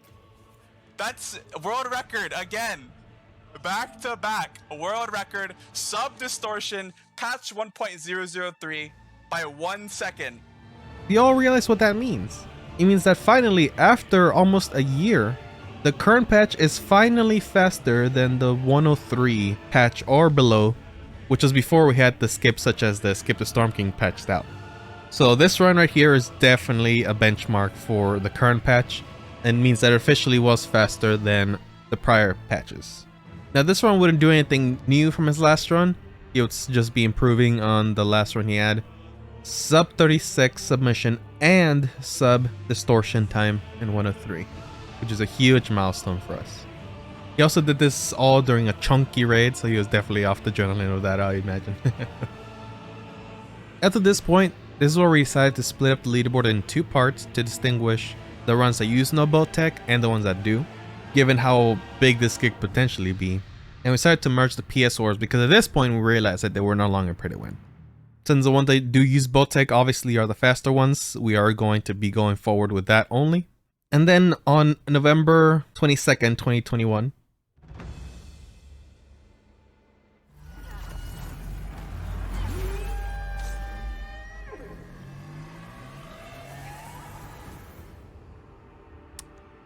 okay then, well, there goes a way better record. That's gonna be at 34.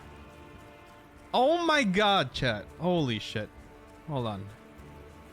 Sub 40 RTA. Oh shit, we doing it? Heck yeah. My low key goal for sub 40 RTA.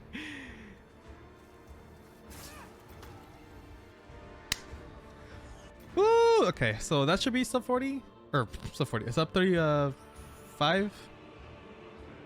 Scaraberto, please, by the way.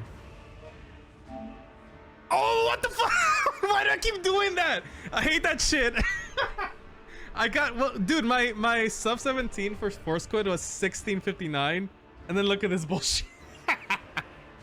God damn it. Oh, fuck me.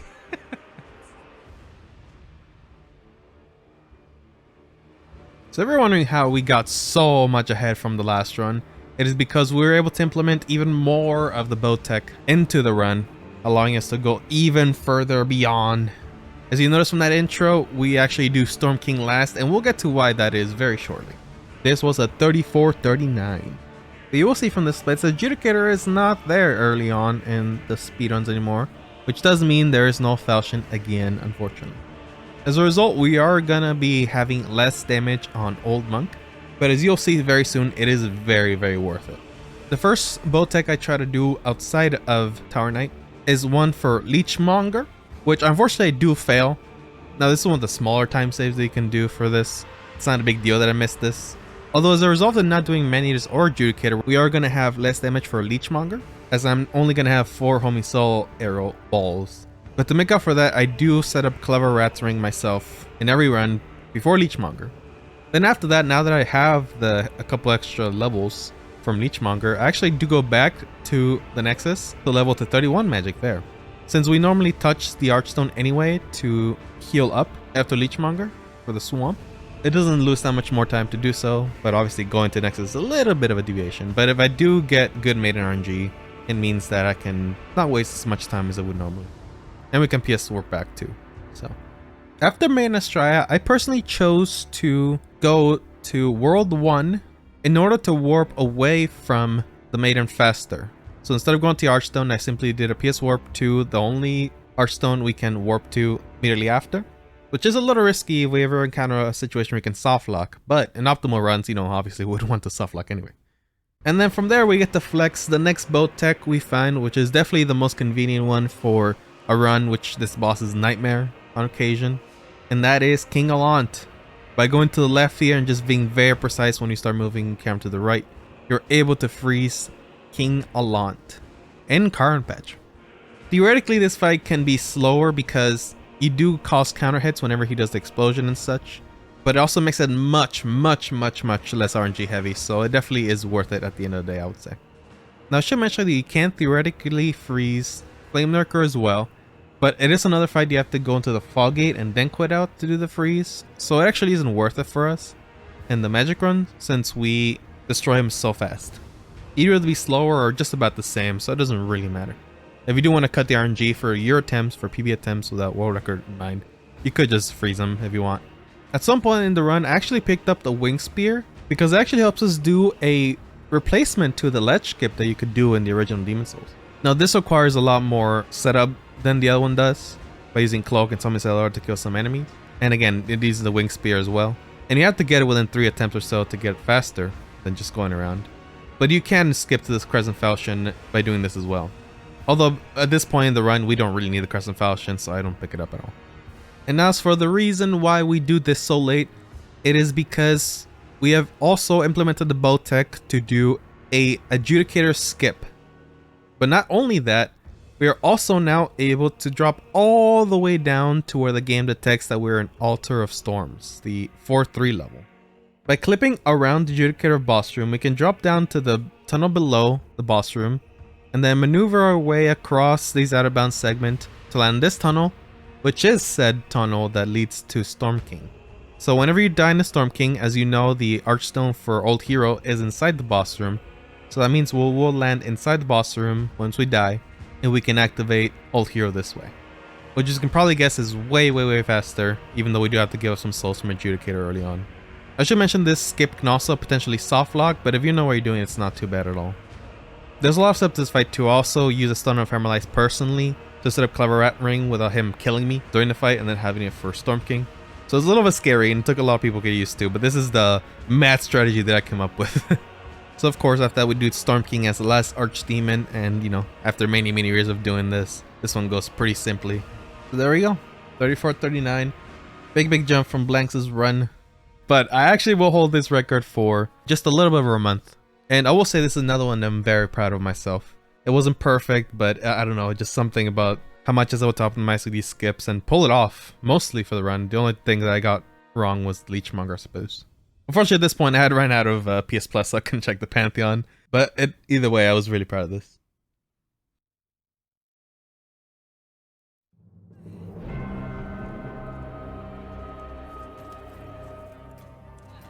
Nice.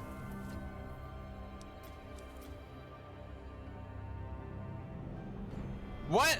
I soft locked. Are you kidding me, dude? Oh no.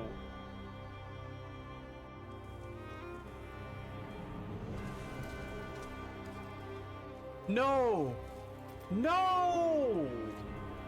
I soft locked. No! Basically, you want to come up here and ease yourself off ever so slightly.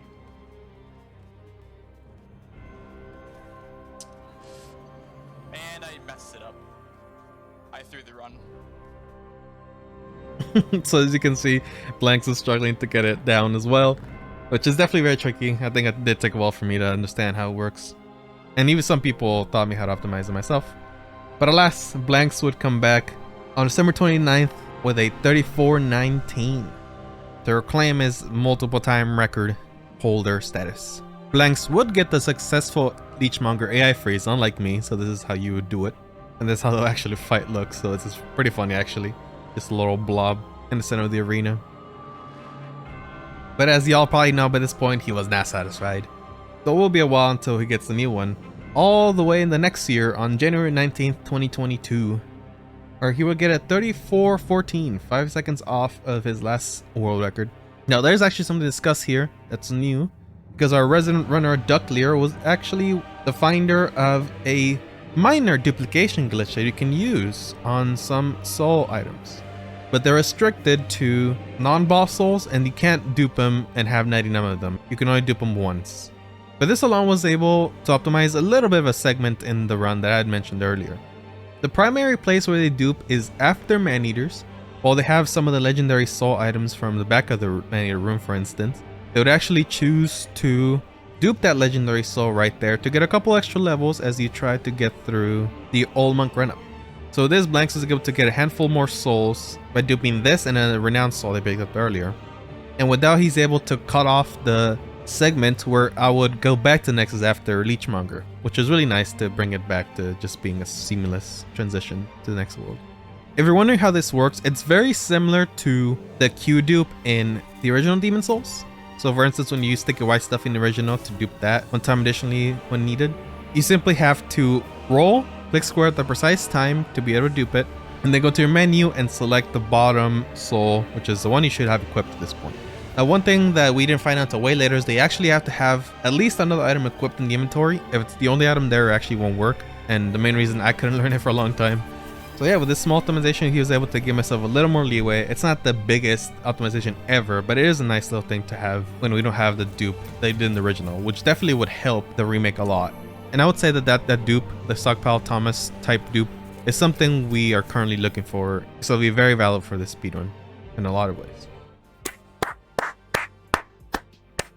That is exactly what I was looking for. A 14, a 5-second PP. That is exactly what I was looking for. But then 7 days later, he would go on to improve it even more with a 3408. Not much to discuss on this one either. Although I will say, one strategy he developed, which is really funny, but also kind of cool and even though it looks very flashy and stuff, is that instead of doing 4 soul rays for Storm King at the very end, he will do 3 soul rays, and then without even needing to turn around for the last soul ray, he will use the Storm Ruler to hit the Storm King with it. So I just love how flashy it is, so props for that one. And it probably isn't optimization, even though it'll save much. And with that, he will be the last runner to ever hold the world record. And so I would say, if we didn't have one last second runner surprise prodigy, apparently, come up on us right before the launch of Elden Ring. And that runner is JonnyDrumCat. Johnny made an impression by also coming up with glitchless, like lolblanxz did, and taking a record for that one at its time. And also hadn't done any speedrun before Demon Souls Remake, so lolblanxz and Johnny are definitely their own kind of specimen. But of course he would eventually set his sights on any percent, and he would take the world by storm by getting a 3401. So really shaving it close for that sub 34, which is insane to think about from when we started this journey, even in the very release of the game. He does stream, but he didn't stream these particular runs, so there won't be any commentary for this. But there's not much to report as of yet for this attempt that he did. He simply optimized from lolblanxz's run with the dupes and such. Just under 2 weeks later, on February 8th, he would also get a 3359, just barely clutching the sub 34, as I'm sure he much intended to. And to finish off his grind here, he would get a 3342 on February 18th, 2022, a week before Elden Ring came out. However, we do have one thing to discuss in this video, and that is that he actually implemented a penetrator freeze. We knew about this one for a little while, but we hadn't implemented it yet because definitely is one of the minor time saves in the freeze tech department. The fight really goes really fast when you fight it normally, and freezing him just makes you have to go to the backup room and hit him from there. Although since you already have to run past him, it definitely is a time to do this, I would say. Just a very minor one. And with that, this run was done a week before Elden Ring, so obviously after this point, we'd all take a little break from Demon Souls to enjoy that game as the first FromSoft game in 3 years. As a matter of fact, a good chunk of the remake runners went on to do Elden Ring speedruns as well.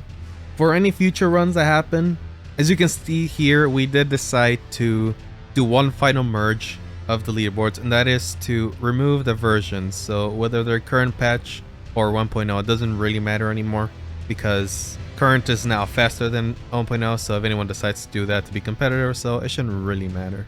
Or at least for now, we did decide to keep both tech as its own thing for some of the main categories. But yeah, if you couldn't tell, that is the last whole record that we... At least so I thought, because as I was trying to finalize this video, lolblanxz came back with a vengeance and got himself a new world record on August 1st, 2022, almost 6 months after Johnny's last run. He was able to get a 3329. I mean, do I have to say it? This record would not just be him getting a god run out of nowhere though, because we have a new skip that was found by Ducklear And it is nothing insanely revolutionary, it is using the bow tech, but he's doing the bow tech in 4.2 in a way that actually saves us 20 to 30 seconds, I would say. It is done in this fog wall right here, which is pretty close to where the Judicator fog is as well, map-wise. But it does skip us having to go all the way to Judicator, which means this does count as kind of like a half 4-1 skip as well. But the final result will be exactly the same as the normal 4-2 skip, which lands in the tunnel above Ultra Storms. Because of this, that does mean that these runs will no longer be using the 4-1 Regen Ring skip or the Crescent Falchion skip, but it's definitely worth it to do so. Although I'd argue maybe the Crescent Falchion skip is still worthwhile doing, just depends. But it might be a very, very minimal time save. Hell yeah. Almost sub 3330, dude. Fuck that. I think if I go to the Pantheon, it's gonna be sub 3330, dude. Holy shit.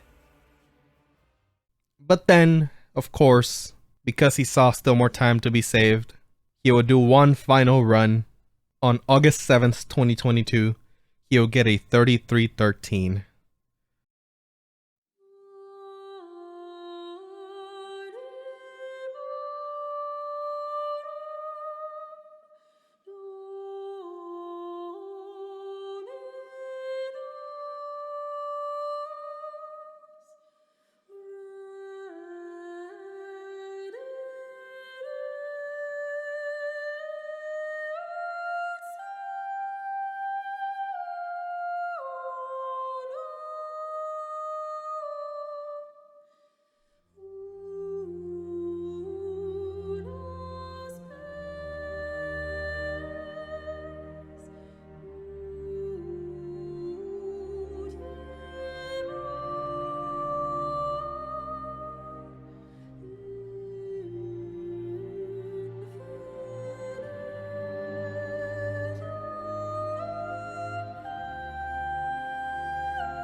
So with that would actually be the last run of this entire video. Despite a few minor errors in the run, he is satisfied for now and will simply improve when he feels like coming back to this category.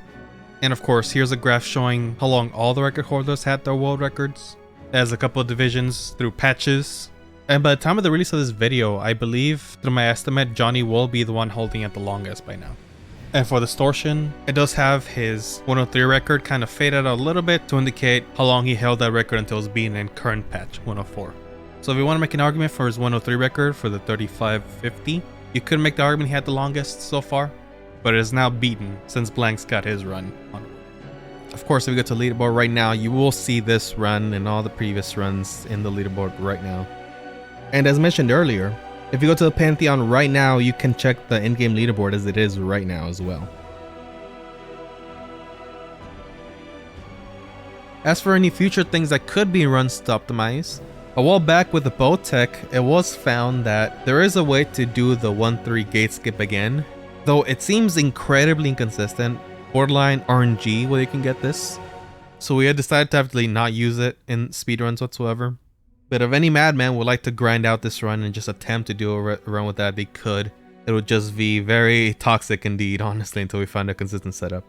What I found truly remarkable about the remake is how it was able to retroactively add some knowledge to the original Demon Souls ever so slightly. For instance, the full title stun lock, we can perform in the original Demon Souls, and we always could, but it was never found out that we could until it was discovered in the remake. So even though obviously most situations would lead the original to inspire the remake speedruns, there are very few occasions where the opposite is true. And I just find that fascinating. And with that, that is the end of the video. If you haven't kept up with my Twitter or YouTube and such, you may not know that I've actually been working this since the very beginning of the year. I've had this idea for this video for a long time and started working on it since January or so, and was intended to release it before Elden Ring, but it was simply a lot more work than I expected it to be. So I dropped it for a little while to just enjoy my time with Elden Ring and not stress about it. But I picked it back up now in end of May, early June, to hopefully put it out and finish it by July, August. And I hope you guys think it's worth it. I hope you found it educational, hope you found it entertaining, and I hope you will check all these runners out.